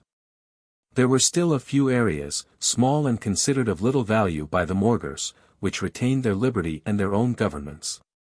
From such an area came Zondar, a remote island called Zanor. It is a land of tremendous mountains, thickly forested with trees of great size and height, he said. Because of our mountains and our forests, it is an easy land to defend against an airborne enemy. When he told me the height of some of the lofty peaks of Zanor, it was with difficulty that I could believe him. To a height of 20 miles above sea level rose the majestic king of Zanor's mountains. The Morgors have sent many an expedition against us, said Zondar. They get a foothold in some little valley. And there, above them and surrounding them in mountain fastnesses that are familiar to us and unknown to them, we have had them at our mercy, picking them off literally one by one until they are so reduced in numbers that they dare remain no longer. They kill many of us, too, and they take prisoners. I was taken thus in one of their invasions. If they brought enough ships and enough men, I suppose they could conquer us. But our land is scarcely worth the effort, and I think they prefer to leave us as we are to give their recruits practice in actual warfare.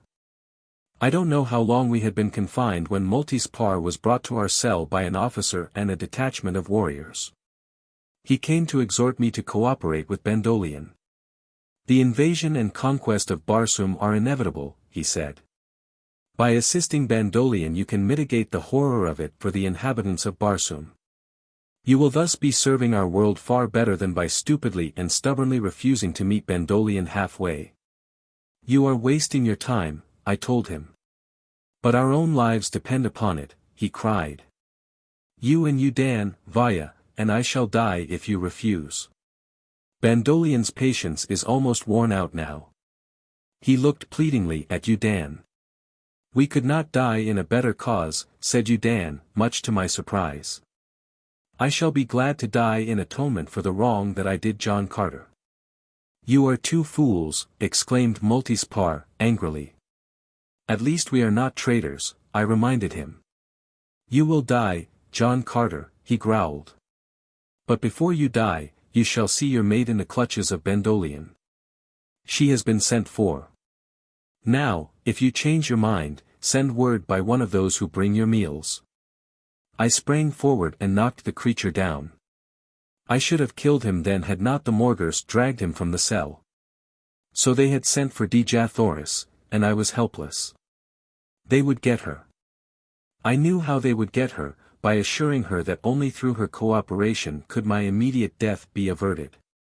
I wondered if they would win. Would I, in the final test, sacrifice my beloved princess or my adopted country? Frankly, I did not know, but I bade the example of Udan to guide me. He had placed patriotism above love.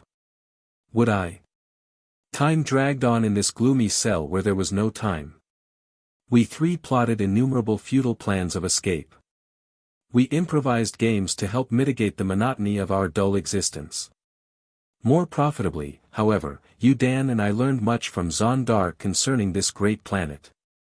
And Zondar learned much of what lay beyond the eternal cloud envelope which hides from the view of the inhabitants of Jupiter the Sun, the other planets, the stars, and even their own moons. All that Zondar knew of them was the little he had been able to glean from remarks dropped by Morgors of what had been seen from their interplanetary ships. Their knowledge of astronomy was only slightly less than their interest in the subject, which was practically non-existent. War, conquest, and bloodshed were their sole interests in life. At last there came a break in the deadly monotony of our lives, a new prisoner was thrown into the cell with us. And he was a Morgor. The situation was embarrassing.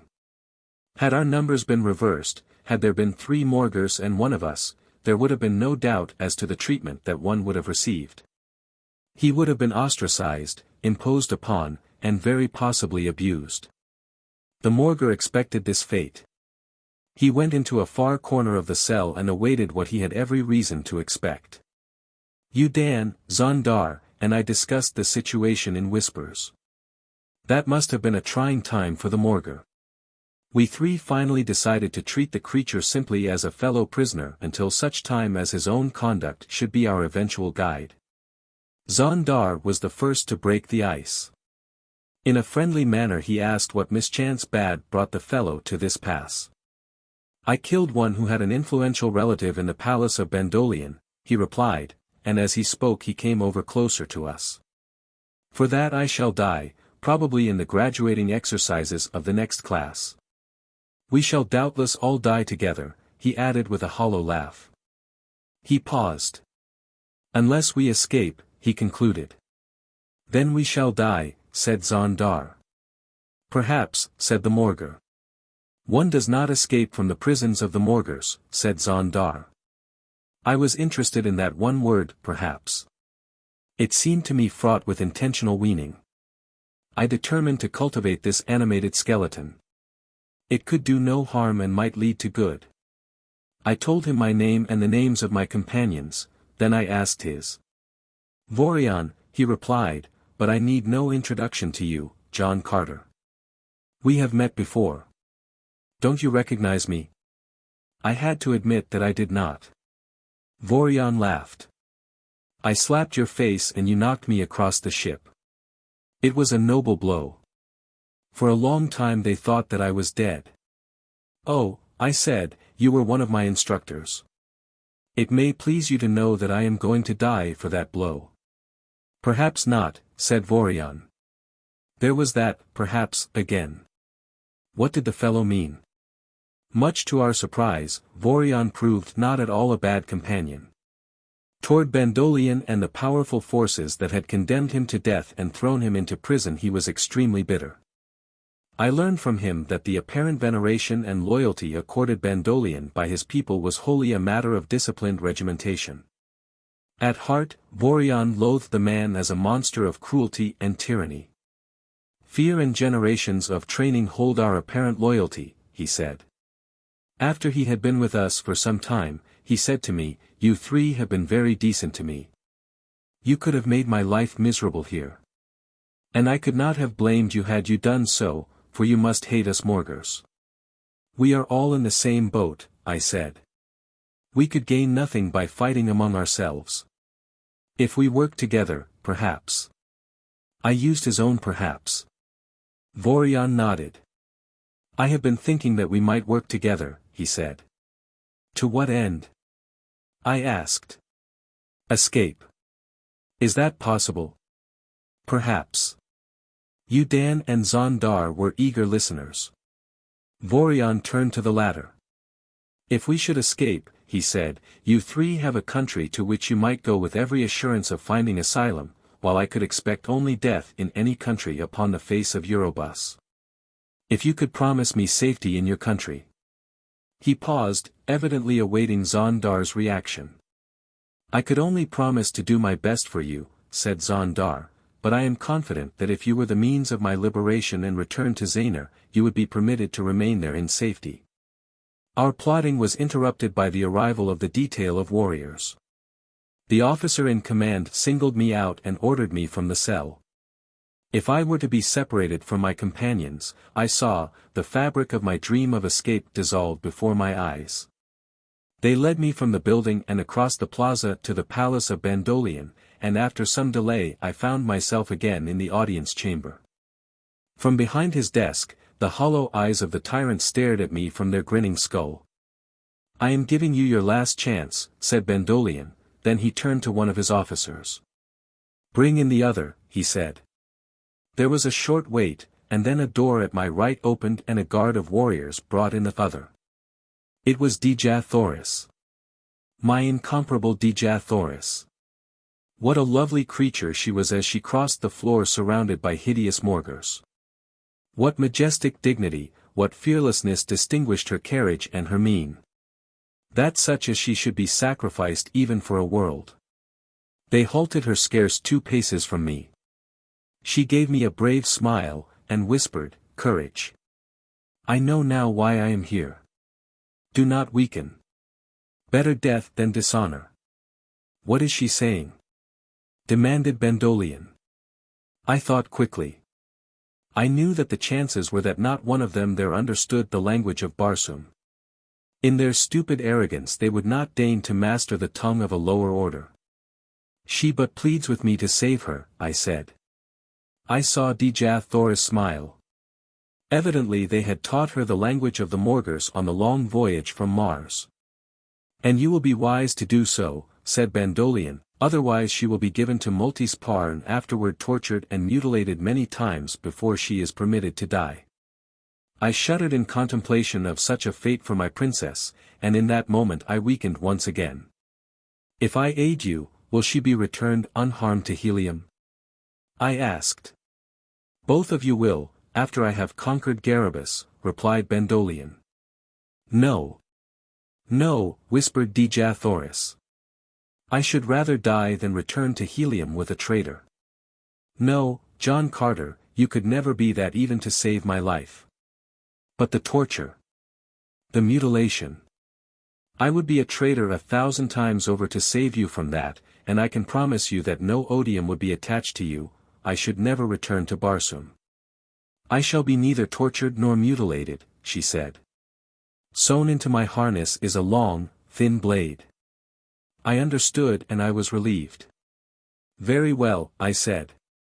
If we are to die for Barsoom, it is not more than thousands of her brave warriors have done in the past, but we are not dead yet. Remember that, my princess, and do not use that long, thin blade upon yourself until hope is absolutely dead. While you live, hope will live, she said. Come, come, said Bandolion. I have listened long enough to your silly jabbering. Do you accept my proposition? I am considering it, I said, but I must have a few more words with my mate. Let them be few, snapped the Morgor. I turned to Dejah. Where are you imprisoned? I asked. On the top floor of a tower at the rear of this building at the corner nearest the great volcano. There is another Barsoomian with me, a girl from Zor. Her name is Vaya. Bandolion was becoming impatient. He drummed nervously on his desk with his knuckles and snapped his grinning jaws together like castanets. Enough of this, he growled. What is your decision? The matter is one of vast importance to me, I replied. I cannot decide it in a moment. Return me to my cell so that I may think it over and discuss it with you, Dan, who also has much at stake. Take it back to its cell, ordered Bandolion, and then, to me, you shall have time, but not much. My patience is exhausted. 6. Escape. I had no plan. I was practically without hope, yet I had gained at least a brief reprieve for Dejah. Perhaps a means of escape might offer itself. Upon such unsubstantial fare I fed the shred of hope to which I clung. My cell mates were both surprised and relieved when I was returned to them. I told them briefly of what had occurred in the audience chamber of Bandolion. Udan showed real grief when he learned that Dejah was in the clutches of the Morgors, and cursed himself for the part he had taken in bringing her and me to a situation in which we faced the alternatives of death or dishonor.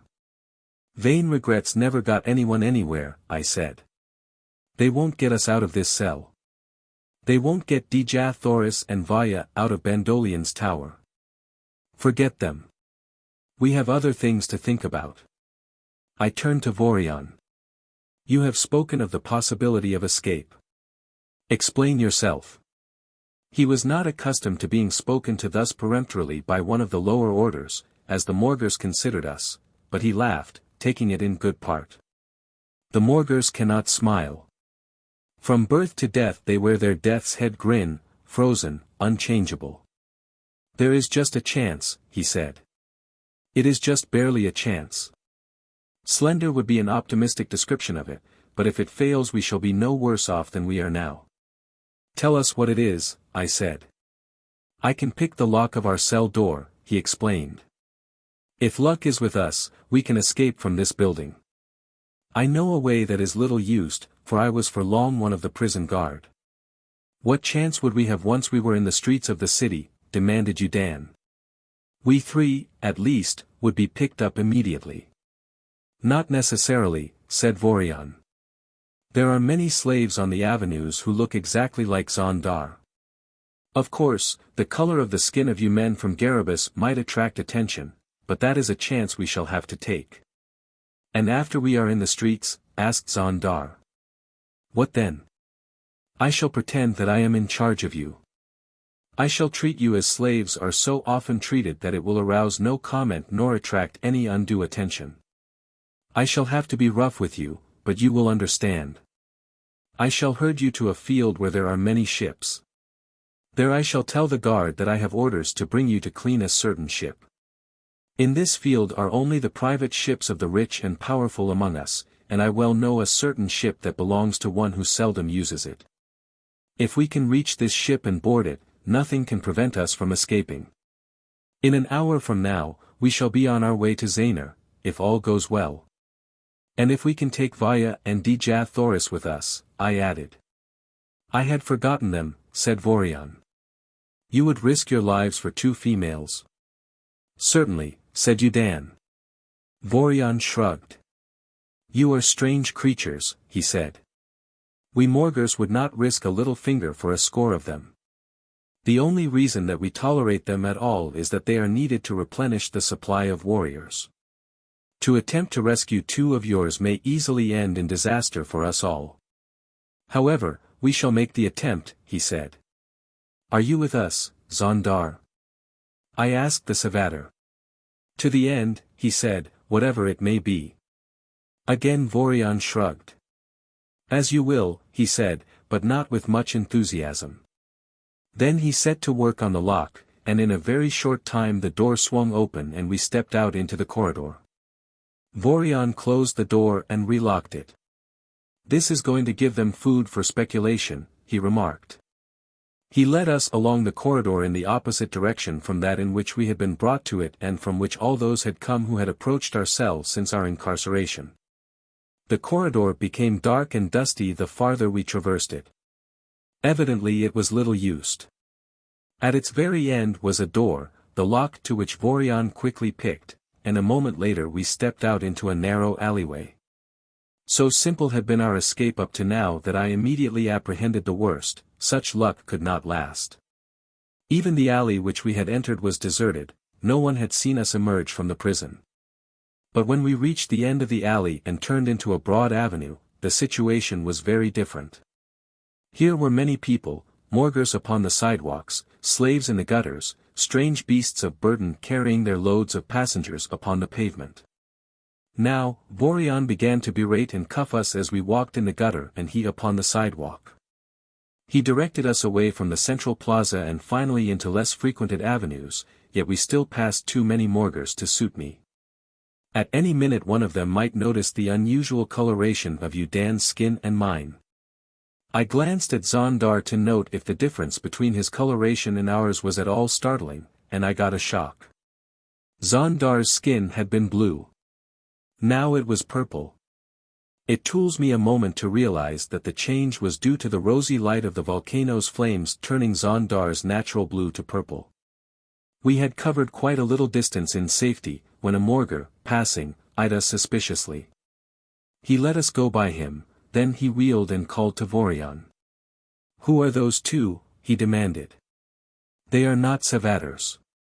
They have been ill, said Vorion, and their color has changed. I was surprised that the fellow could think so quickly. Well, who are you? Asked the fellow, and what are you doing in charge of slaves while unarmed? Vorion looked down at his sides in simulated surprise. Why, I must have forgotten them, he said. I think that you are lying to me, said the fellow.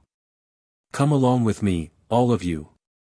Here seemed an end of our hopes of escape. I glanced up and down the street. It appeared to be a quiet, residential avenue.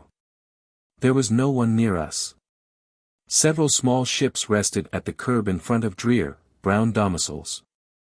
That was all. No eyes were upon us.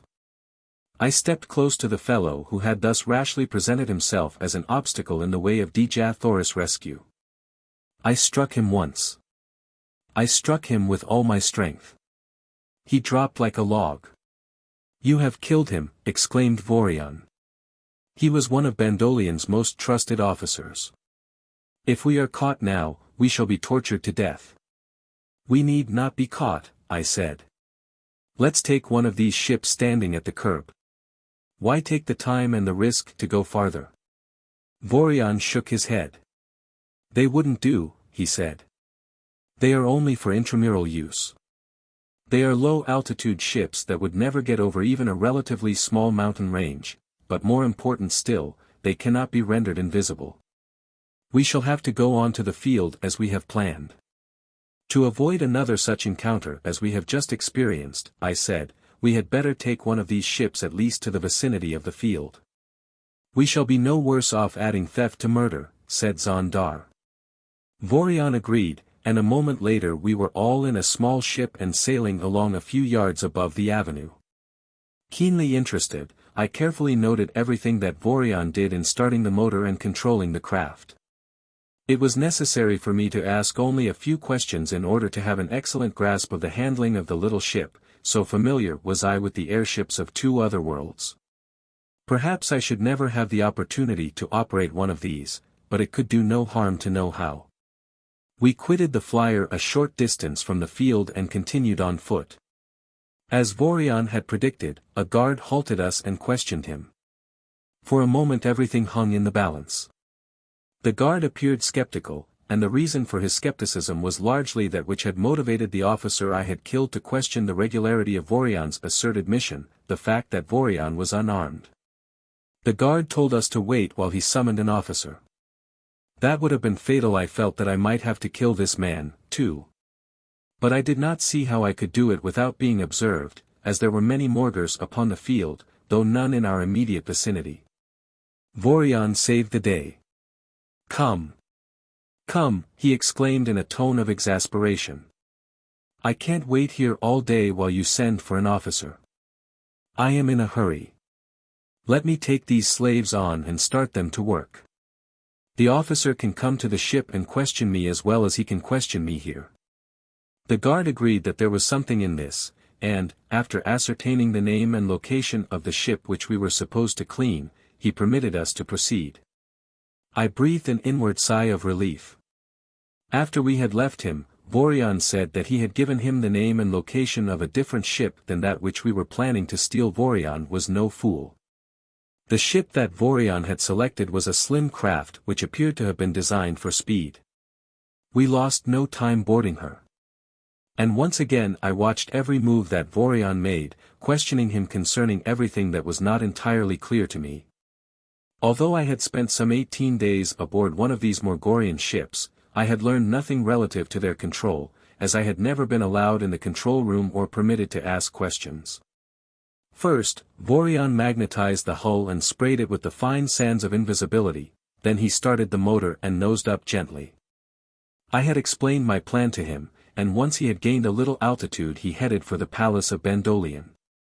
Through a tiny lens set in the bow of this ship the view ahead was reflected upon a ground glass plate, just as an image is projected upon the finder of a camera. There were several of these lenses, and through one of them I presently saw the square tower at the rear of the palace, the tower in which Dejathoris and Vaya were confined. "When I bring the ship up to the window," said Vorion, "you will have to work fast, as the moment that we open the door in the ship's hull, part of the interior of the ship will be visible. Someone in the palace or upon the ground may notice it, and instantly we shall be surrounded by guard and patrol ships." "I shall work fast," I said. I must admit that I was more excited than usual as Vorion brought the craft alongside the tower window, which we had seen was wide open and unbarred. Yudan and Zondar stood by to open the door so that I could leap through the window and then to close it immediately after I had come aboard with the two girls. I could no longer see the window now that the craft was broadside to it.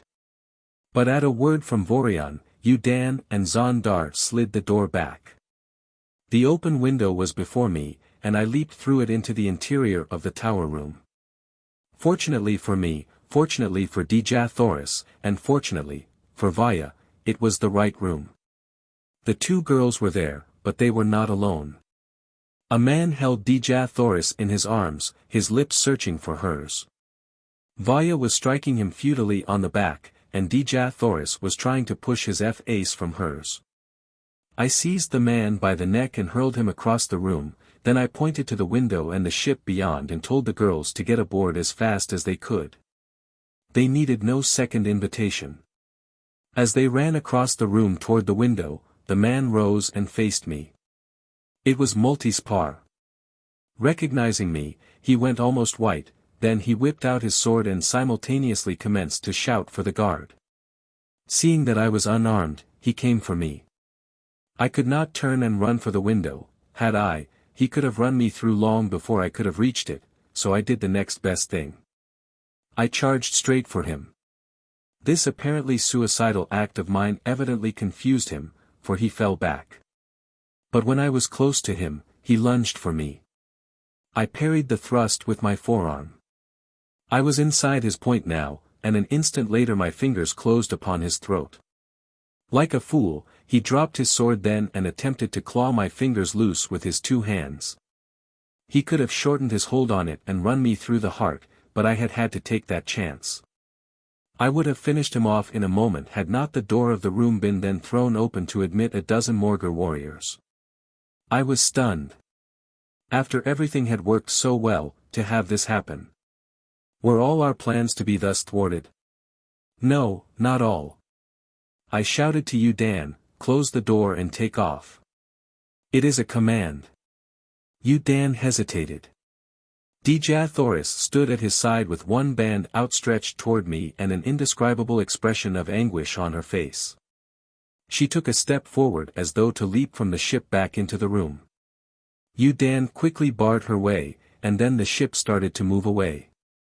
Slowly the door slid closed, and once again the craft was entirely invisible. All this transpired in but a few seconds while I still clung to Multispar's throat. His tongue protruded and his eyes stared glassily.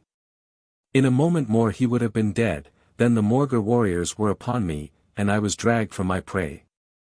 My captors handled me rather roughly and, perhaps, not without reason, for I had knocked 3 of them unconscious before they overpowered me.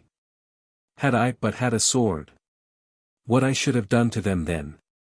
But though I was battered and bruised as they hustled me down from the tower, I was smiling, for I was happy. Dejah had been snatched from the clutches of the skeleton men and was, temporarily at least, safe. I had good cause for rejoicing. I was taken to a small, unlighted cell beneath the tower, and here I was manacled and chained to the wall. A heavy door was slammed shut as my captors left me, and I heard a key turn in a massive lock. 7. Pho Lar. In solitary confinement unrelieved by even a suggestion of light, one is thrown entirely upon the resources of one's thoughts for mitigation of absolute boredom. Such boredom as sometimes leads to insanity for those of weak wills and feeble nerves. But my thoughts were pleasant thoughts.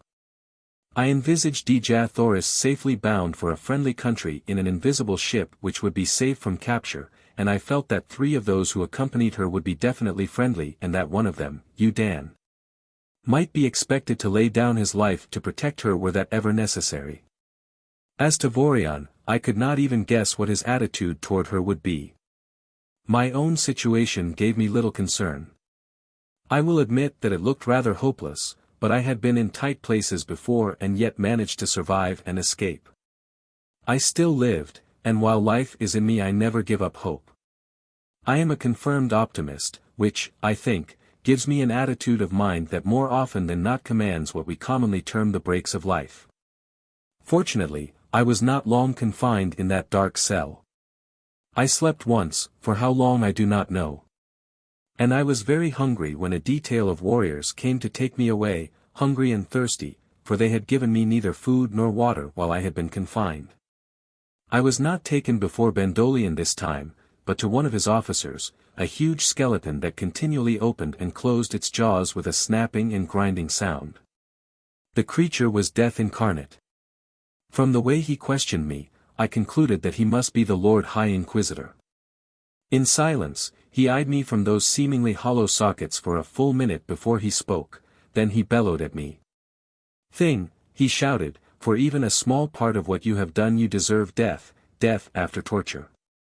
"You don't have to shout at me," I said, "I am not deaf."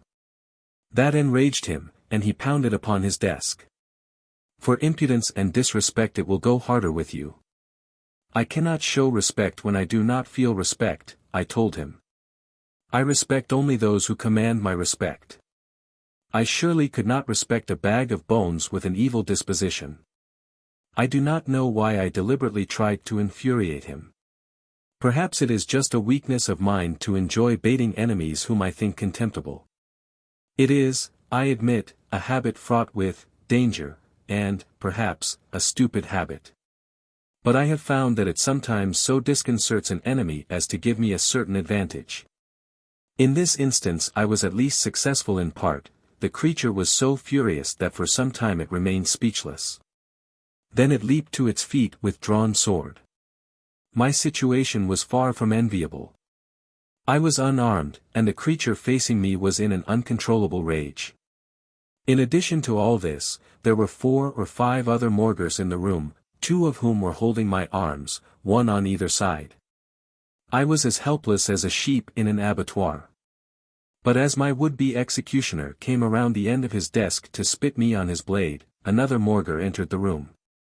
The newcomer took in the situation at a glance, and shouted, "Stop, Gorgum."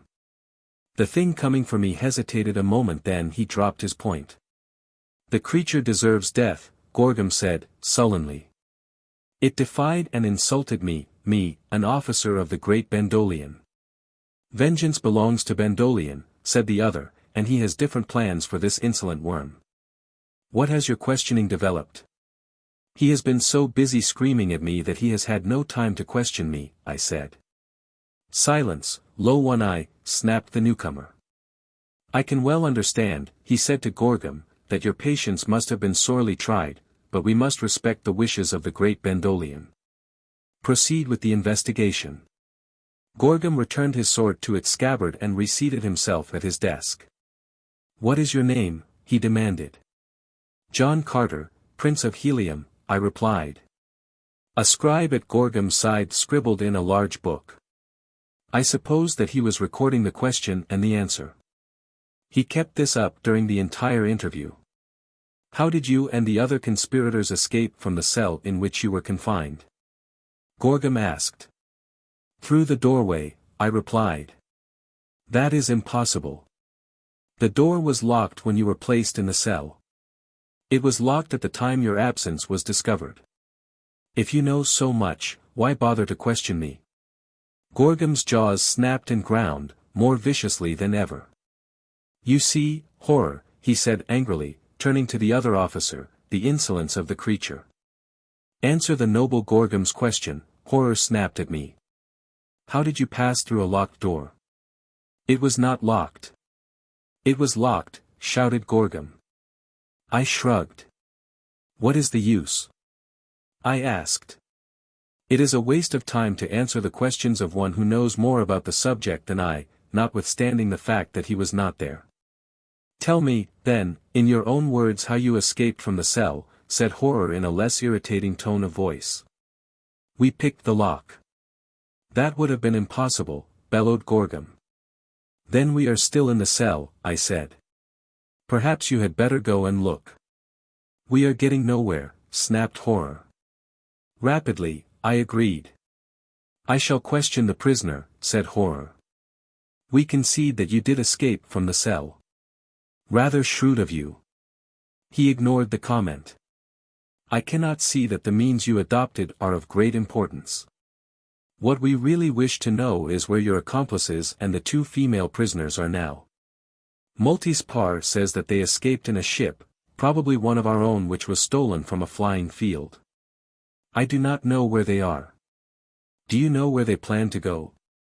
If I did, I would not tell you. I command you to answer me, on pain of death." I laughed at the creature.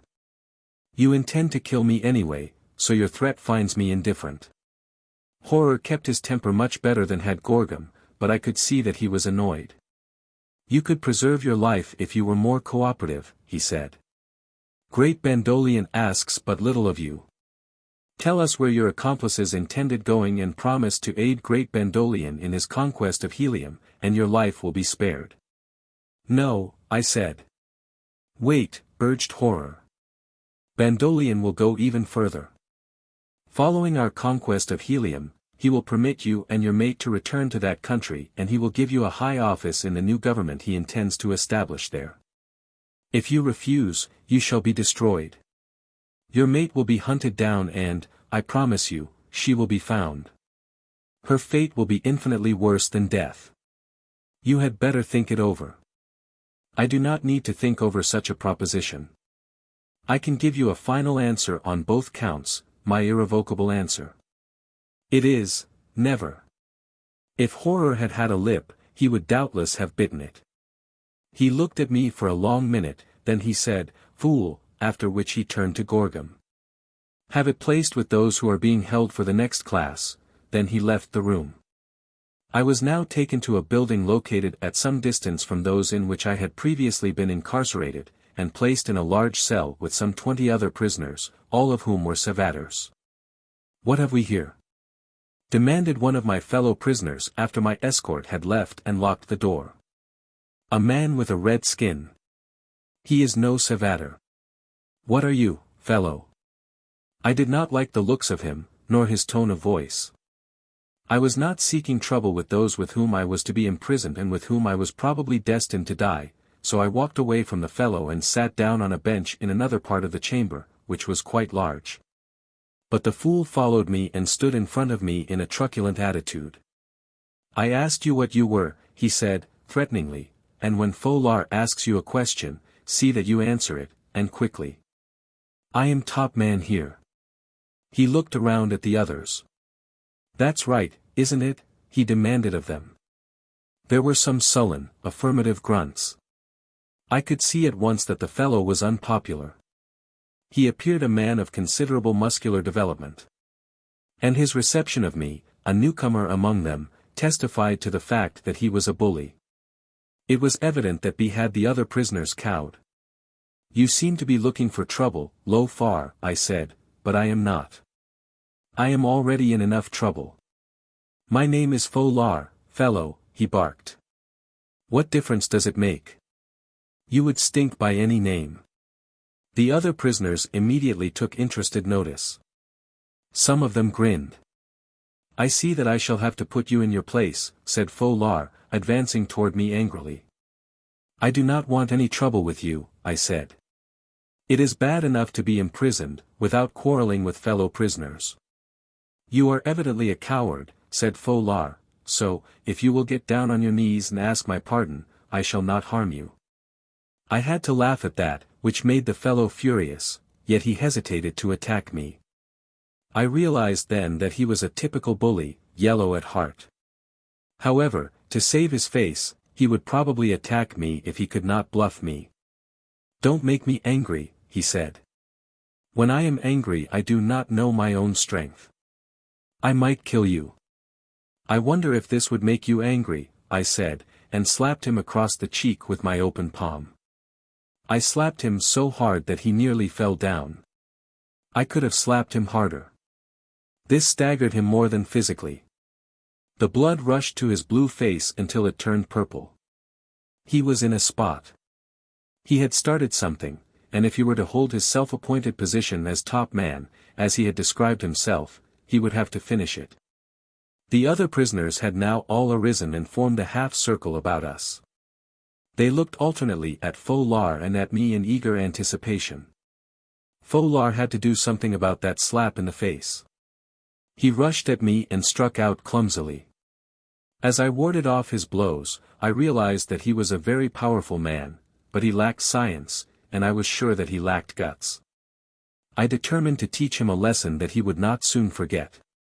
I could have landed a blow in the first few seconds of our encounter that would have put him to sleep, but I preferred to play with him.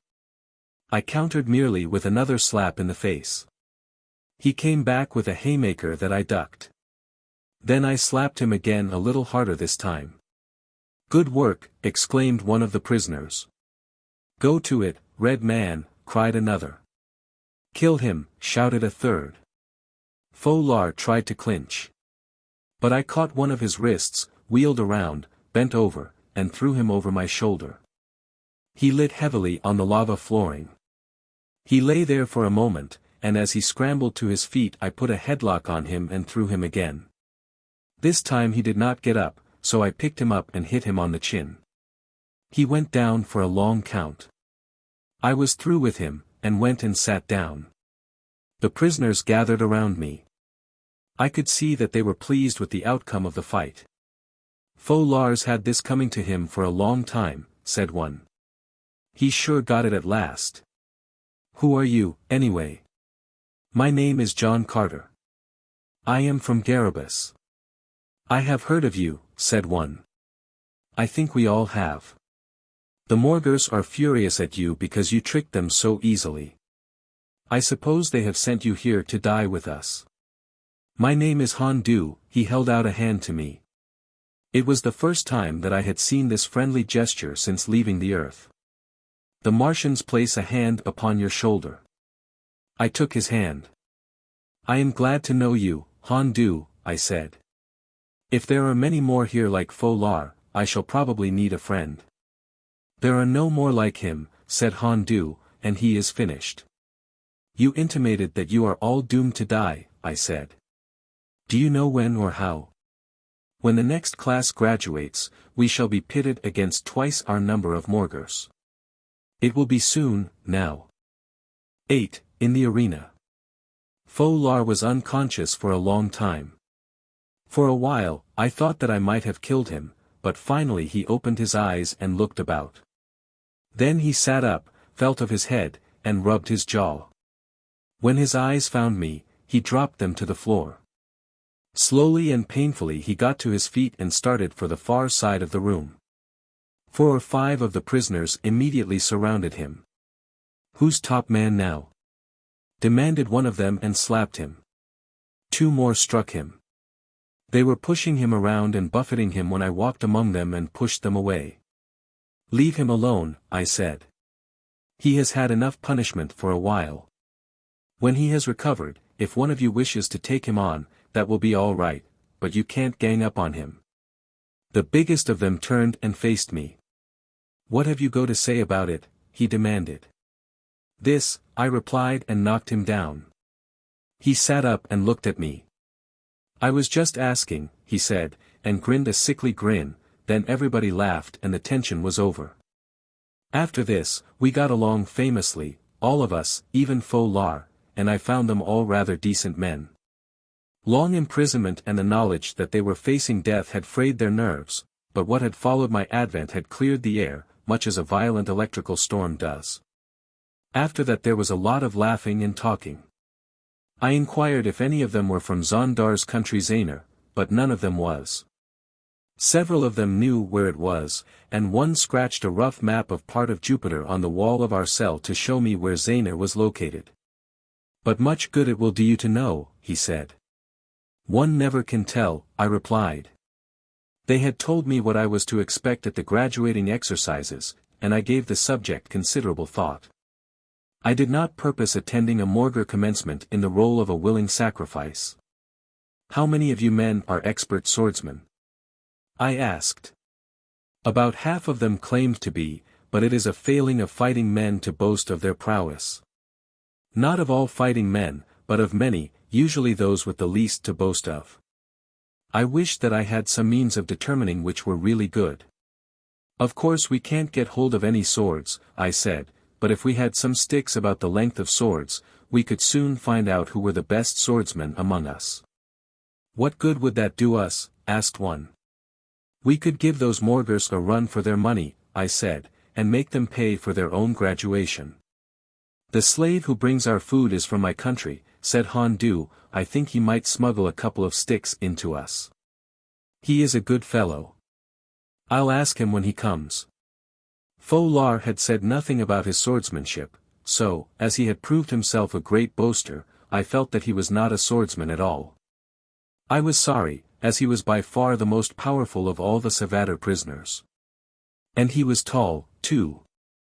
With a little skill, he should have proved a most formidable swordsman. Hondu never boasted about anything, but he said that in his country, the men were much given to sword play, so I was counting on him. Finally, Hondu's compatriots smuggled in a couple of wooden rods about the length of a long sword, and I went to work to ascertain how my fellow prisoners stacked up as swordsmen. Most of them were good, a few were excellent. Hondu was magnificent, and, much to everyone's surprise, Pho Lar was superb. He gave me one of the most strenuous workouts I have ever had before I could touch him.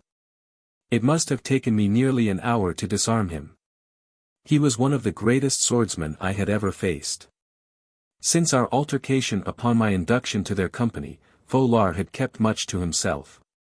He seldom spoke, and I thought he might be brooding and planning on revenge.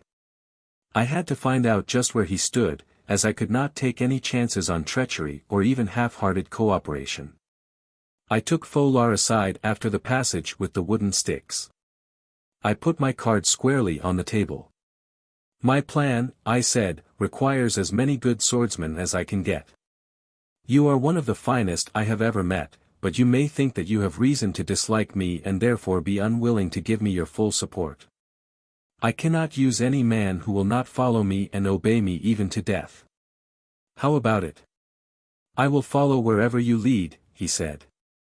"Here is my hand on it, if you will take my hand in friendship. I am glad to do it."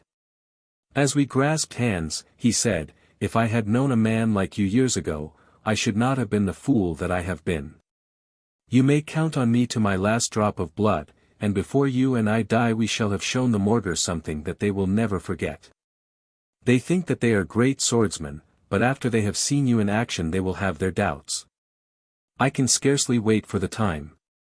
I was impressed by Pho Lar's protestations. I felt that he was sincere, but I could not disabuse my mind of my first impression of him that he was at heart an arrant coward. But perhaps, facing death, he would fight as a cornered rat fights. If he did, and didn't lose his head, he would wreak havoc on the Morgors. There were 20 of us in that cell. No longer did time drag heavily. It passed quickly in practice with our 2 wooden rods. Hondu, Pho Lar, and I, acting as instructors, taught the others what tricks of swordsmanship we knew until we were 20 excellent swordsmen. Several were outstanding. We discussed several plans of action.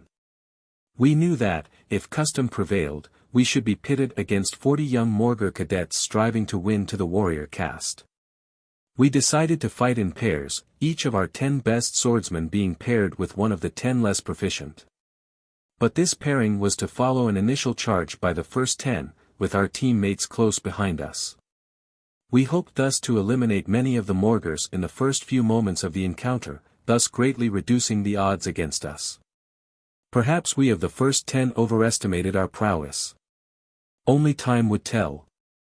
There was some nervousness among the prisoners, due, I think, to the uncertainty as to when we should be called upon to face those unequal odds. Each knew that some of us would die. If any survived, we had only rumor to substantiate our hope that they would be set free, and no man there trusted the Morgors. Every footfall in the corridor brought silence to the cell, with every eye fixed upon the door. At long last our anxiety was relieved. A full company of warriors came to escort us to the field where we were to fight.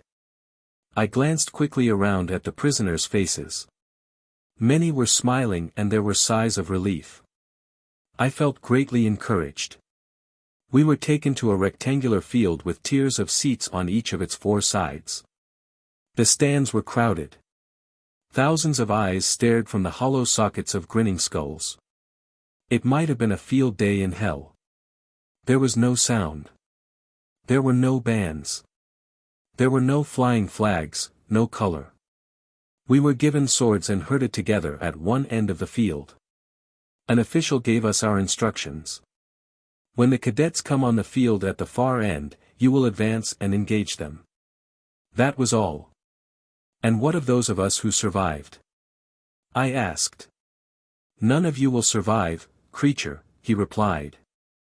We understand that those who survived would be given their freedom, I insisted. None of you will survive, he repeated. Would you like to place a little bet on that? None of your impudence, creature. The fellow was getting angry. But suppose one of us should survive? I demanded. In that case his life would be spared and he would be allowed to continue in slavery, but none has ever survived these exercises. The cadets are on the field, he cried. Go to your deaths, worms.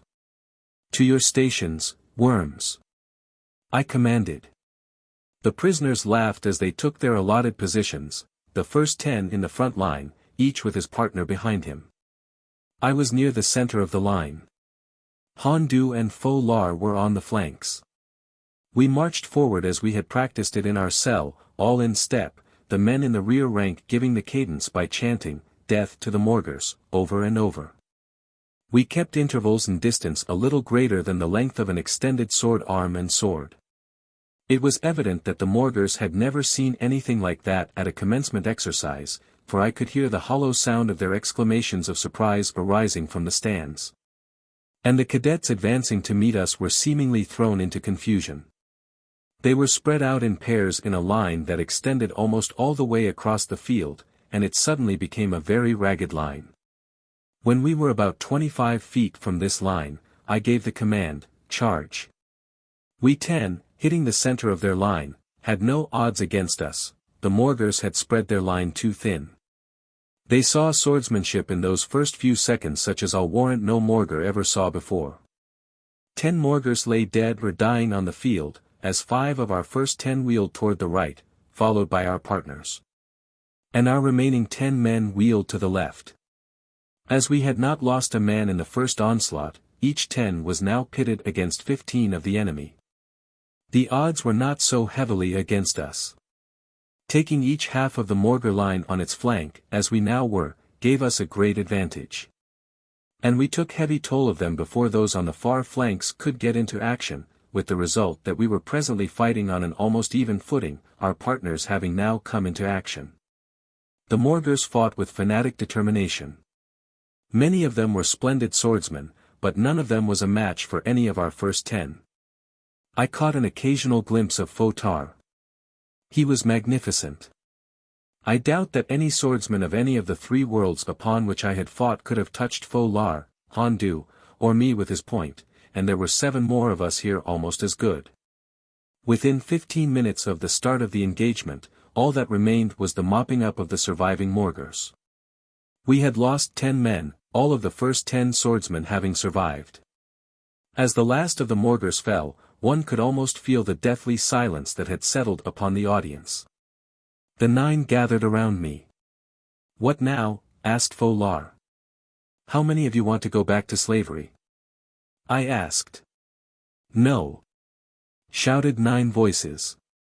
"We are the 10 best swords on Eurobus," I said. "We could fight our way out of the city. You men know the country beyond.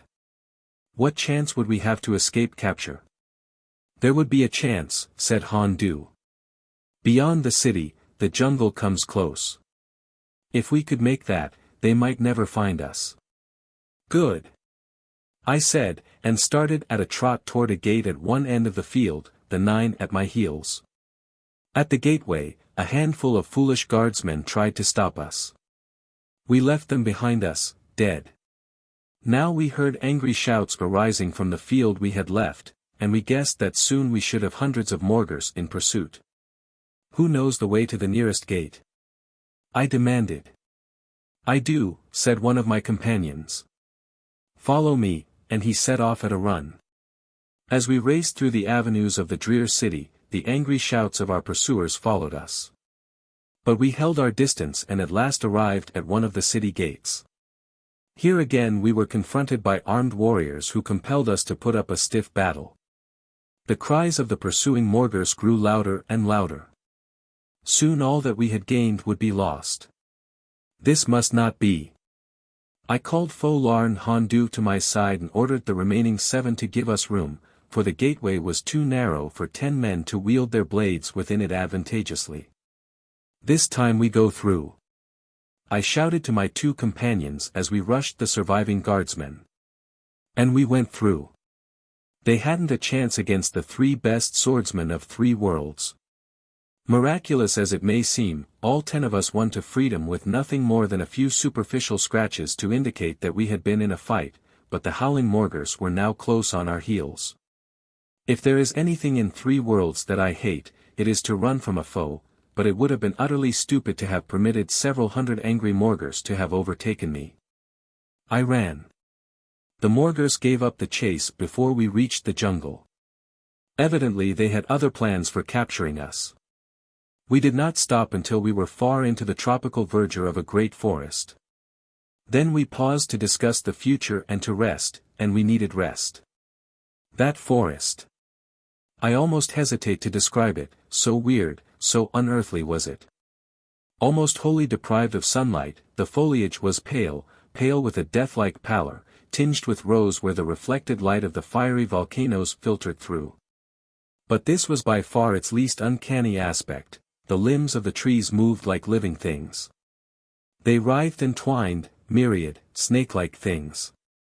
I had scarcely noticed them until we halted. Suddenly one dropped down and wrapped itself about me. Smiling, I sought to disentwine it. I stopped smiling, I was as helpless as a babe encircled by the trunk of an elephant. The thing started to lift me from the ground, and just then Hondu saw and leaped forward with drawn sword. He grasped one of my legs, and at the same time sprang upward and struck with the keen edge of his blade, severing the limb that had seized me. We dropped to the ground together. "What the devil?" I exclaimed. "What is it? And why did it do that?" Hondu pointed up. I looked. Above me, at the end of a strong stem, was a huge blossom, a horrible thing.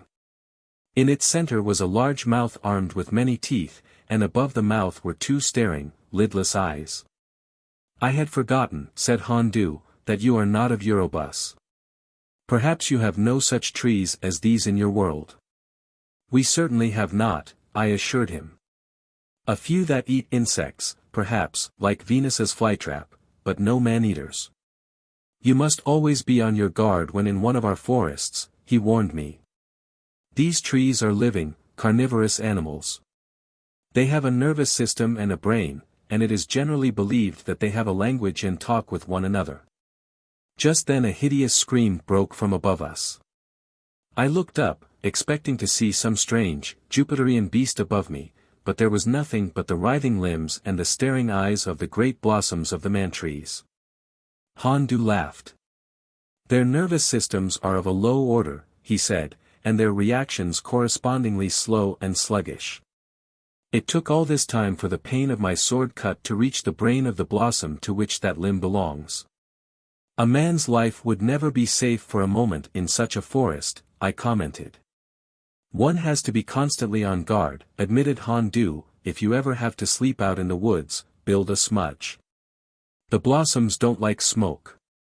They close up, and then they cannot see to attack you. But be sure that you don't oversleep your smudge." Vegetable life on Jupiter, practically devoid of sunlight, has developed along entirely different lines from that on Earth. Nearly all of it has some animal attributes and nearly all of it is carnivorous, the smaller plants devouring insects, the larger, in turn, depending upon the larger animals for sustenance on up to the man-eaters such as I had encountered and those which Hondu said caught and devoured even the hugest animals that exist upon this strange planet. We posted a couple of guards, who also kept smudges burning, and the rest of us lay down to sleep. One of the men had a chronometer, and this was used to inform the men on guard when to awaken their reliefs. In this way, we all took turns watching and sleeping. When all had slept, the smudges were allowed to burn more brightly. The men cut limbs from the living trees, sliced them and roasted them. They tasted much like veal. Then we talked over our plans for the future. It was decided that we should split up into parties of 2 or 3 and scatter, so that some of us at least might have a chance to escape recapture. They said that the Morgors would hunt us down for a long time. I felt that we would be much safer remaining together as we were 10 undefeatable sword arms, but as the countries from which my companions came were widely scattered. And, as naturally, each wished if possible to return to his own home, it was necessary that we separate. It chanced that Hondu's country lay in the general direction of Zanor, as did Pho Lar's, so we 3 bid goodbye to the others and left them. How I was to reach faraway Zanor on a planet of 23 billion square miles of area, I was at some loss to conceive. So was Hondu. He told me that I would be welcome in his country, if we were fortunate enough to reach it. But I assured him that I should never cease to search for Zanor and my mate. 9. To Zanor. I shall not bore you with an account of that part of my odyssey which finally brought me to one of the cities of Hondu's country.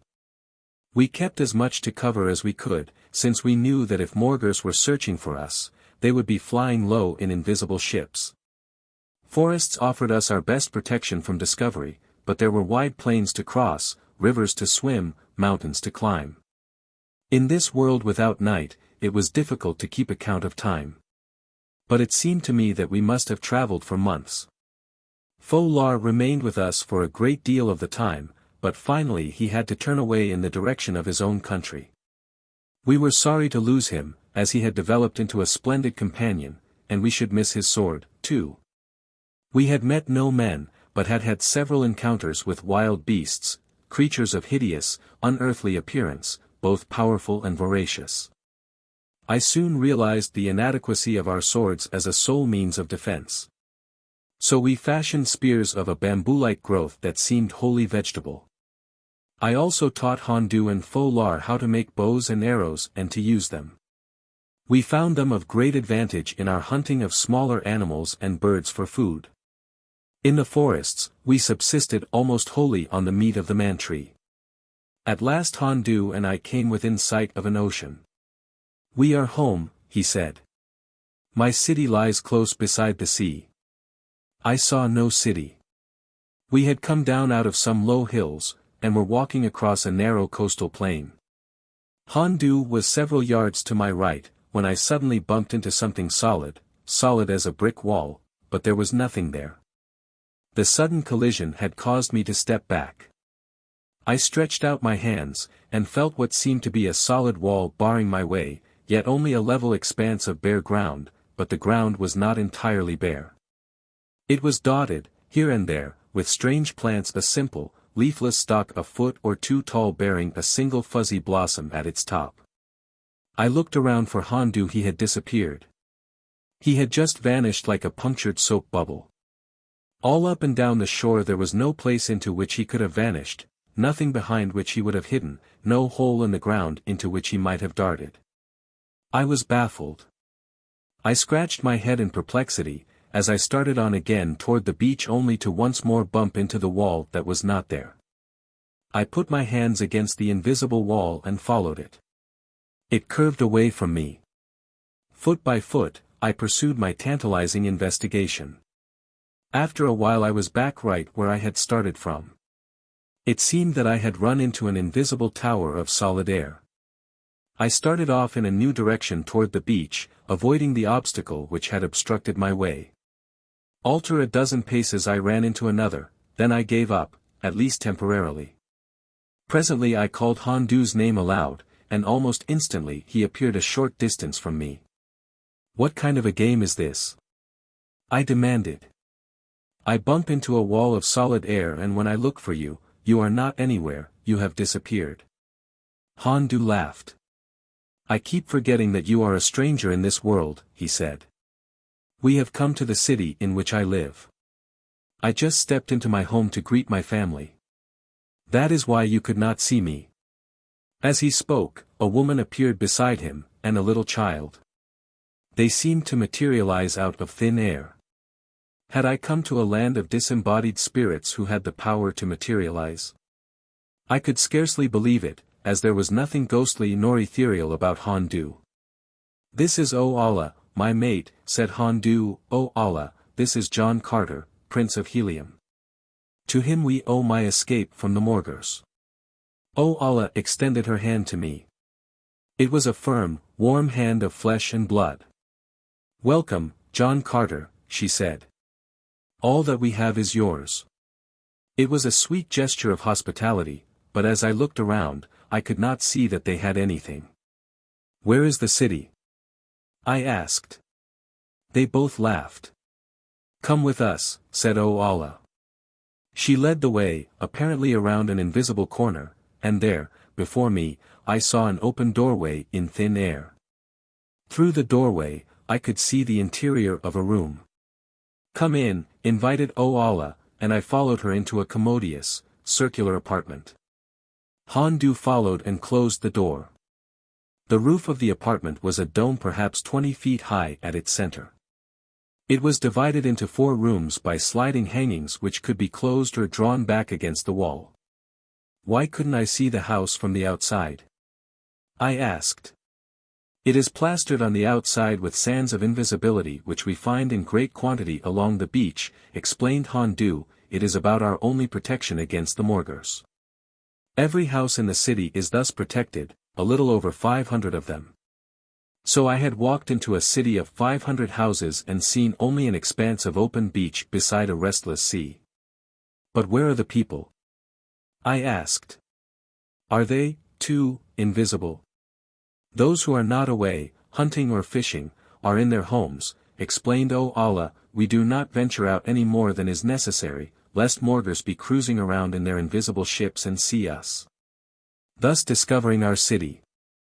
If any of us should be thus caught out, said Hondu, he must run away from the city as fast as he can, for if he entered a house, the Morgors would immediately know that there was a city here. It is the sacrifice that each of us is in honor bound to make for the safety of all, for he who runs is almost invariably caught and carried away, unless he chooses to fight and die. Tell me, I said to Hondu, how in the world you found your house, when you could not see it or any other house. You noticed the umpala plants growing throughout the city, he asked. I noticed some plants, but I saw no city. They both laughed again. We are so accustomed to it that it does not seem at all strange to us, said O Allah, but I can understand that it might prove very confusing to a stranger. You see, each plant marks the location of a house. By long experience, each of us has learned the exact location of every house in the city in relation to every other house. I remained for what may have been 5 or 6 days of earth time in the home of Hondu and O Allah.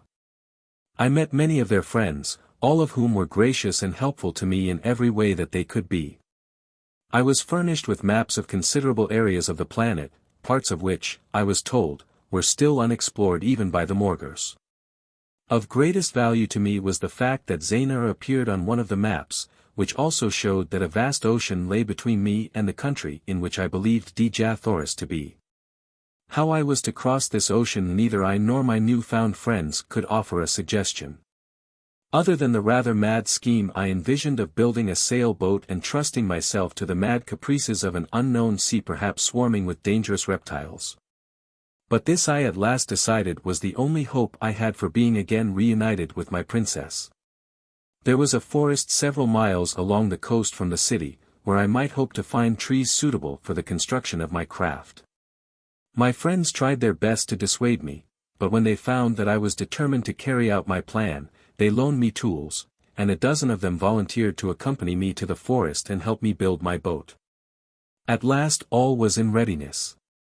And, accompanied by my volunteer helpers, I stepped from the house of Hondu to start the short march to the forest. Scarcely were we in the open when one of my companions cried, Morgors.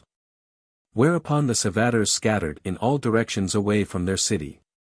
Run, John Carter, shouted Hondu, but I did not run. A few yards distant, I saw the open doorway in the side of an invisible ship. And I saw 6 or 7 Morgors emerge from it. 2 rushed toward me, the others scattered in pursuit of the Savators. In that instant a new plan flashed across my mind. Hope, almost extinct, leaped to life again.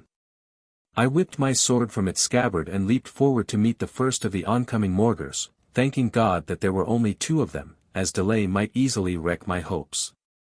There was no finesse in my attack, it was stark, brutal murder.